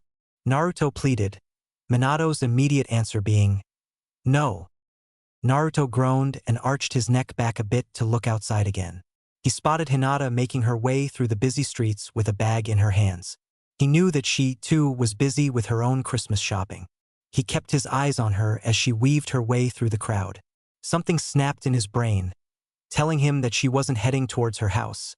It was opposite the way to where she was going. Must be a mission, he thought to himself. He turned to the yondaime to see him in the same position as he, also looking outside. "You really are a pain in the ass," he repeated himself. His voice sounded tired. What had he gone through this time for Naruto? "What's wrong?" Naruto finally decided to ask him. Minato seemed to snap back to reality and laugh sheepishly to himself. "Nothing. I was just wondering what to do for Christmas." "Christmas already? Come on. What is wrong with you people? It's too early to start to celebrate Christmas." "Naruto, what do you think about Christmas?" "Huh? Lots of presents and stuff. You know?" "Naruto, haven't you read any books at all?" "Books? Those boring things? No. Who does? Did you ever read one called A Christmas Carol?" "Huh? I told you, I never read books." Minato let out a long sigh. "I guess I'm going to have to teach you a lot." "What?" "Wait here. I'll get the book now." He forced himself up without using his arms and stared ahead, letting out heavier sighs. "You sound like I'm trouble." "You are." Naruto scowled. He didn't like being trouble. Only make it. The young blonde forced himself to sit up and look at the blonde Hokage. His eyes seemed different, less cheerful than usual. "Oi, are you sure you're okay?" The Hokage looked down at Naruto and smiled. "Don't worry about me. I just need some time alone." Naruto nodded, understanding perfectly what he meant. It hurt him to see the blonde Hokage leave the room. He didn't even say goodbye or see you later. He wasn't himself. What had happened to him? Minato stuck his hands in his pockets as he walked down the streets. His face was sullen and contorted in contemplation. What had Naruto seen to want to make him get out of the hospital so badly? Maybe it was because he really did want to become Hokage so badly that he'd go out. No, that wasn't it. It was so sudden. Why didn't he go out a day ago or before that? Naruto wasn't the type to lie in bed and be pampered in a hospital. Well, I see that my former pupil has a lot on his mind. Eh? What do you old geezer? Ah, man. Can't I have a friendly talk with my student? Friendly? Yes. What else do you want besides a woman for Christmas? Talking about Christmas? I didn't even bring up the subject. Is that what's on your mind? Oh golly gee. Could it be? He rolled his eyes. Jiraiya laughed loudly, making Minato slouch lower. Man, you really still are a kid. What? Listen, Naruto's never had a real Christmas. Try and dash. Who said I'm thinking about Christmas and Naruto? Who said you weren't? You're always thinking about your kid. Minato. It's natural. Why do you always pop up whenever you're not needed? I never do. Right? You're just a regal bastard then. If you don't my advice, just say so. I don't want your advice then. Jiraiya crossed his arms as one corner of his lip arched upwards. Fine. Just don't come bawling your eyes out to me later. I won't. You'd probably be too drunk to care. Jiraiya laughed and walked away, making Minato fume. I hate you, you know that? He called after him, only to hear him laugh harder. Hinata hesitantly walked up to the hospital and silently prayed that Naruto would be awake to see her. I'm here to see Uzumaki Naruto. She told the nurse in her quiet voice, holding the bag out in front of her as if it would offer her little protection. The nurse smiled kindly and held out a hand, instructing her to follow. Naruto-kun, you have visitors. The nurse knocked on the door and opened it. She found Naruto sprawled on the bed, eyes closed asleep. Oh, he was awake earlier. Yandame-sama should come back later. He always does, she sighed. He's always with him. Never leaves his side for more than an hour at a time, actually. She exclaimed, as if only realizing this only now. Hinata blushed as she took a seat next to him. She soon found herself staring at his sleeping figure until she realized that he was uncovered. Gulping loudly, she took the light cover and began pulling it over his body slightly, not wanting to wake him, yet not wanting the moment to last. Her face was beet red by now. Looking at his hands, she knew that she'd have to lift them up to put them on top of the sheet. She blinked 3 times and began breathing heavily, taking his hand and tugging the sheet under them and laid them down once again. She felt like fainting right there for actually being able to touch him. Taking a seat, she opened her bag to check if her present was still there for Naruto. It was supposed to be a get-well gift, but if he had been moving so soon, he must have already been feeling better. It was rice balls shaped into little hearts. She wanted to tell him she liked him, but was too shy. She also knew he was a little thick, so the hearts wouldn't set him off in any way. Shaking her head at her own shyness, she decided to leave. Standing up, her feet hooked onto the bottom of the bed, making her trip on the floor and have the 4 stand and oxygen mask to fall onto the floor with a loud clatter. Naruto's eyes snapped open instantly. Chen? Hinata? What are you doing here? Ayano, I was just dropping by to see if you were feeling better. She stumbled on her words. Naruto raised an eyebrow in confusion. I have to go. Huh? Why? He asked, puzzled. She blushed harder than before and began playing with her fingers. Ano, I have to go help my parents decorate the Christmas tree. A tree? Why would you do that? She stopped. She didn't fully understand herself. Well, it's supposed to be because of the Christmas spirit. She replied steadily, hoping that she was right. Naruto sat up. Oh. She smiled. Naruto was so cute when he was clueless even though he pretended to understand. I'll talk to you later? Sure. Anytime, Hinata. He replied in his usual cheery voice. Minato closed his eyes as he made his way back to the hospital. It seemed that he misplaced the book. A light sensation tickled his nose. He opened his eyes to see that it was starting to snow again. He thought back to Naruto. Every kid deserved to be outside on the first snowfall. He frowned deeply and walked inside. An idea developed in his mind as Naruto's room materialized in front of him. He went inside to see Naruto staring longingly outside. Oi. He called to him. Naruto's head spun around to look at the smiling Hokage, approaching him rather quickly. He had no time to back away when Minato hoisted him onto his back. What are dash? He opened the window and began climbing up the side of the building onto the roof. Naruto's eyes widened as the bitter air passed through the light pajama.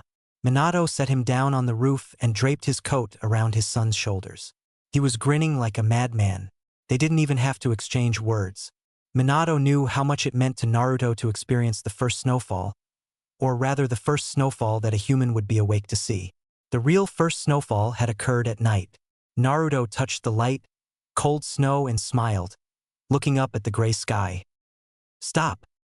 Naruto walked out of the hospital with dread. He knew what was going to happen and he could do nothing to avoid it. He looked up uneasily at Minato, who seemed to calm to be his usual self. His careful strides as the snow brushed past his naked toes made it seem as if he wasn't affected by the cold at all. His head was held up high and posture was erect and firm as a board. It almost made Naruto scared to see his friend. Friend? When did he become his friend? Naruto stuck his hands in his pockets and looked down, sticking out his lower lip. What was he to tell him? What method was he to use on Naruto? Ne, Hokage Baka Ano? What's going to happen? Naruto asked him. Minato's emotionless face turned downcast towards him and then smiled. Don't worry too much about it. I'm not ANBU, but I will have to use of their methods. It is the most effective. Naruto turned his gaze down towards his feet as if there was something interesting about them. Are you sure? Naruto asked him again. Minato only smiled and ruffled Naruto's hair, offering only a smile in reply. Naruto tried to accept the comfort, but no matter what happened, he was scared shitless because of what Akatsuki had done to him. They toyed with him, tortured him, played games, everything possible to try and make him break. Now he was forced to remember, tell Minato and then stay the same smiling Naruto? How about we stop for ramen first? Minato asked Naruto, whom reluctantly nodded. Believe me, Naruto, I don't like what I'm doing either. He told his son and then decided to frown. I'm sorry about what I'm doing. Naruto didn't reply. He was too preoccupied in thinking about what was going to happen to him. Naruto now sat in the second training hall. The ramen at Ichiraku's seemed to only clear his mind for a few minutes before setting out back towards Minato's house. They both sat cross-legged on the floor, staring at each other for some time before Minato closed his eyes and began to speak into a clear voice, tilting his head downwards a bit. Do you know why you are here? Naruto nodded and watched Minato a bit, suddenly growing a bit sleepy. He then noticed that Minato's hands were folded into a hand seal. He mentally thanked him for not putting him in pain of remembering what had happened. How old are you, Naruto? 12. His lips moved on his own, he in a semi-conscious state. What is your surname? Uzumaki. This won't hurt you, nor will this be able to keep you from telling a lie. Understand? He nodded, muttering a quiet yes. Close your eyes and think back to how you were taken until the time I came. Naruto listened. Are you scared?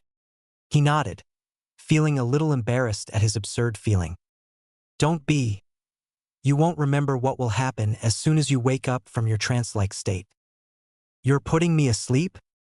No. If I did, then you wouldn't be able to tell me what happened. He placed a voice recorder on the floor and began to run it. What is that? A voice recorder. Now, relax and everything will be fine. Naruto nodded and felt himself ebb away into his conscious. How were you taken? It was my turn to watch the campsite. Kakashi-sensei was asleep and so was everyone else. I was watching the fire and then pulled into the bushes. Where did you end up? I don't know. Akatsuki's base is all I know where I was. Naruto kept speaking in a monotonous voice. What happened to you? Were you tortured? Yes. They tortured me while I was still conscious. Minato stopped for a minute before going on. Why did they take you? For Kyuubi. They tortured me to get Kyuubi, and as an experiment to draw out Kyuubi mentally and physically. Kyuubi was cheering. His voice quivered somewhat, face scrunching up. Calm down. Did you even try to escape? Yes. How? They put me in a steel cell.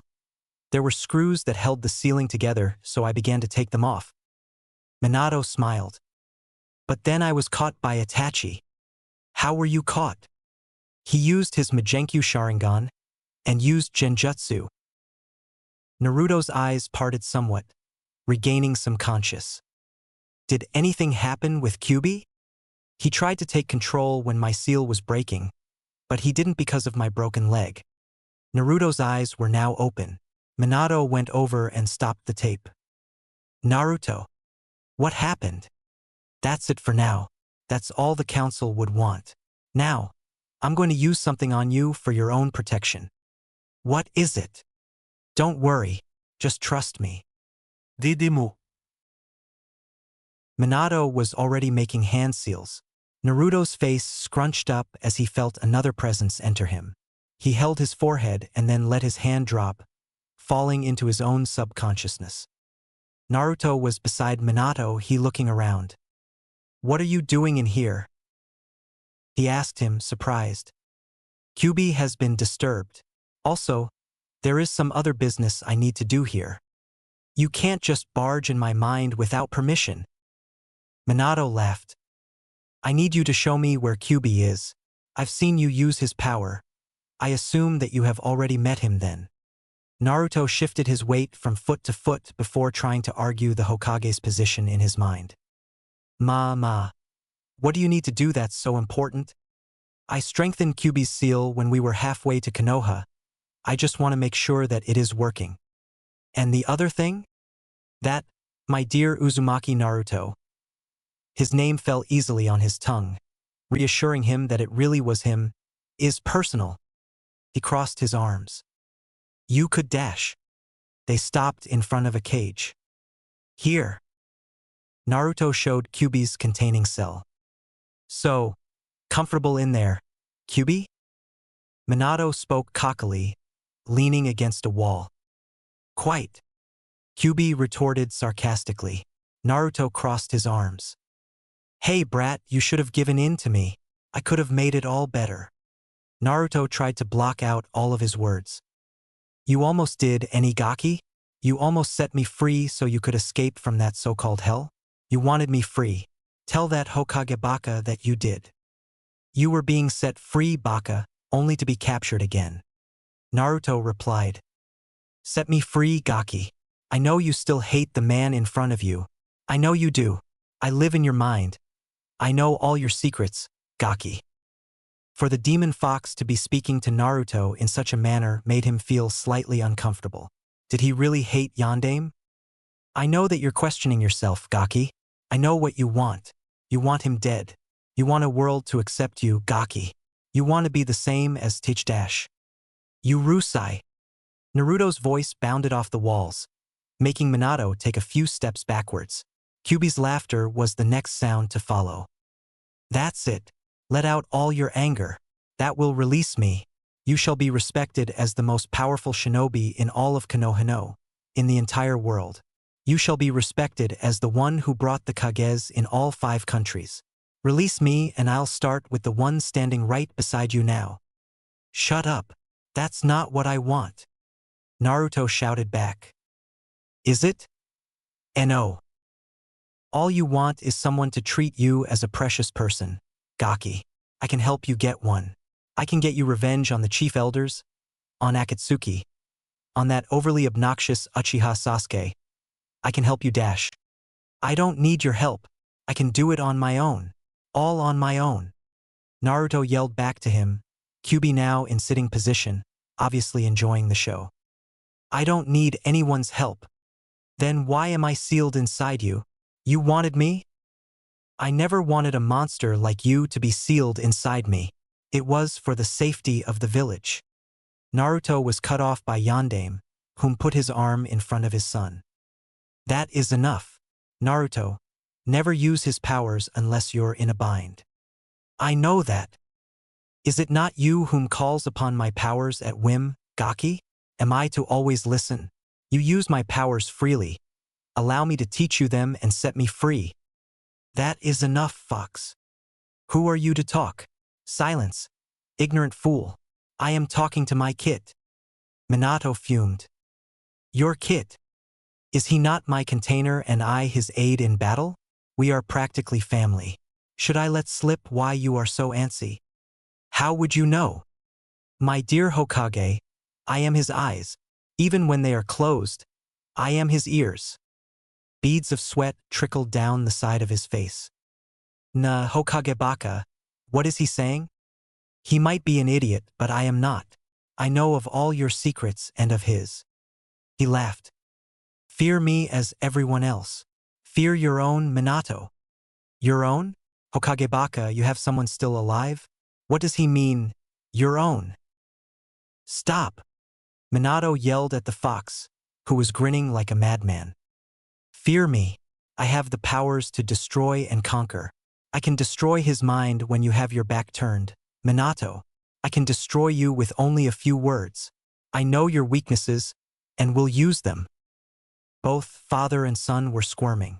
They wanted him to stop, but the spirit demon only continued on, threatening to destroy both of them. Let me taste your fear. Kit, show me your hate towards your so-called Hokage. Let him know how much you hate him, despite whatever has happened. He ruined your life, forced you to grow up and become an assassin. Kill others when you age. Look back to your friend. Haku. He died and you were crying. You were crying, Kit. Minato felt his throat tighten. He was scared of what the fox would say. He knew it was coming. Express your hatred, your anger. It doesn't matter what this man has told you. You hate him for doing this to you. When you were sealed, it was already prepared that you shall become a shinobi to learn how to control me. You have been being controlled and manipulated since the day you were born. You dear Hokage was not alive to hear those words. Minato's knees practically gave way. Couldn't be true. Could it? No, Tsunade would be well informed and tell him. But then again, he didn't have the right to be Naruto having his future set out for him already. But that just couldn't be. Naruto, that is enough. We'll go back now. Yeah. Stop crying, Gaki. You're weak. Don't cry. I'm not crying, you bastard. Just you wait. You shall see. You're weak. Brat. Learn to kill lustfully. Let me free. Let me kill him. Let me kill them all. I want to feel their flesh beneath my claws tear apart. Let me rid you of your burden. Minato began to regain his composure. Naruto was crying on the outside. He had to check. Naruto. Small. Minato went over to his son and touched his forehead. The world around them darkened and the blonde duo set back into reality. Minato opened his eyes to see Naruto still inside his subconscious. And indeed, he was crying. Thick, pearly tears descended from his eyes and fell onto his lap, camouflaging itself with the rest of his tear-stained pants. Naruto opened his eyes and touched his face, finding it wet. He stared into the eyes of his father and frowned. Silently, he stood up and made his way out of the room, towards the door. Minato let out a short, sad sigh. No words left his lips. There was no one to apologize to, no one to talk to, and defiantly, no one able to understand him. The time to tell his son was soon. He knew that the fox wouldn't keep his muzzle shut for too long. He never did. Minato looked outside and towards the rec training hall on the other side of the field. Sorry, Naruto? He found himself saying, despite that no one was there. He felt as if he just had to say it, to relive some tension from his chest and mind. Damn it. He cursed under his breath as he kicked a pebble. The day was used as Naruto came to realize that it was well past 6.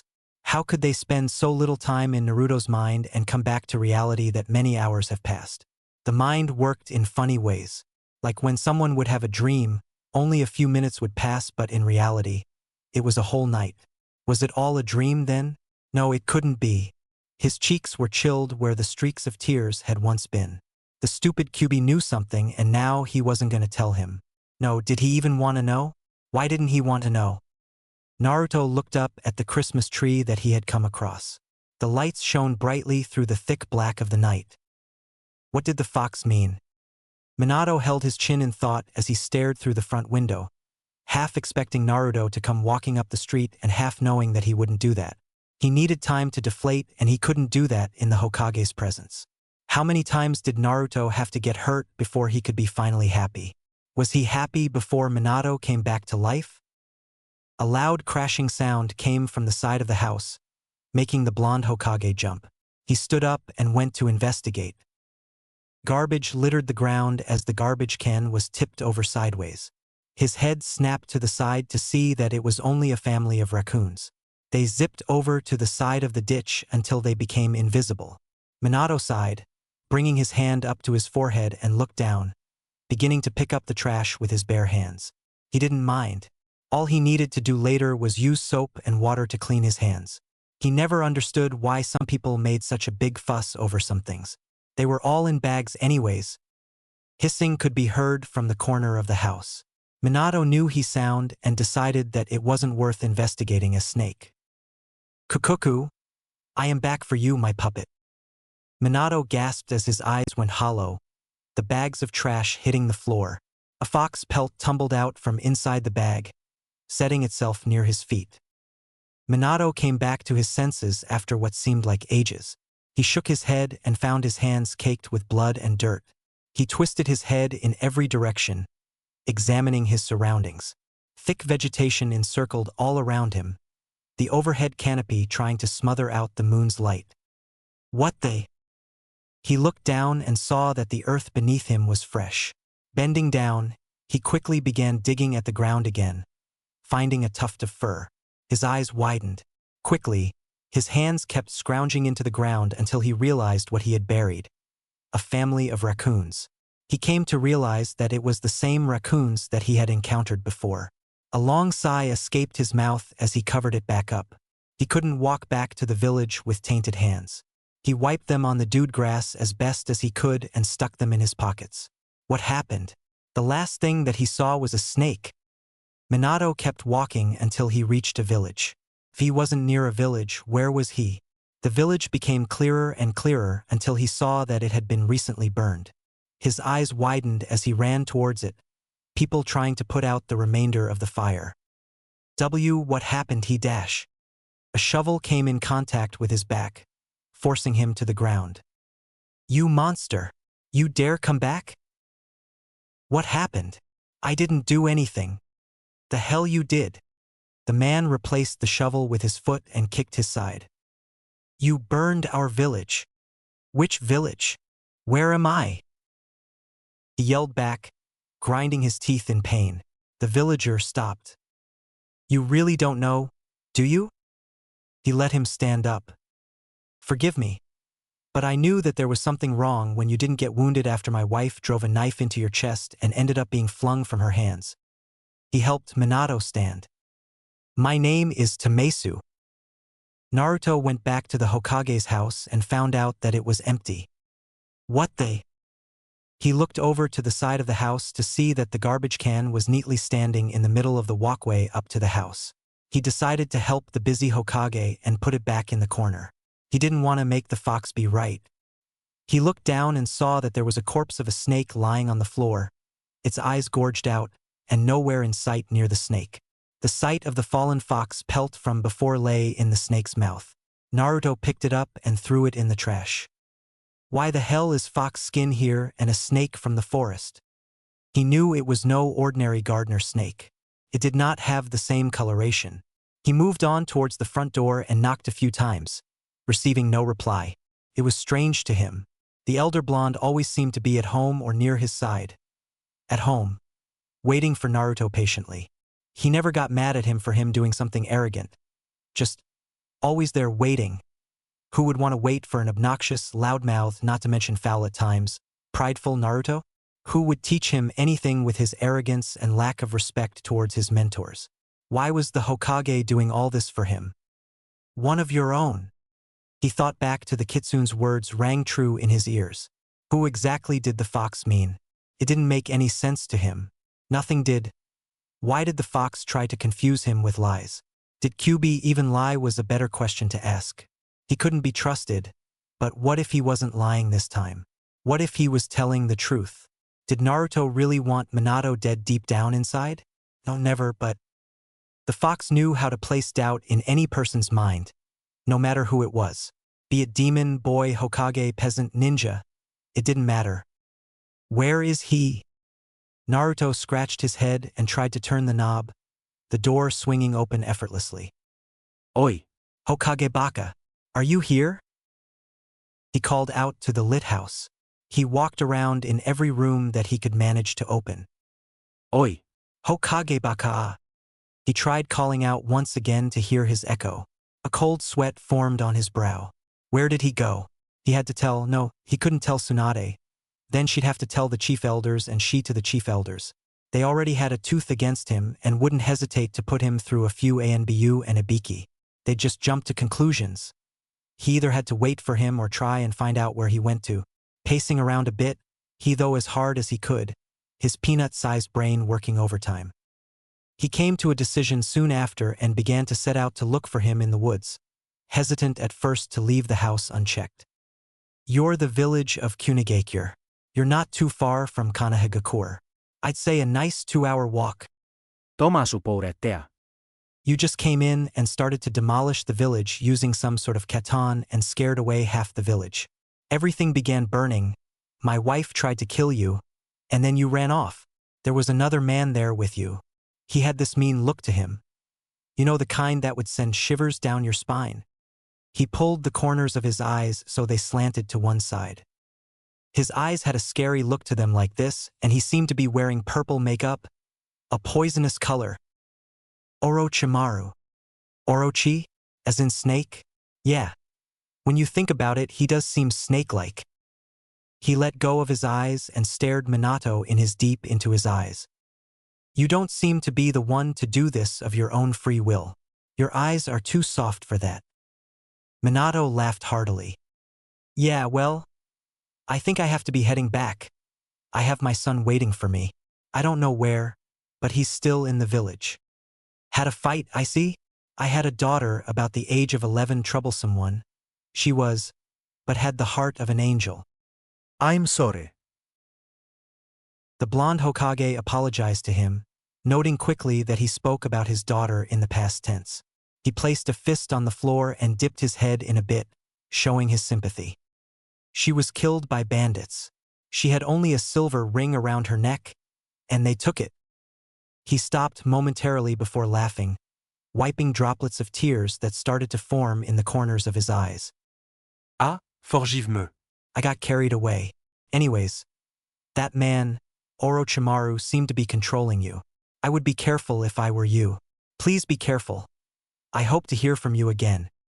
I thank you for your understanding. I will ask for a few favors and send shinobi to help and repair the village. Thank you. Minato stood up and bowed. What is your name? HM? Mine? It's Minato. Namake's Minato. Tamesu nodded and waved, seeing Minato off. Daylight began kissing the lower scenery, Naruto now beginning to get frantic. Where the hell was he? He was going to get blamed for killing the Hokage. He was going to go through hell with Tsunade and the elders. It wasn't him though. He knew it. What the hell was happening? Why did the stupid Hokage leave? Was he kidnapped? Did he just get rid of the village? Did he Orochimaru somehow find a way to end the jutsu and he turned to dust? He sank against a tree and sighed heavily. Why did he have to disappear? Now that he thought about it, he staying beside the Hokage was some kind of insurance, knowing that wherever he went, the Hokage went, meaning that seeing him without him meant that something was very wrong. Naruto stood up and began to walk back towards the mansion, hoping that the Hokage somehow made it back to the house without any damage done to him. A white and yellow blur sped past him, he having to firmly hold his ground so that he would not be knocked over. A grin spread across his face unconsciously. Hokage Baka! He began to run himself back to the mansion until he saw the Hokage stop abruptly and turn the other way, knocking him down to the ground. He closed his eyes as Hitback hit the ground with a hard thud. Searing pain shot through his arm as he felt a cool object come in contact with his skin. Gasping in surprise, his grin quickly faded into a grimace as he held his wound. He stood up to see that the once patient, loving, blonde Hokage towered over him, kunai in hand. His cloak billowed in the chilly wind, hair spraying wildly in every direction as his Hitai-8 seemed to have disappeared. Naruto slowly stood up, locking sky-blue orbs into dull gray ones. He made no movement to reach into his pouch to pull out a kunai. He wanted to speak, but felt a large swell in his throat block his words from escaping his tongue. Enne, Hokage Baka. His words trembled as he spoke. What's going on? Kukuku. His eyes widened as another surge of pain struck his back. He turned around to find a certain Uchiha, his Sharingan activated. Itachi. Beside him stood another familiar face, a face that brought back the dead through Kenjutsus. Anguish. Naruto stared into Itachi's eyes, almost mesmerized. He found himself truly alone in this predicament. Oh oi. What's going on? You do not know Naruto? Minato began to attack Naruto with his kunai, he managing to dodge every strike and backflip on a nearby crate. I'm finally taking my puppet back, Orochimaru stated, watching Naruto's eyes shrink in terror. I am here for my bijou. En Nani? You managed to escape me once, Naruto. Not this time. 3 adults against 1 child was not a fair advantage, but there was nothing he could do about it. He clenched his fists. How did they get past the guards? The ANBU and Hunter Shinobis. Oi, Hokage Baka. Naruto tried to speak with the manipulated Hokage. A hand rose up to his forehead, trying to snap out of it. Naruto smiled slightly, hoping to at least to have his friend on his side.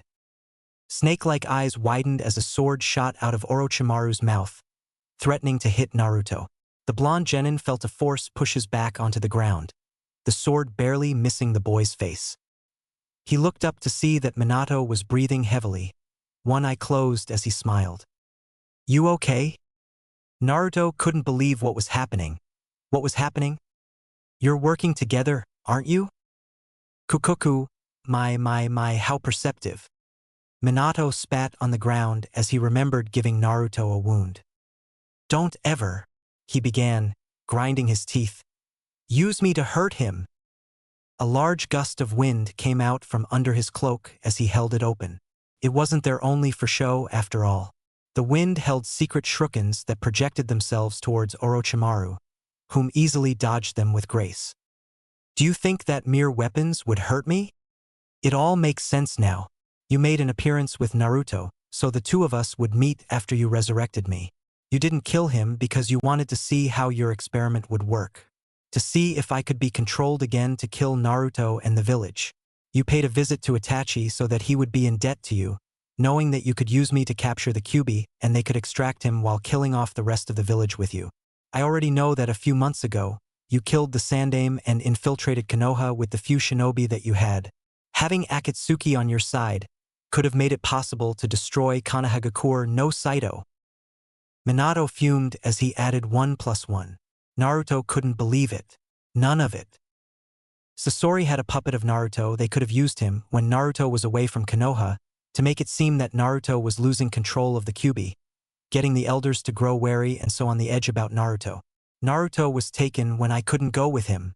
The assassination attempt on him near Kusa was sent because of the elders' worry. If I hadn't been there, they would have succeeded and you only had an opportunity to kill Naruto and Toshiro at the same time, but you didn't expect me to be there.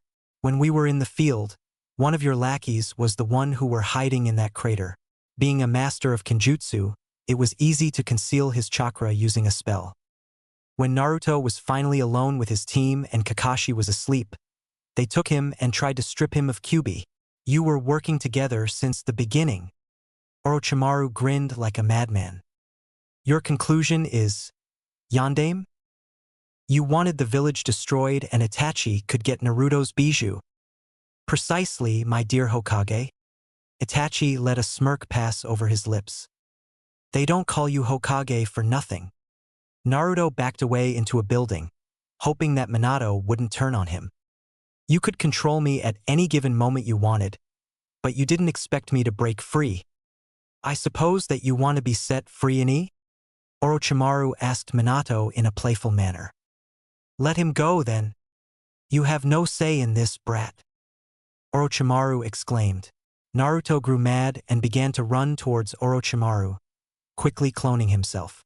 Naruto went to punch Orochimaru, only to find himself standing beside Air and Orochimaru behind him. Naruto! Minato used his body flicker to stop a punch from Orochimaru. Naruto, get out of here. No. I'm not gonna leave you alone here with a snake team and Uchiha Snob. Naruto exclaimed. Go!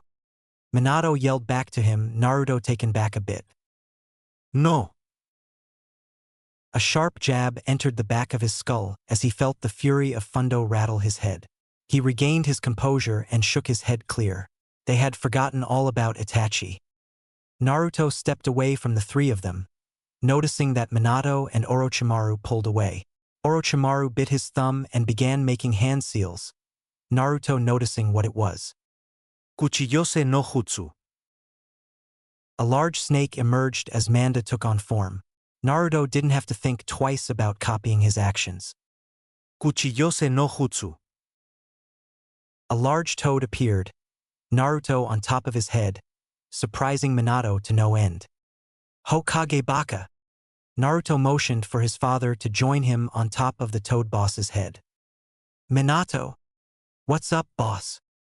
The blonde Hokage smiled, patting Naruto's head proudly. I got Itachi. Wait! Naruto, no. Naruto hopped off of Gamabunta's head and faced Itachi proudly. Why did he summon the toad boss? Was it really for Minato to use? Naruto, you want to go up against me even though what I have done? This is pure stupidity. Can it? You're almost exactly like Sasuke. Itachi showed no emotion, but he was growing angry inside. He was being compared to his ingrate of a brother who cried. Tsunade's eyes snapped open as she heard crashing coming from outside. She quickly stood up and looked out the window to see the toad and snake. Orochimaru. She breathed, quickly getting dressed and out of her nightgown. Gamabunta unsheathed his blade and swung it full force at Manda, he avoiding it entirely. Naruto had to jump away to escape a jagged piece of iron being flung off from a lamp post. Itachi went in closer to him, Naruto having to jump backwards again. No matter how little of a chance he had to defeat Itachi, he didn't want to give in to his pride. The Master Sharingan user disappeared, only for Naruto to be knocked into a building, blood spilling from the corner of his lips. He shut his eyes upon the impact and then felt himself being lifted up by his neck. Do you know why I let you live? Naruto smirked and began speaking. Is that all you have, Itachi team? Naruto moved his hands upwards to try and pry his hands off. The dream he had last month, it was like this, but it didn't follow in sequence. Dreams never did. They'd show you fragments, and even if they seemed to fit together, they were only in that order to confuse you. A sword drove upwards in the young blonde's gut, making him cough up blood. Do you wish to die? Naruto tried to begin speaking, only to be held up once more by his throat. You only lived because I let you. Itachi finished, watching Naruto now scratch at his throat to try and breathe, making Itachi squeeze even tighter. The land began to crumble and break, projecting itself from the earth at spikes, making Itachi drop Naruto to the ground and jump away before a spike could hit him. Naruto, Daijubu? Tsunade walked over to Naruto, placing a hand on his back as he gasped and coughed for air. The 50-year-old Hokage stood up to her full height. Naruto, stick with me. She bit her thumb and began a summoning jutsu. Katsuya emerged. Tsunade grabbed Naruto and placed him on top of Katsuya with her. Itachi can't come up here without problems from Katsuya. You're safe here. Naruto felt more safe now that he was with someone he knew who wouldn't go against him. What's happening? That snake-tongued bastard and Uchiha Snob are working together. They can control the Yandembaka whenever they want and want Kyuubi. Tsunade smirked. Jiraiya is attracted to large crowds. He should be here soon. Erosenin is still in Konoha? Hi.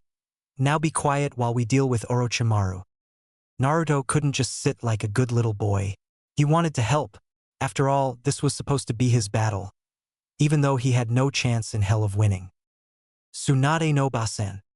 Naruto began, only to have Tsunade join the battle with Minato, whom was barely able to keep up.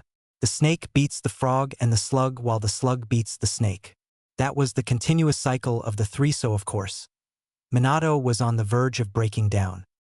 Naruto, when I tell you, I want you to go and distract Orochimaru from his right side. Naruto's face lit up. He was gonna fight Orochimaru? But what the hell was Tsunade thinking? Up against a Sannin meant sure death, and with Itachi below, there was no way that a screw-up would prove any good. Didymu. I trust you, Naruto. Who is to your right? He turned his head and saw Minato. You want me to go with Yandembaka? Yeah, that will create a diversion and enough time for me to harm Orochimaru. Believe me, being with Minato is better than being with me. I'm not gonna go lightly on him. Minato is, he'll take care of you for now. It's hard to explain now, Naruto. Just do as I say when I say it. Tsunade didn't know what would happen on the battlefield, but she wanted Naruto to be with his father every moment that he could while he could. Roger, he replied, waiting for his cue. Tsunade distanced herself from Gamabunta, giving a single nod to Minato and motioning with her hand to Naruto, signaling that she was there and Naruto was safe with her for the meantime. Minato gave a nod back. Tsunade, nice to see you here. Orochimaru greeted lightly. Spare me the welcome committee, Orochimaru. Tsunade replied. Another sudden movement forwards and Orochimaru was just about ready to attack the giant summon slug. Now! Naruto jumped across towards Gamabunta, almost about to fall. Minato's legs grew watery for a split second until the toad boss stuck out his tongue and caught the 12-year-old hyperactive blonde. Orochimaru went in to capture Naruto, leaving Manda behind. Tsunade went in to stop him, knocking him to the floor. They skyrocketed and spiraled downwards until they crashed into the ground. They stood up, able to walk away from the scene. Boss, gimme some oil. Gamabunta's throat swelled as oil came spurting out of his mouth towards Manda. Minato blew out a katan and lit up the oil, letting Manda feel the sting of a blazing fire. Minato let out a cry of triumph only to be stunned to see that Manda had shed his skin. Oi, Minato. Snakes only shed once every few months. A smile replaced his frown. Oi Hokage Baka, he's behind the building. Naruto pointed to a large moving serpent that slithered between the buildings. Baka Hibi.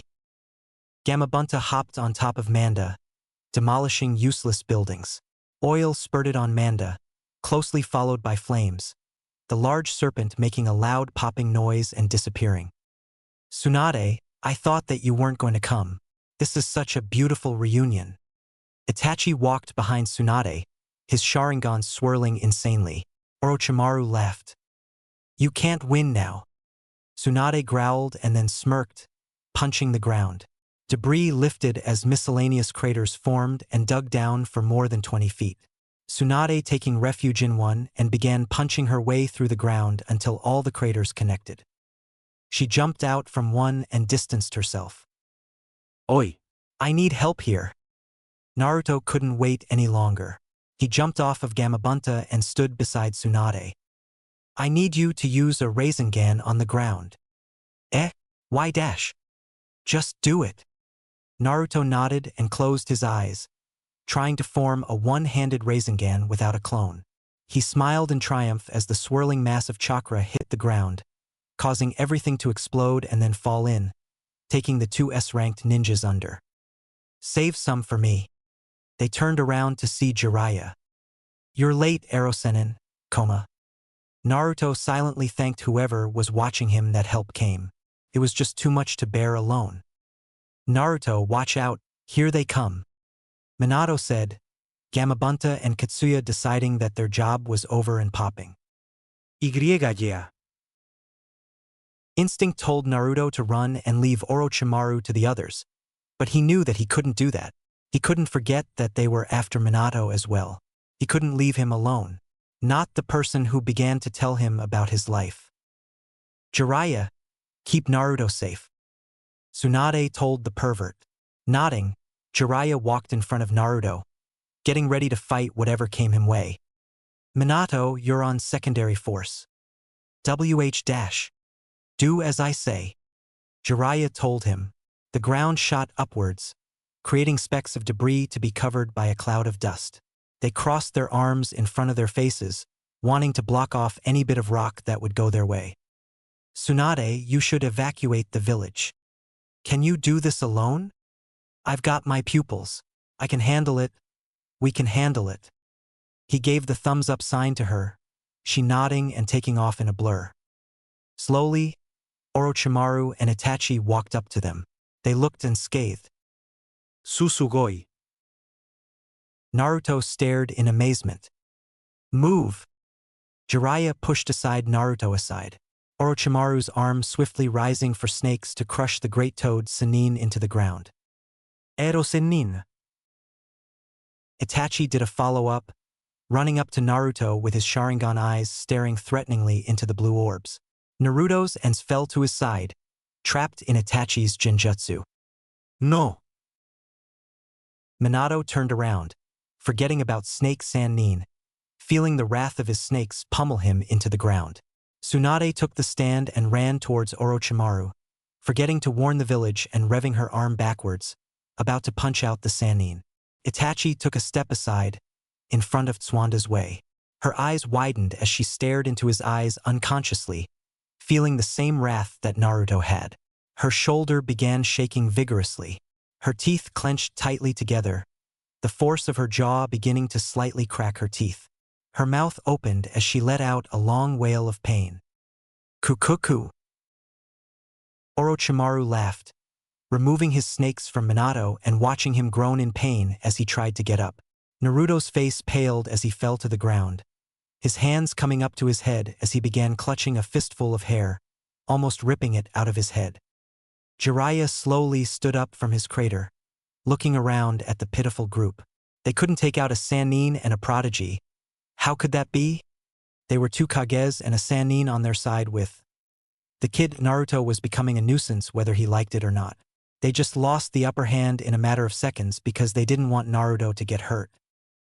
He ran towards Naruto and placed him on his back carefully, backing away from the enemies and even his comrades. I need that Jinchuriki, Jiraiya.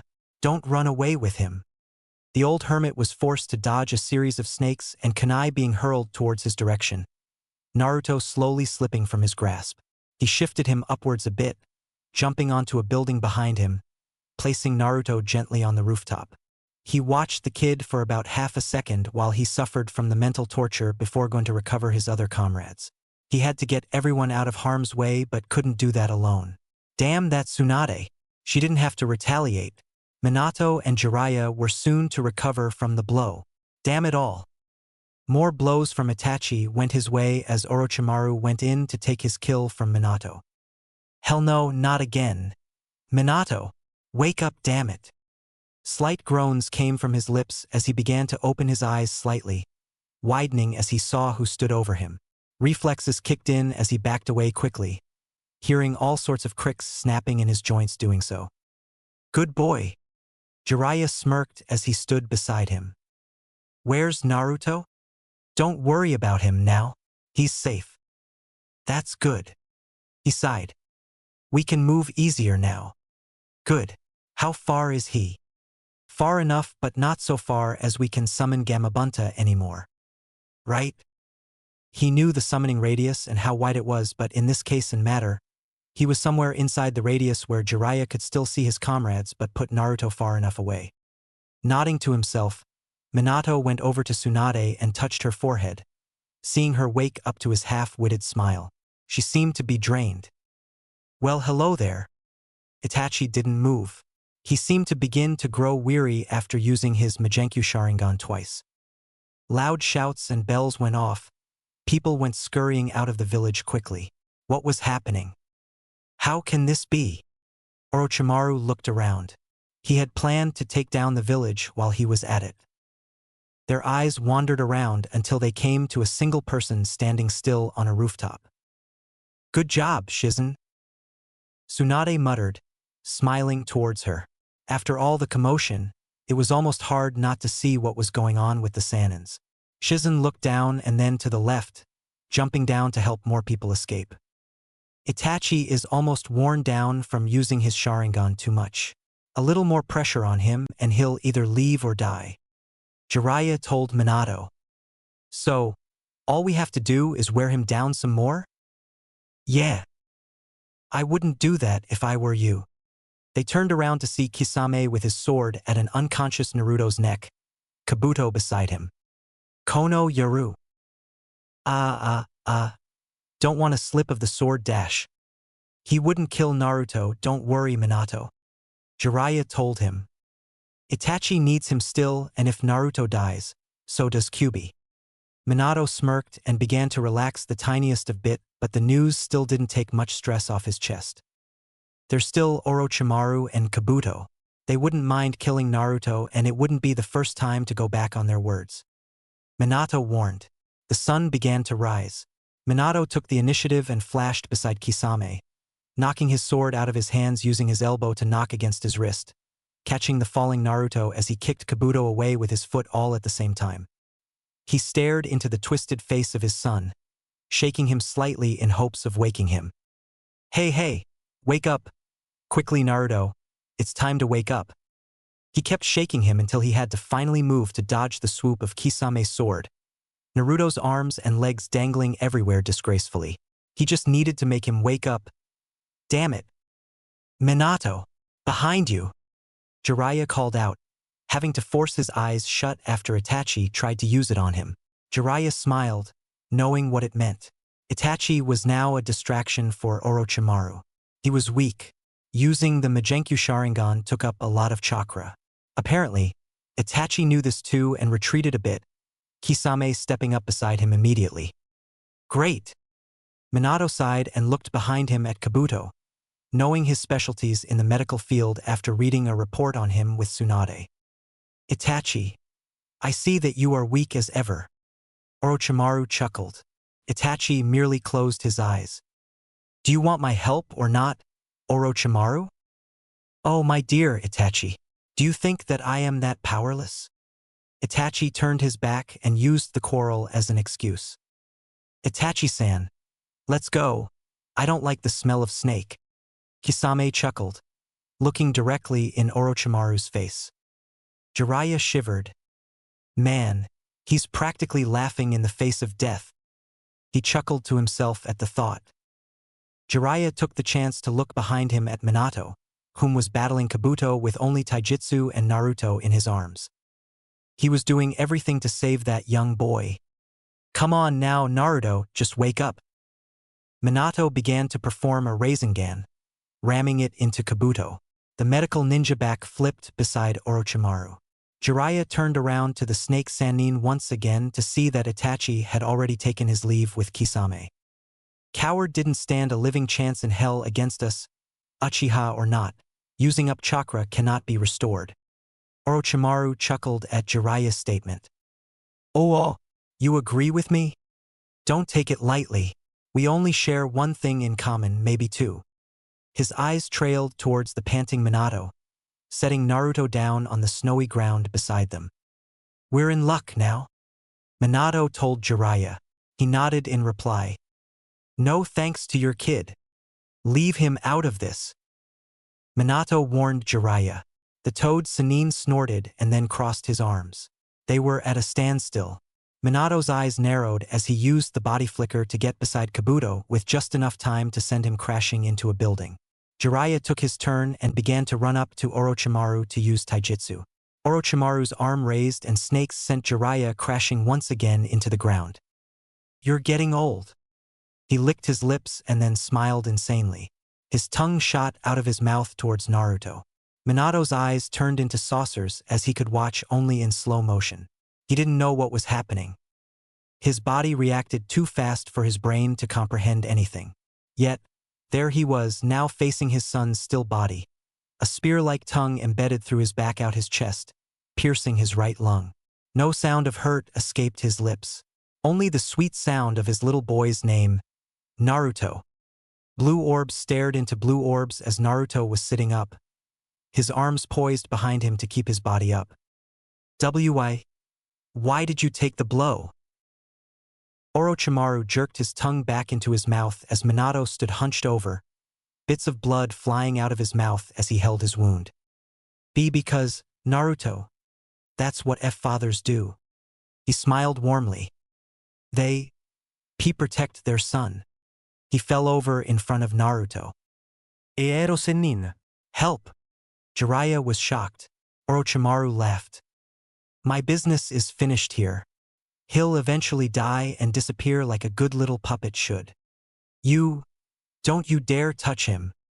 Naruto tried to go after Orochimaru, only to see a blinding white light pass in front of his eyes and searing pain course through his abdomen. His eyes rolled into the back of his head as he fell to the snowy ground, beside his father.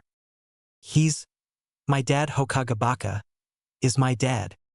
He tried to convince himself until the next fleeting moment turned black, ugly, full of despair, empty, cold, lonely. I love you, Na. His voice disappeared as Itachi's Sharingan effects took him under control once again, and the pain in his abdomen was just too much to bear. Orochimaru was seen battling Jiraiya for the last time. Blood pressure normal. Breathing dash. Naruto, wake up, sleepyhead. Come now, I have one last thing to teach you. Naruto opened his eyes to find himself still in the same spot as he fell. Jiraiya, Orochimaru, and most importantly, Minato were missing. There was no one around. However, there were two large pools of blood under and around him. He thought he heard the familiar sounds of the hospital, but it turned out to be only the ending part of his dream. Naruto curled up into a ball and held his knees close to his chest. Dad! He whispered to himself. Can I call you Dad, Hokage Baka? He reached out and touched the swirling blood belonging to Minato. It was still warm. I'm sorry. He clenched his teeth, all pain fleeing from his senses. There was nothing left for him there. What happened? Where did they all go? He lay back down on the ground and closed his eyes. He knew he'd have to eventually get up, but now wasn't the time to. Not for him, at least. Naruto! A shrill voice called out for his name. It was no surprise, he knew it belonged to Sakura. No matter how much he liked her, at the moment, she didn't seem to matter. I have a father. He whispered to himself before allowing himself to sink back into the painless abyss of his mind. The many hands that lifted him up in reality belonged to Sasuke and Sakura.